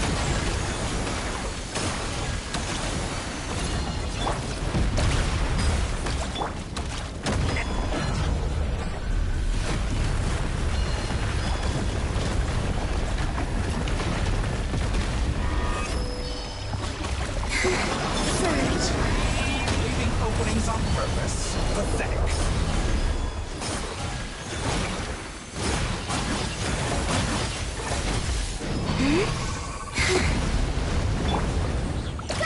Enough!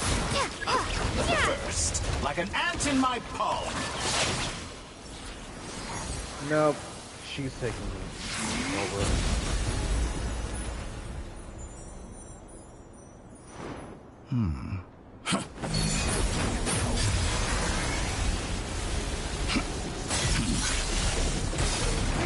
Nope.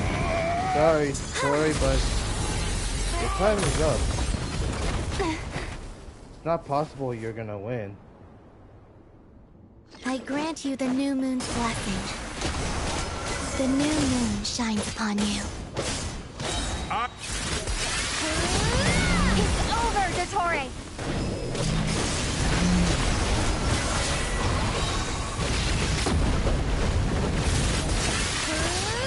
Time to pay for your heinous crimes! No longer must the world cower in the cold night. The new world. Our future is not your... Let the moonlight dispel the darkness. Wallow in this rotten, decaying world. Everlasting as the moon. So close. I was so close to the new world. No, you're no longer close. You're far from it. Rotten, decaying world.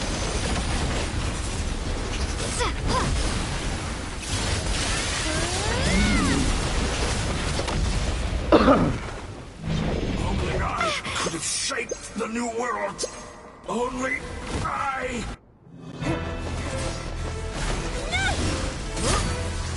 Willfully blind. How can you be so satisfied with your fate?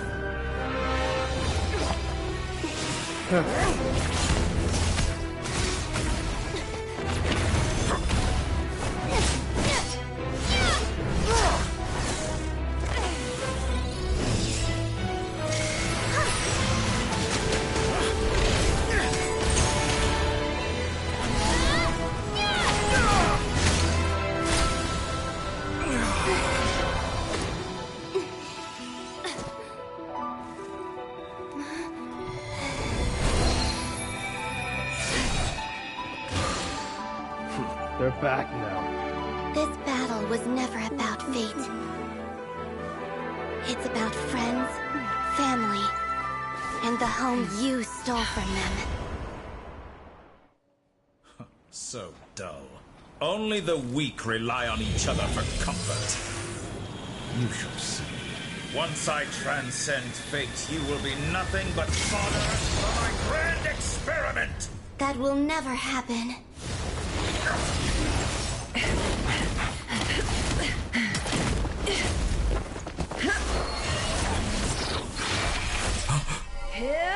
Whoa! Close one.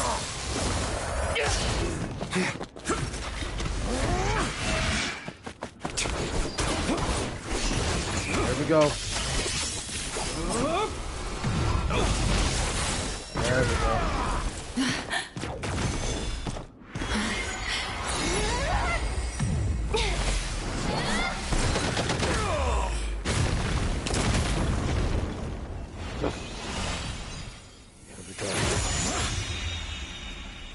Today, the moon lights up this world once more.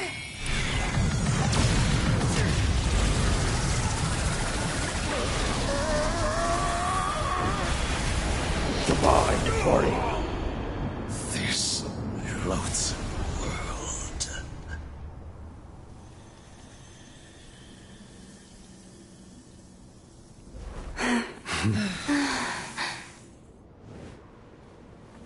No, this world is our home.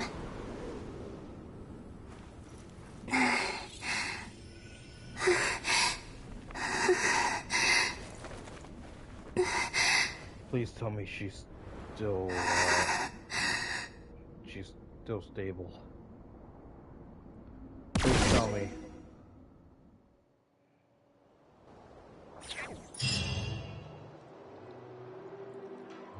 After the battle, you return to Nosh Town. The scars left on Krai by the doctor slowly begin to heal. After learning the crisis and people gradually return to Krai. And the frost moon in the sky also remain within this world. No, you're doing it wrong. The moon looks like this now. What are you trying, children? The new moon, Mom. It looks different than before, doesn't it? Also... Can I go buy a sugar sculpture today? Please? Just one? All right. I suppose today is a special day after all. Almost like a festival. Extra, extra! Get the latest Nasha Express here! Post-disaster report! Nasha Town reborn beneath a new moon! The voyage begins today! The future looks bright thanks to the League. Want a copy? I knew things would be different. But I didn't think that would include the moon. They say a new moon goddess has been born. A new moon goddess? Who's saying that? The Frost Moon Scions? I guess so. I'm not too clued up on the details. As far as I'm concerned, the moon's still in the sky and it's business as usual. Hey, since we've come all this way, shall we grab ourselves a free meal while we're here? Are you a convert now? Or are you just here for the free lunch? Oh, come on. What does it matter? After everything we've all just been through?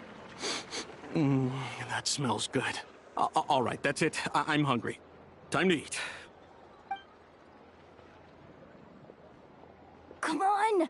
We gotta get there early, or there won't be any good spots left!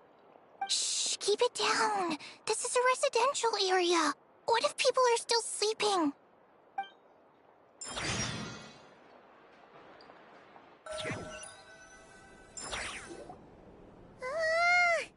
Why is it so noisy outside?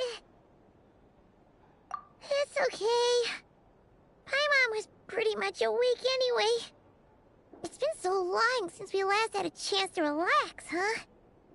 Feels like time is moving slower than usual. What about you? Did you rest well?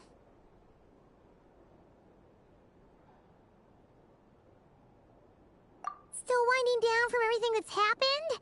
Or are you wondering how our friends are doing? Or is it about what Dotori said to you?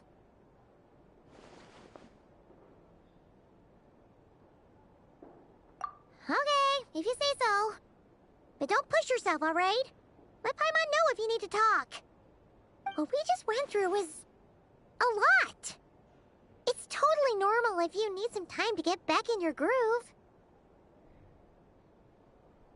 Luanatar disappeared after Columbina came back. Apparently, she was part of Columbina's soul or something. Still, Paimon kind of misses Luanatar somehow. But anyway, you did great. So did Paimon. We all worked our butts off to contain this disaster, and in the end, we made it. So, chin up, Traveler. You should be proud of yourself. Hey! Don't poke fun. You should be glad that Paimon's growing as a person. Paimon didn't think you'd mention it. You have no idea how anxious Well, if you really want to show Paimon you're sorry, Phew. Okay. Paimon's full now. Huh? Oh, well... Hey there, Traveler and Paimon! Good morning! Morning, Yehoda! Here for some breakfast? Oh, I've already eaten. Just need some water. I was mostly worried you might forget what day it was today. So, I came over to remind you. Careful there, Paimon. Too much food will make you drowsy. Don't let anyone catch you hiding at the back and nodding off during the League meeting. You should probably be saying that to Aino. She's the baby of the group, if anyone. True.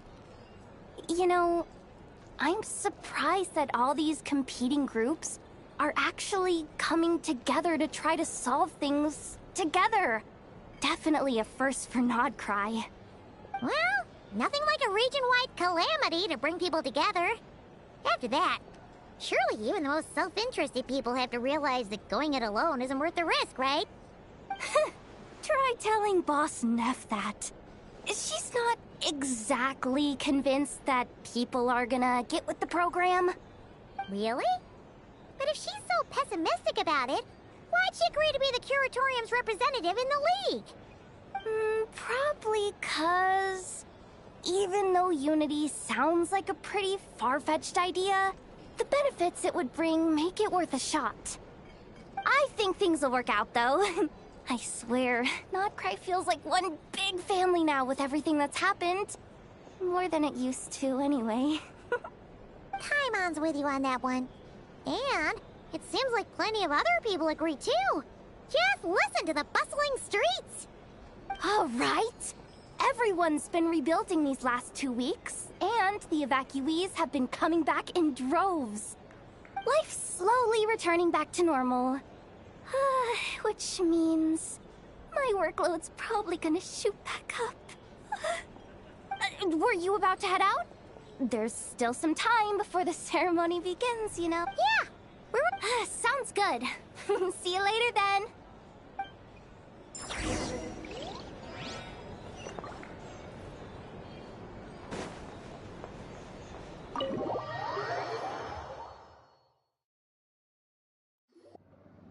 Please accept today's boon. Have a nice day. So what do they mean by ceremony? Or is that Inefa handing out food for the Frost Moon Scions? Hello there. Would you like a feast of the moon, along with some snacks of the day? So, what's new, Inefa? It was only a few days ago when we last saw you, but it looks like you've joined the Frost Moon Scions in that time. And I know too? What are you talking about, Paimon? We're just here to help. Duh. In the wake of the disaster, it's all hands on deck. We responded to Lama's request for support. At times like these, the smallest good deed can inspire others and help them through the hard days ahead. And we're using eggs and heating tubes to make that a reality. In true Kromkake craft shop style! Inefa! Did you hear that? The Traveler said I did good. The Traveler! That's because it's true, I know. Proposal. If you can resist eating today's dessert, I will provide you with compliments, too. No way! Well, that proposal got shot down quickly. I need something to get me through the hard times too, you know. Mom! Yes, dear. Go right ahead. Excuse me. Could I take a photo with the robot lady? She helped us get safely out of Krai, and she helped us get back home too. She's the best. Of course she is. And since I'm the whiz kid who built her, that makes me even better than best, right? But you stole my snacks, though. Oops. Shall we move to the open space near the center? Thank you! Aren't you the better pick for this job, Flint?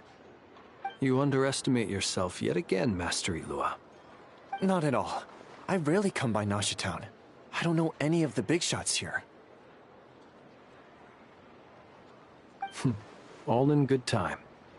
Socializing is a step-by-step journey. But you're much further ahead on that road, aren't you? You're not seeing the full picture. You know the truth now. My friends do not understand my habits. There is no question about it. The Lightkeepers need a representative in the League. Someone who is upright, cares about other people, and can realize their self-worth through group action. You say it like you wouldn't make the cut. I am most flattered that you think I would. Sigh a little less, Master Ilua, and have more faith in yourself. All the Lightkeepers agree that you're a very promising young man. That is precisely why Starshina and Nikita felt safe delegating such important work to you. I'm sure we all also agree that we would sooner die of dehydration than manage to wrangle anything out of you in a discussion. My apologies. I am not in the habit of bringing water with me when I go out. Whatever. I'll take the job. By the way, who else is part of this? Oh, it's quite the who's who of Krai. There's the Moon Chanter of the Frost Moon Scions, the boss of the Curatorium of Secrets, a representative of the Voynich Guild, and even someone from the adorable Kromkake craft shop. I'm sure you will find speaking with them to be a genuine pleasure. If you say so.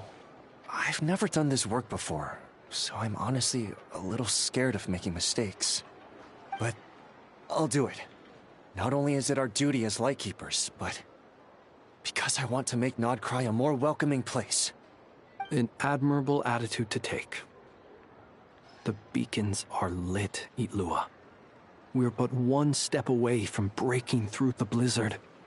We have the chance to band together and build our shared homeland into an Elysium. This is unprecedented for Krai.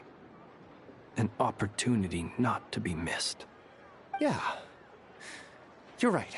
I'll do my best. Quite a few familiar faces have arrived. Let's go, shall we?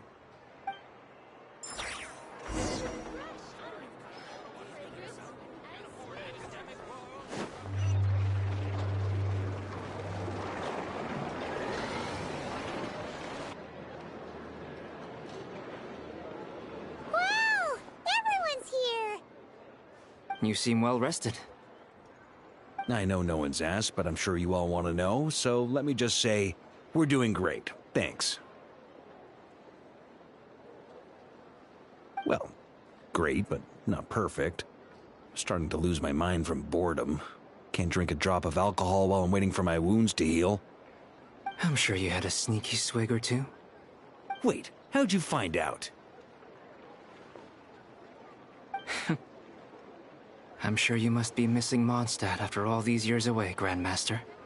Yeah, you could say that again. Every time I get news from Mondstadt, it makes me want to go back and see the place for myself. Honestly, once things are wrapped up here, I think it'll be time to head back home. Hey, looks like someone's taking the stage.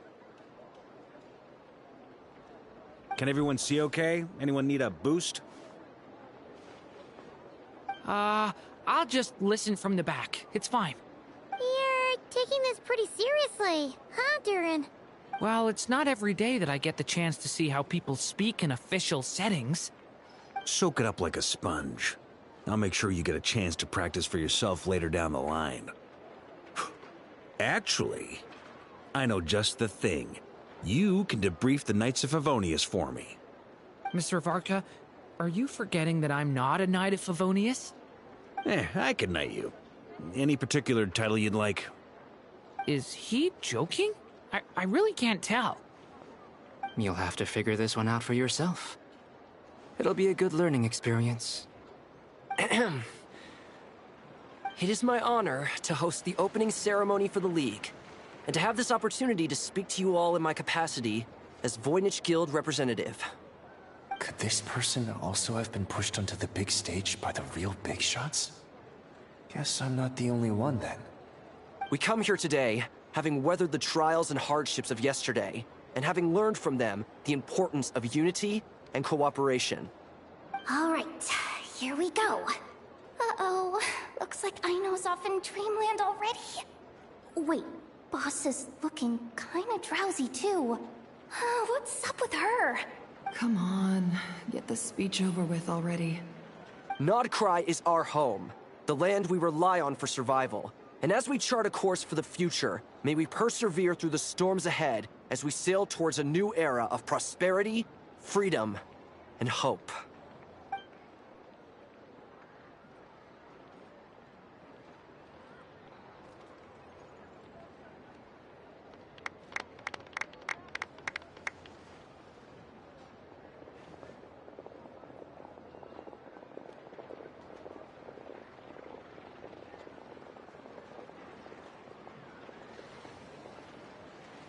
Looks like we'll have more opportunities to travel in the future.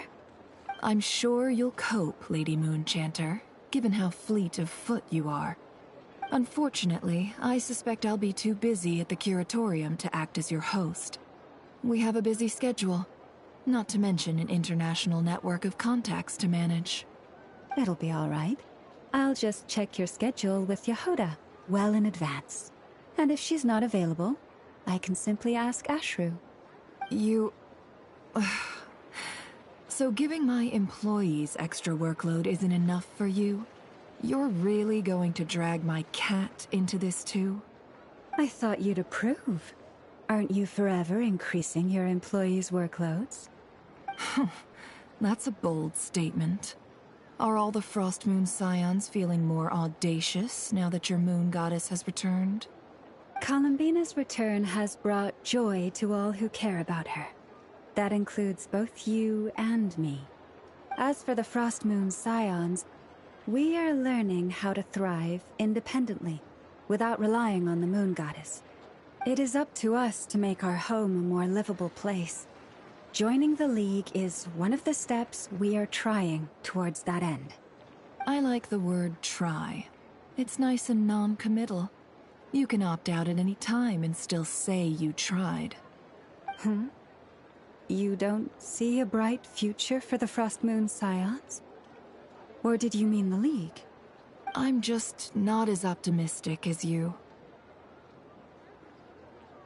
The Frost Moon Scions should count themselves lucky that they have a leader as stubborn and enterprising as you. But Nod Krai's a big place, with all kinds of people. Most of them don't enjoy answering to a leader, or even listening to reason. Well, that's where you and your methods come in. Unless the Curatorium of Secrets is only here for appearances. For now, yes. And that won't change until this venture becomes worth my while. What would make it worth your while? Getting out more than I put in. Right now, I'd barely break even, but I'll grant that it's a good start for Nod Krai. Then maybe it's worth a try. All right, you can stop now. Or do I have to join the Frostmoon Scions before you'll get off my back? You'd be very welcome to join us. Hey, you two! Congrats on all your hard work! What are you chatting about? Nefer was trying to dissuade me from adding to her employees' workload. Also, she's considering joining the Frostmoon Scions. Sorry, what? Your conversations are always the most interesting.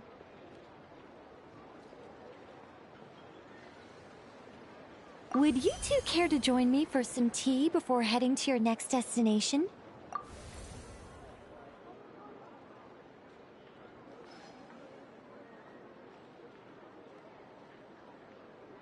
Nicole?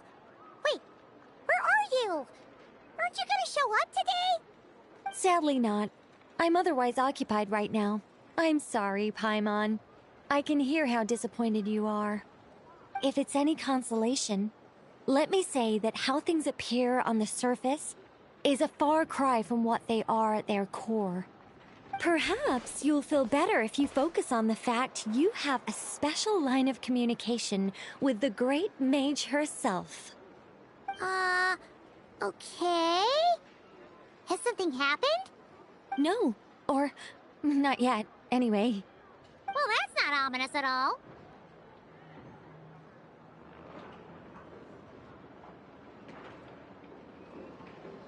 Not for the time being. Just think of this as a general check-in to make sure this communication system is still running smoothly. Besides, it's good to chat once in a while if we want to maintain our friendship. You could have just said so. Paimon got all worked up for nothing. Still, the best friendships are built through face-to-face interaction, you know. It's never gonna stop being weird having tea with you when you're not there and just talking to thin air. All right, fair point. I'll bear that in mind for next time.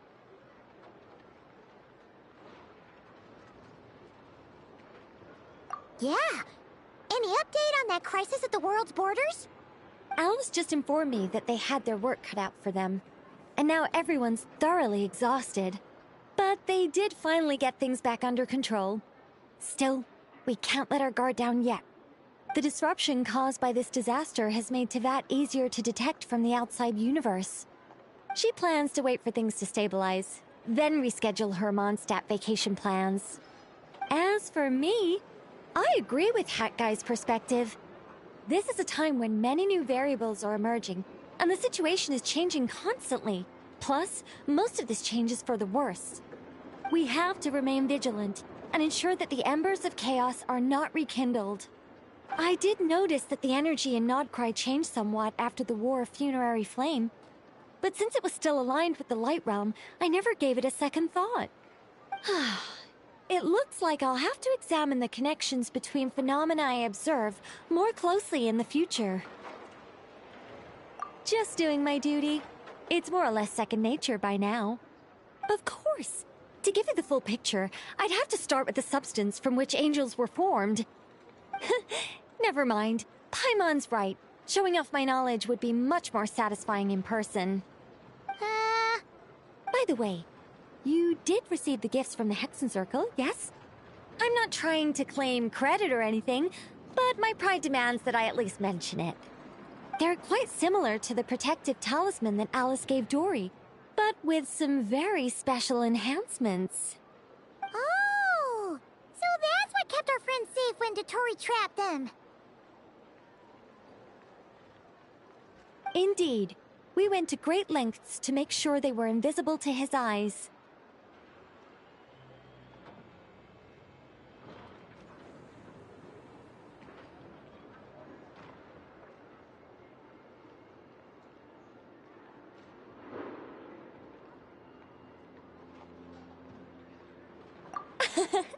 I'm so happy they came in handy. Still, not fishing for gratitude, by the way. I just want you to be aware that sometimes your friends may be protecting you in ways you cannot perceive. Anyway, I'll contact you if anything else crops up. If not, you know what they say, no news is good news. Oh, my angelic instincts are tingling. They say you should head to the docks next. Your friends are about to board their ship home.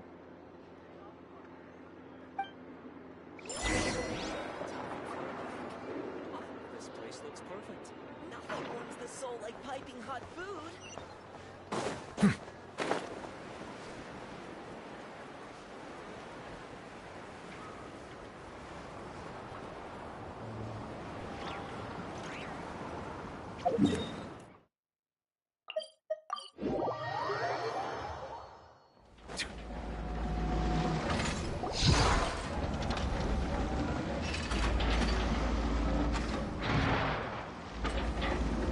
You're here. You're here too, Hat Guy. Are you heading back together? No. I'm bound for Sumeru, and she for Fontaine. We just happened to cross paths at the harbor. Everything seems fine. Sandrone may have an abominable temper, but she's always been very responsible with important calculations, and things entrusted to her by valued friends. You always speak as if you know us inside out, Mr. Hat Guy. Maybe I'm just a good judge of character. I certainly hope that's all there is to it. Regardless, you have been a significant help in this matter. For that, you have my gratitude. I didn't do anything special. Sandrone's the one who completed a seemingly impossible formula and turned the tide of the entire battle, even giving her life in the process. She's the one we should be thanking. Even we were unaware that Sandrone had hidden the real formula inside Polonia's body. She managed to fool Dottore into thinking the formula was running in her system by installing an identical-looking decoy within her. She probably realized that she didn't have the strength to stop Dottore. But this way, she could at least get him to lower his guard. Huh. She always worked like that. Always had a backup plan.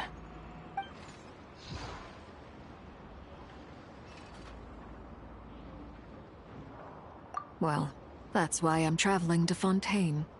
She made a request of me long ago, and the time has come to fulfill it. Think of it as her will.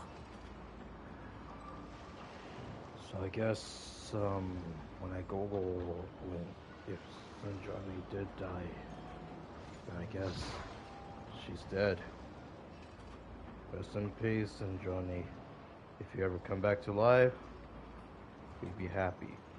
She said that should she ever fail in a mission, she'd like me to deliver her core and Polonia's to the Fontaine Research Institute. She also mentioned that she had made arrangements for people there to set her affairs in order. Some of her personal effects, such as her notes, were left to me. I've decided to take them back to the House of the Hearth, for safekeeping primarily, but also as mementos, I suppose. However, there is one book among them that I'd like to leave in your care. I'll have someone deliver it to your residence at the flagship at a later date. No, I was specifically warned not to tell her. This is her last wish, and I will abide by it. I can only hope so, but none of us here can know for certain. I bade farewell to Columbina earlier today. As promised, she turned the iridescent moon's marrow over to me. She spent a long time with Sandrone's body, saying her goodbyes. Oh, is she all right? Sandrone's passing has left a great wound in all of our hearts. It will take time to heal, but Columbina surprised me. She offered me some words of comfort before I departed. Despite being grief-stricken herself, she showed an awareness of the feelings of others around her. She never used to act like this. Clearly, she has grown. And I suspect that we have you to thank for much of the change we are seeing in her.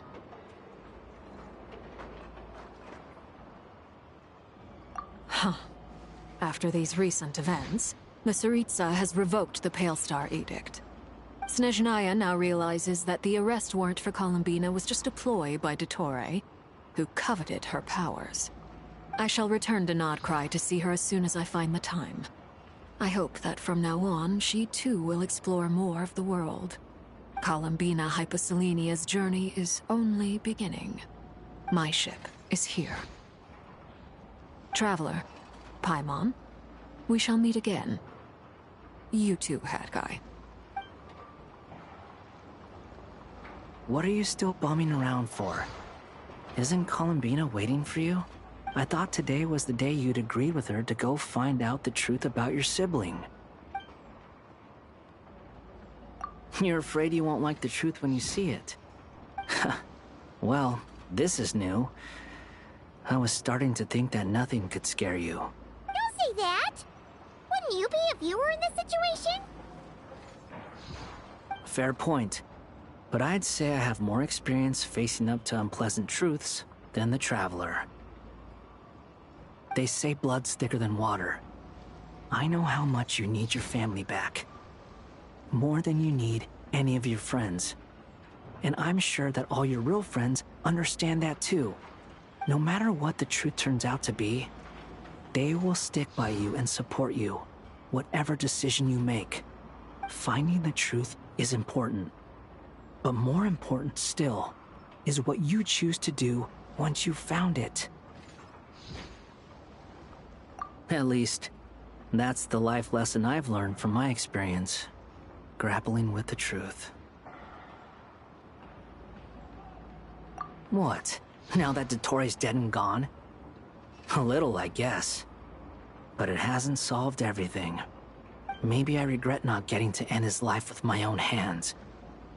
Or maybe it's something else. But for whatever reason, I still feel like I have a chip on my shoulder. Either way, I'm going back to Sumeru. Lesser Lord Kusanali is gonna need help dealing with all the chaos Dottore left in his wake. Not just from this incident, but everything he did in the past, too. You should continue with your journey, as you've always done.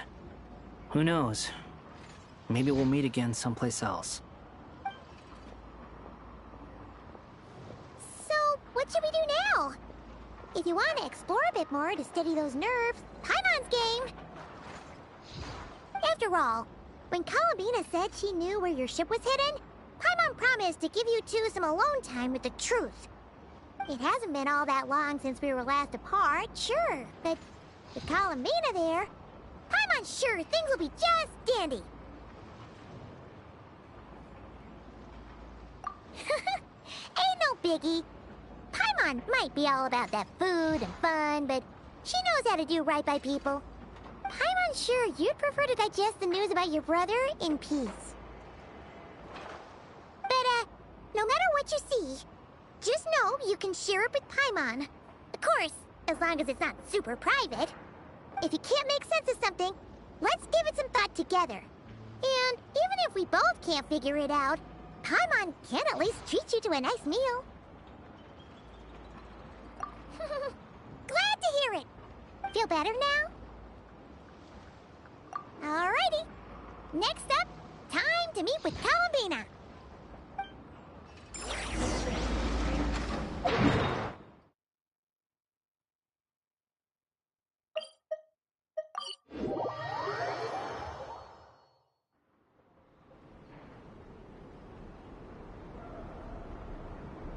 Columbina, we're here!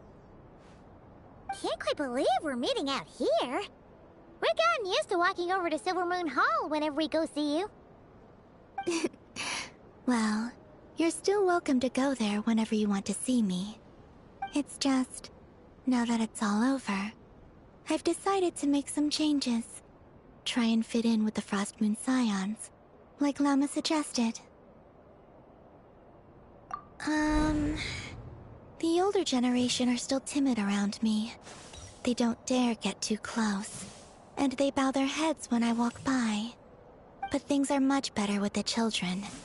I see more curiosity in their eyes. Hopefully, by the time the next moon prayer night comes around, I can enjoy the festival with them as myself, without having to pretend that I'm only dressed up as the moon goddess. You'll do fine, Columbina. Paimon's sure they'll realize you're super nice once they get to know you better. You really think so? When we first met, you thought I was a little up in the clouds. Oh, we were just starting out then, come on!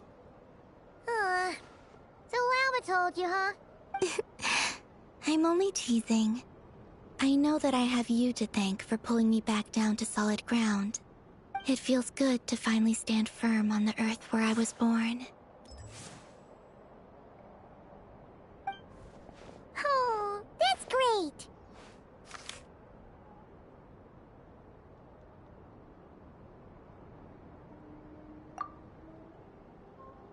Thank you. I'll make sure not to lose it this time. Well then, are you ready?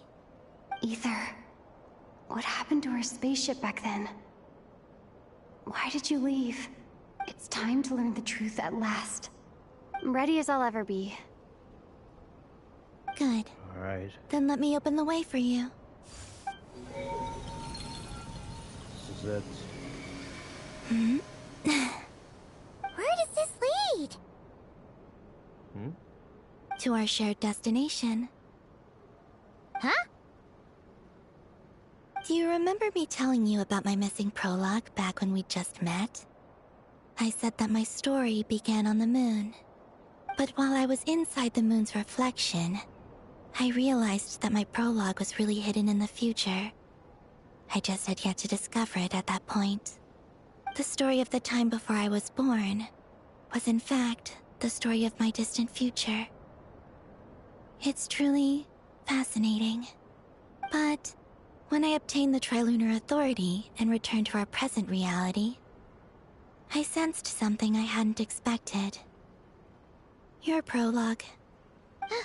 So you mean... Yes, your spaceship. All this time, it has been hidden on the Frost Moon, which lay beyond the sky.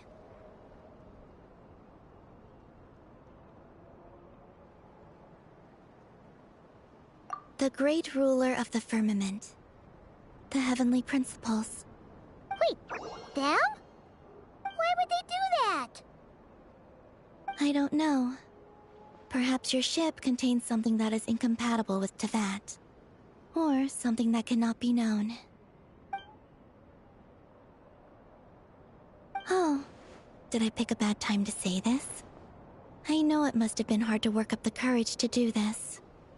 Maybe I should have waited until you were on the moon, with no chance to back out. That would have been kind of mean, you know.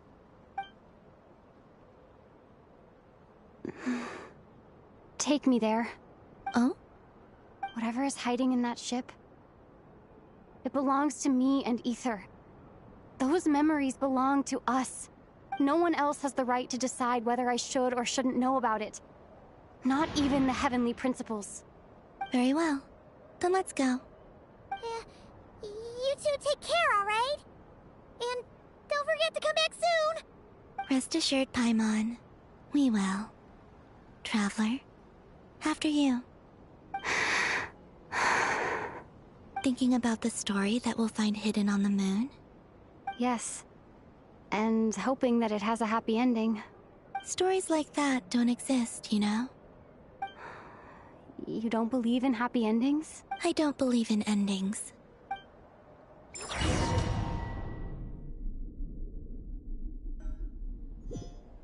Where am I? This is the pathway I built between Tevat and the Frost Moon. The moon is very far away from us, so it could be a long journey.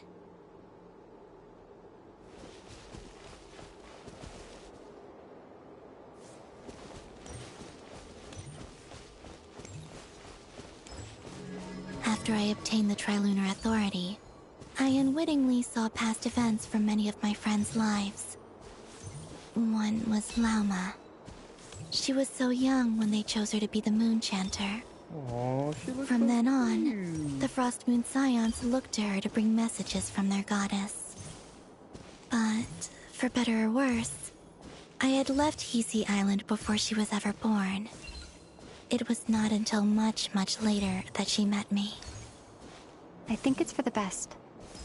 Because of the way things turned out, you had the opportunity to become friends. You're right. In that sense, I think we were both very lucky.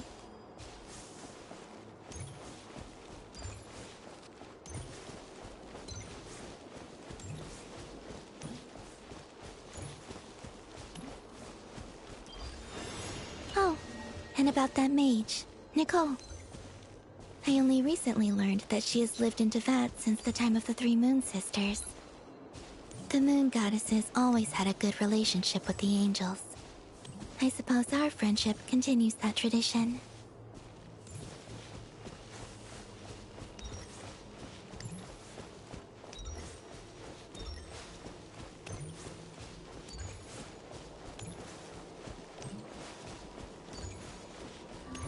And then, there's Sandrone. I never knew that much about her, beyond the fact that she was created by someone called the Lord Artificer. She, too, suffered for a long time before joining the Fatui.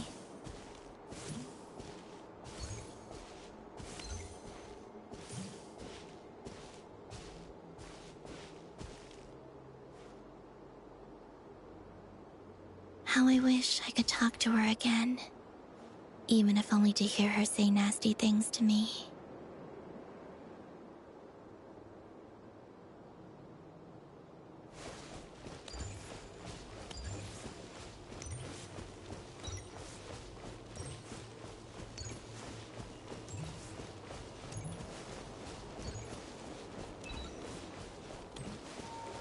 Also, I saw your sibling's story. I'm afraid I didn't see much. It seems that he rarely came to the surface, where the moonlight shines. But I did notice that back when you first set out on your journey, he would often appear nearby, gazing at you from afar with a guilty look in his eyes. Ether... Let us speak no more of the past. I probably shouldn't reveal so much about my friends. It's not my place. Let the moonlight carry us forth. We are very close now.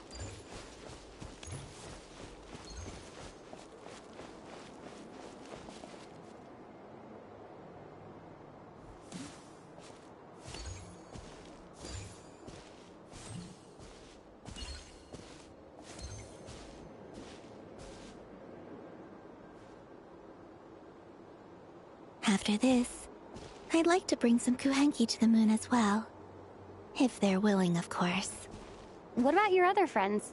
Will you bring them to visit too? Certainly. But I'll need to tidy the place up first. This home hasn't received any guests in a long, long time.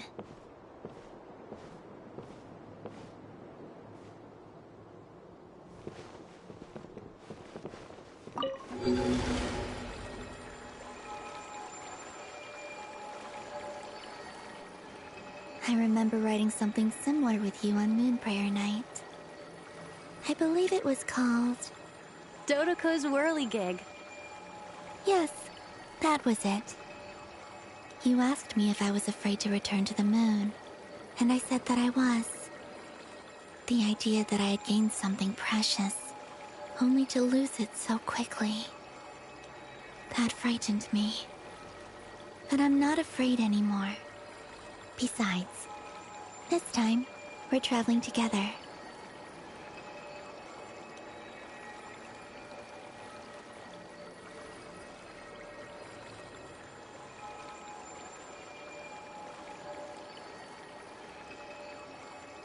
Honestly, this place looks so beautiful. The sparklings and all that, it looks beautiful.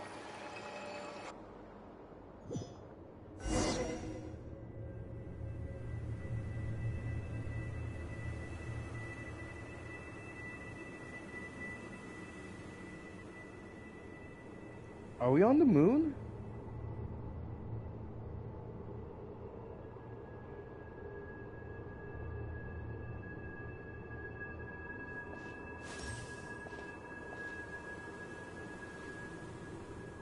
We're here. Over there.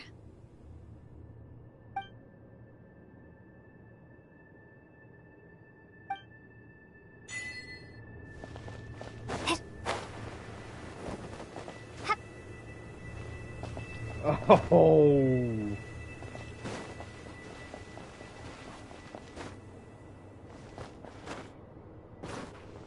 Yeah, the moon gravity is pretty low.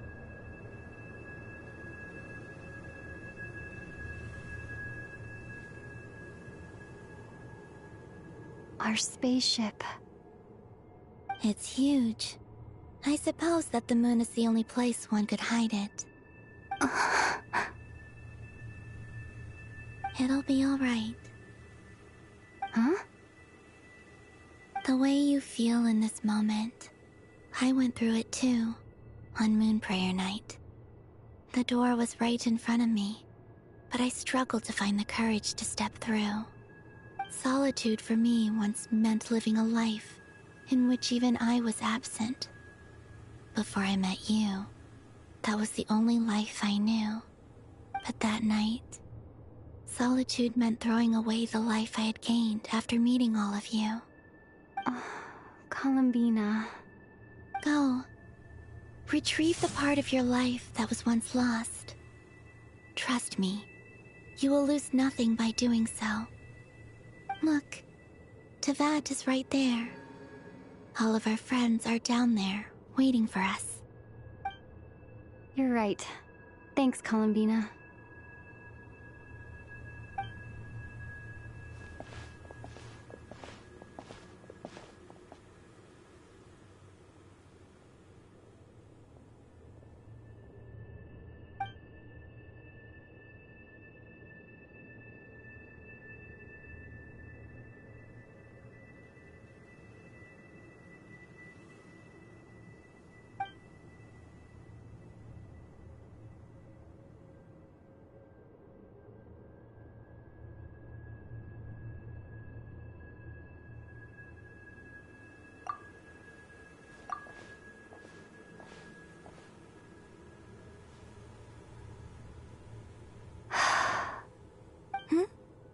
Finished?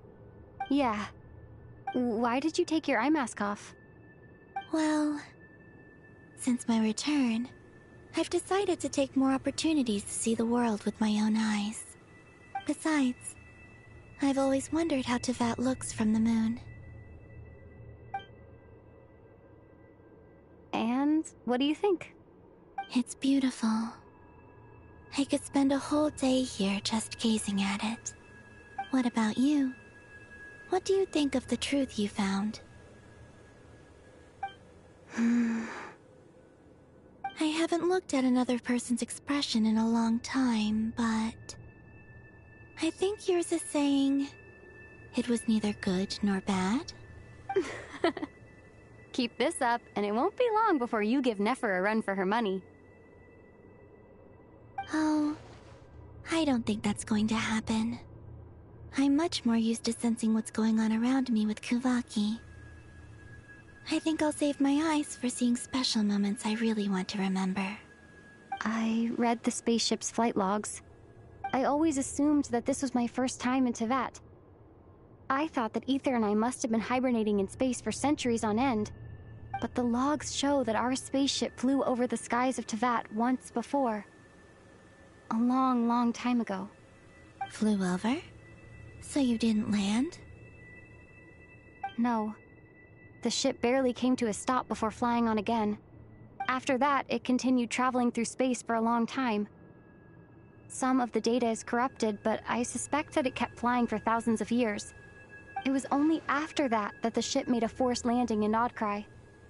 When Ether found me, he came from outside the ship.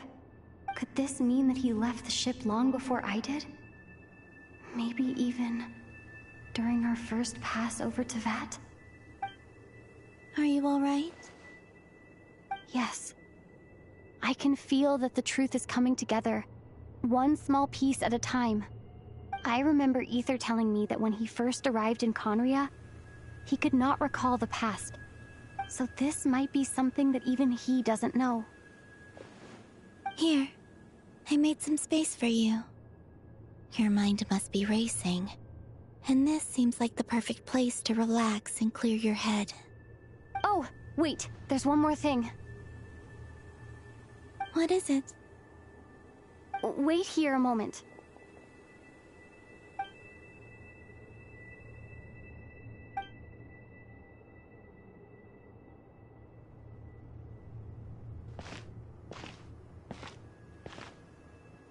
Hey, Columbina.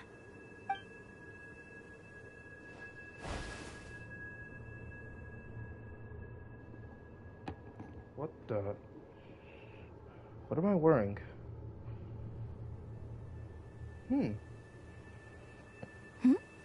Is that a new outfit? Is this what you used to wear, or...? An old one, technically. It's been in a cabinet inside the ship this whole time. It's a matching pair with Ether's. He always liked this set more. Huh. I don't think there's a huge difference.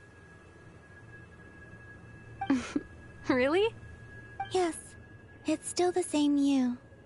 You're the same person, no matter what clothes you wear. Only Columbina would make an observation like that. Traveler, do you consider Teyvat your home? Home is wherever Ether is.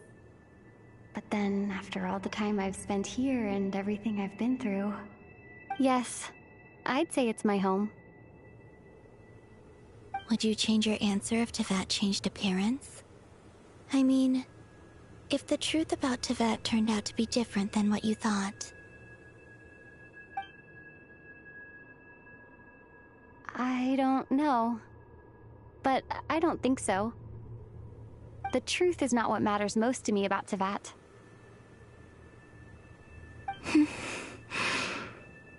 When I was first born, I longed for a home. And when you get something before you're mature enough to understand the world, you just take it at face value. I thought that a home was a transaction. You give me what I want, and I'll do the same for you. But you and your friends taught me what a true home should look like. You never asked for anything, yet you gave so generously to me. That's because your friendship matters to us. It was worth it. In the past, I thought that my birth in Krai must have been a mistake. But after journeying to the distant past where the story began, I realized that it was I who chose Krai to be my future home. Now, I am glad that I made that choice. I'm sure your friends are just as glad. In fact, I intend to make the same choice today as I did back then. What do you mean? Well, I've given the Eternal Moon's Marrow to Lauma, and the Iridescent Moon's Marrow to Arlecchino. And now, I shall return my Kuvagi to Krai again, that it may continue to protect my chosen home. Wait, but what about your body? Oh, are you worried that I'll disappear again? I won't. Not this time. The Frost Moon has now entered the fall sky, and I am the Trilune Goddess. I am only returning to Krai the part of me that it needs. I am giving what I can, because my home is worth it. Oh, and I have something for you, too. For me? Yes. Come closer.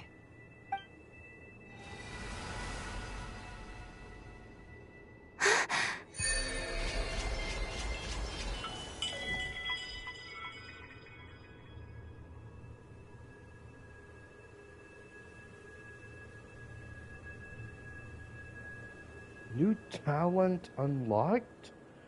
A traveler, all element types, attack is increased by 20% of... Wait, hold on. Holy jeez.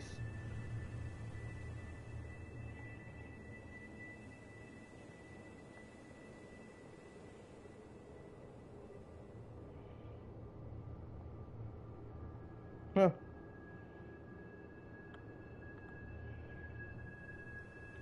Well, yeah, because resonating in the element unlocked additional talent.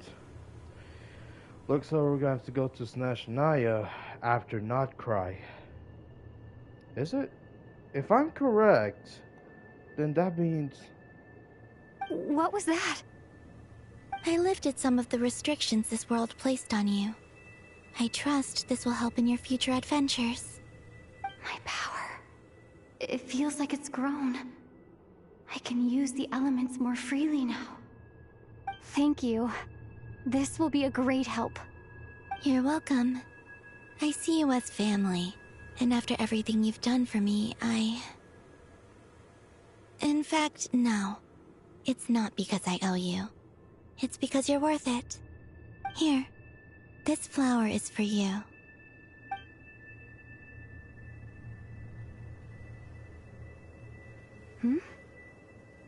Isn't this a moon prayer blossom? Yes. Don't worry. You will never see these flowers lose their color again. I'm finally discovering the joy of giving. How I wish I'd learned this sooner. Hey, better late than never. What are you thinking about now? Why don't you take a guess? You get... one shot. I don't think I'll get it in one guess. But I'm sure it's a happy thought. That's kind of a sneaky answer. I can't say you got it wrong. Down into that, the moon seems so far away. I felt it might always lie beyond my reach. But on the moon, everything feels so close by. The haze that once enshrouded the skies has finally been dispersed. I feel like a traveler on a winter's night, starting a new chapter in my tale by the warmth of a bonfire. I don't have a lot of luggage, but I do have a lot of hope for the future. Well, what's next? Next? To start with, I want to stay here just a little longer. After that, let's return home and continue our journey.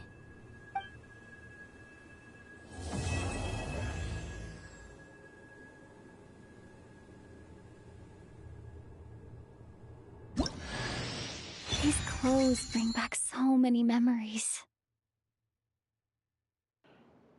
Say, I get to keep the new outfits? As heaven and earth are made anew. Huh. That's a good look for me.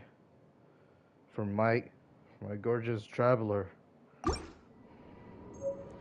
So awesome.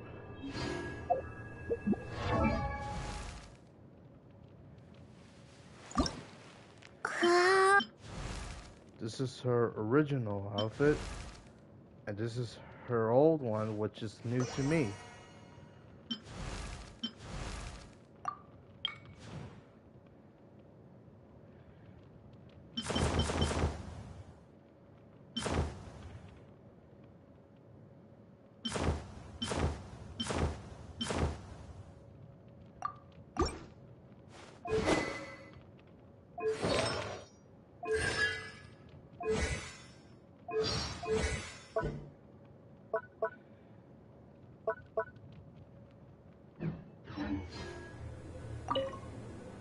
Alright, let's see.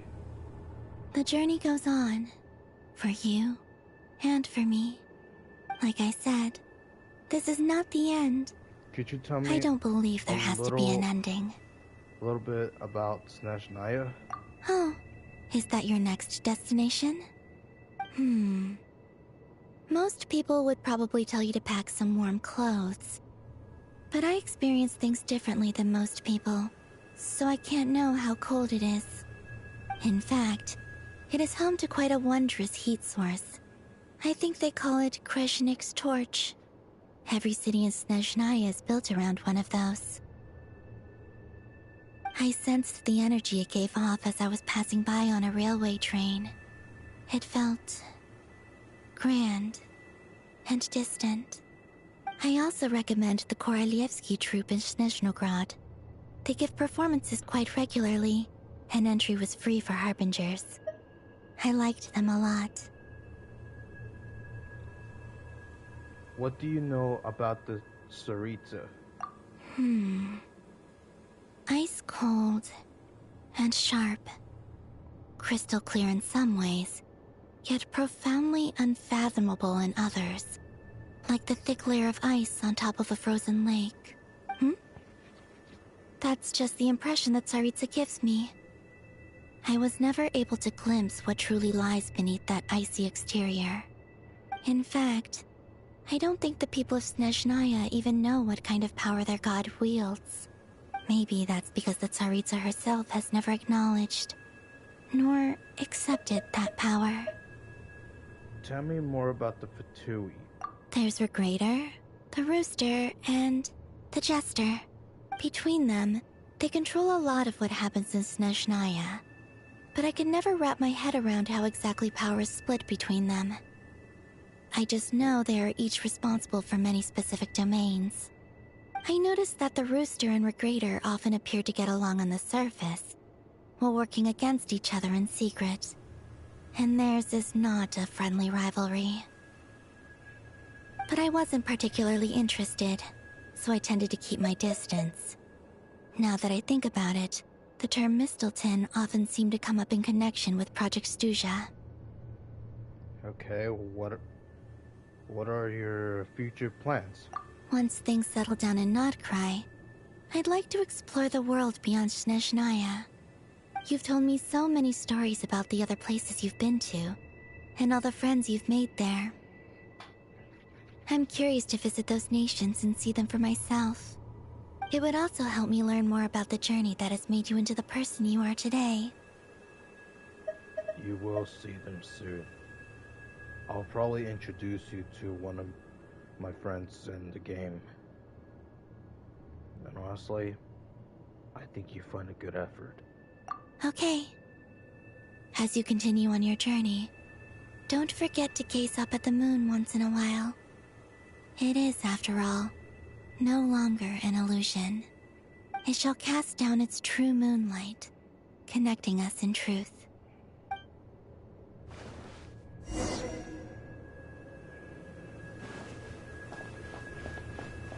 Well,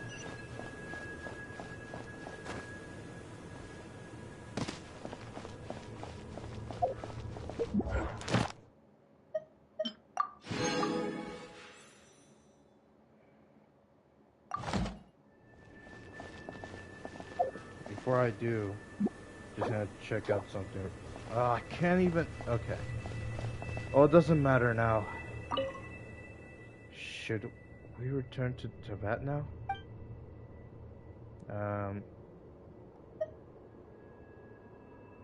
We should probably head back. Besides, it's not like I have other plans. To Jean, acting Grand Master of the Knights of Favonius. Ugh, this preamble is such a pain to write. It's probably high time we got rid of this acting business. I trust that Dern has updated you all on recent events. Hope we didn't worry you too much. The good news is, we managed to come together and put a stop to the Doctor's evil schemes. With that, I think it's safe to say that Krai is finally out of the woods. As for the Fatui, not counting the Damselette, aka the Moon Goddess, who has left their organization, we found ourselves allied in this instance with both the Knave and Marionette. May she rest in peace. As ever, we find ourselves better off for making friends rather than enemies. But until we can ascertain the Tsaritsa's true intentions, the future remains uncertain. In a short while... Wait. How am I meant to surprise everyone if I tell them in a letter that I'm heading home? Well, that would be a huge waste. Okay, got it. I will begin sending the expeditionary team back home in waves. I'm sure they'll be able to answer any questions you still have. I hope they won't gloss over the details of my many heroic deeds. But if they do, I'm sure it'll be because they're just too exhausted from the long journey. I think of Mondstadt daily. Please give everyone my best regards. P.S. The honorary knight went above and beyond this time. Are there any other honors we can give her? I'll leave it with you. P.P.S. Please be extra nice to Klee for the foreseeable future.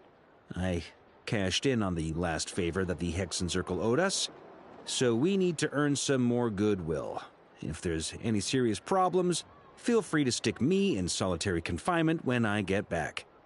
I'll do the time for her. Whew. And that, as they say, is all she wrote. End of an era. And with the moon shining down brighter than ever, I think everyone is going to sleep well tonight.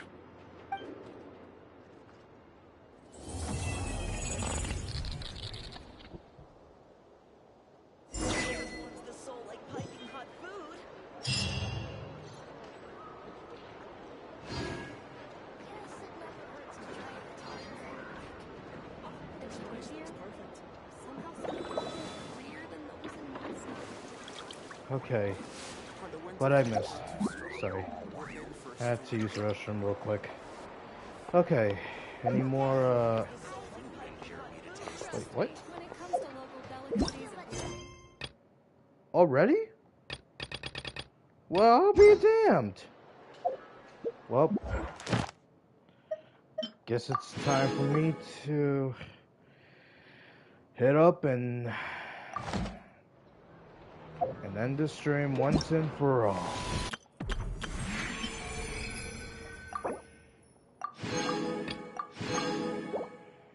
Well, guys, I hope you guys enjoyed the live stream.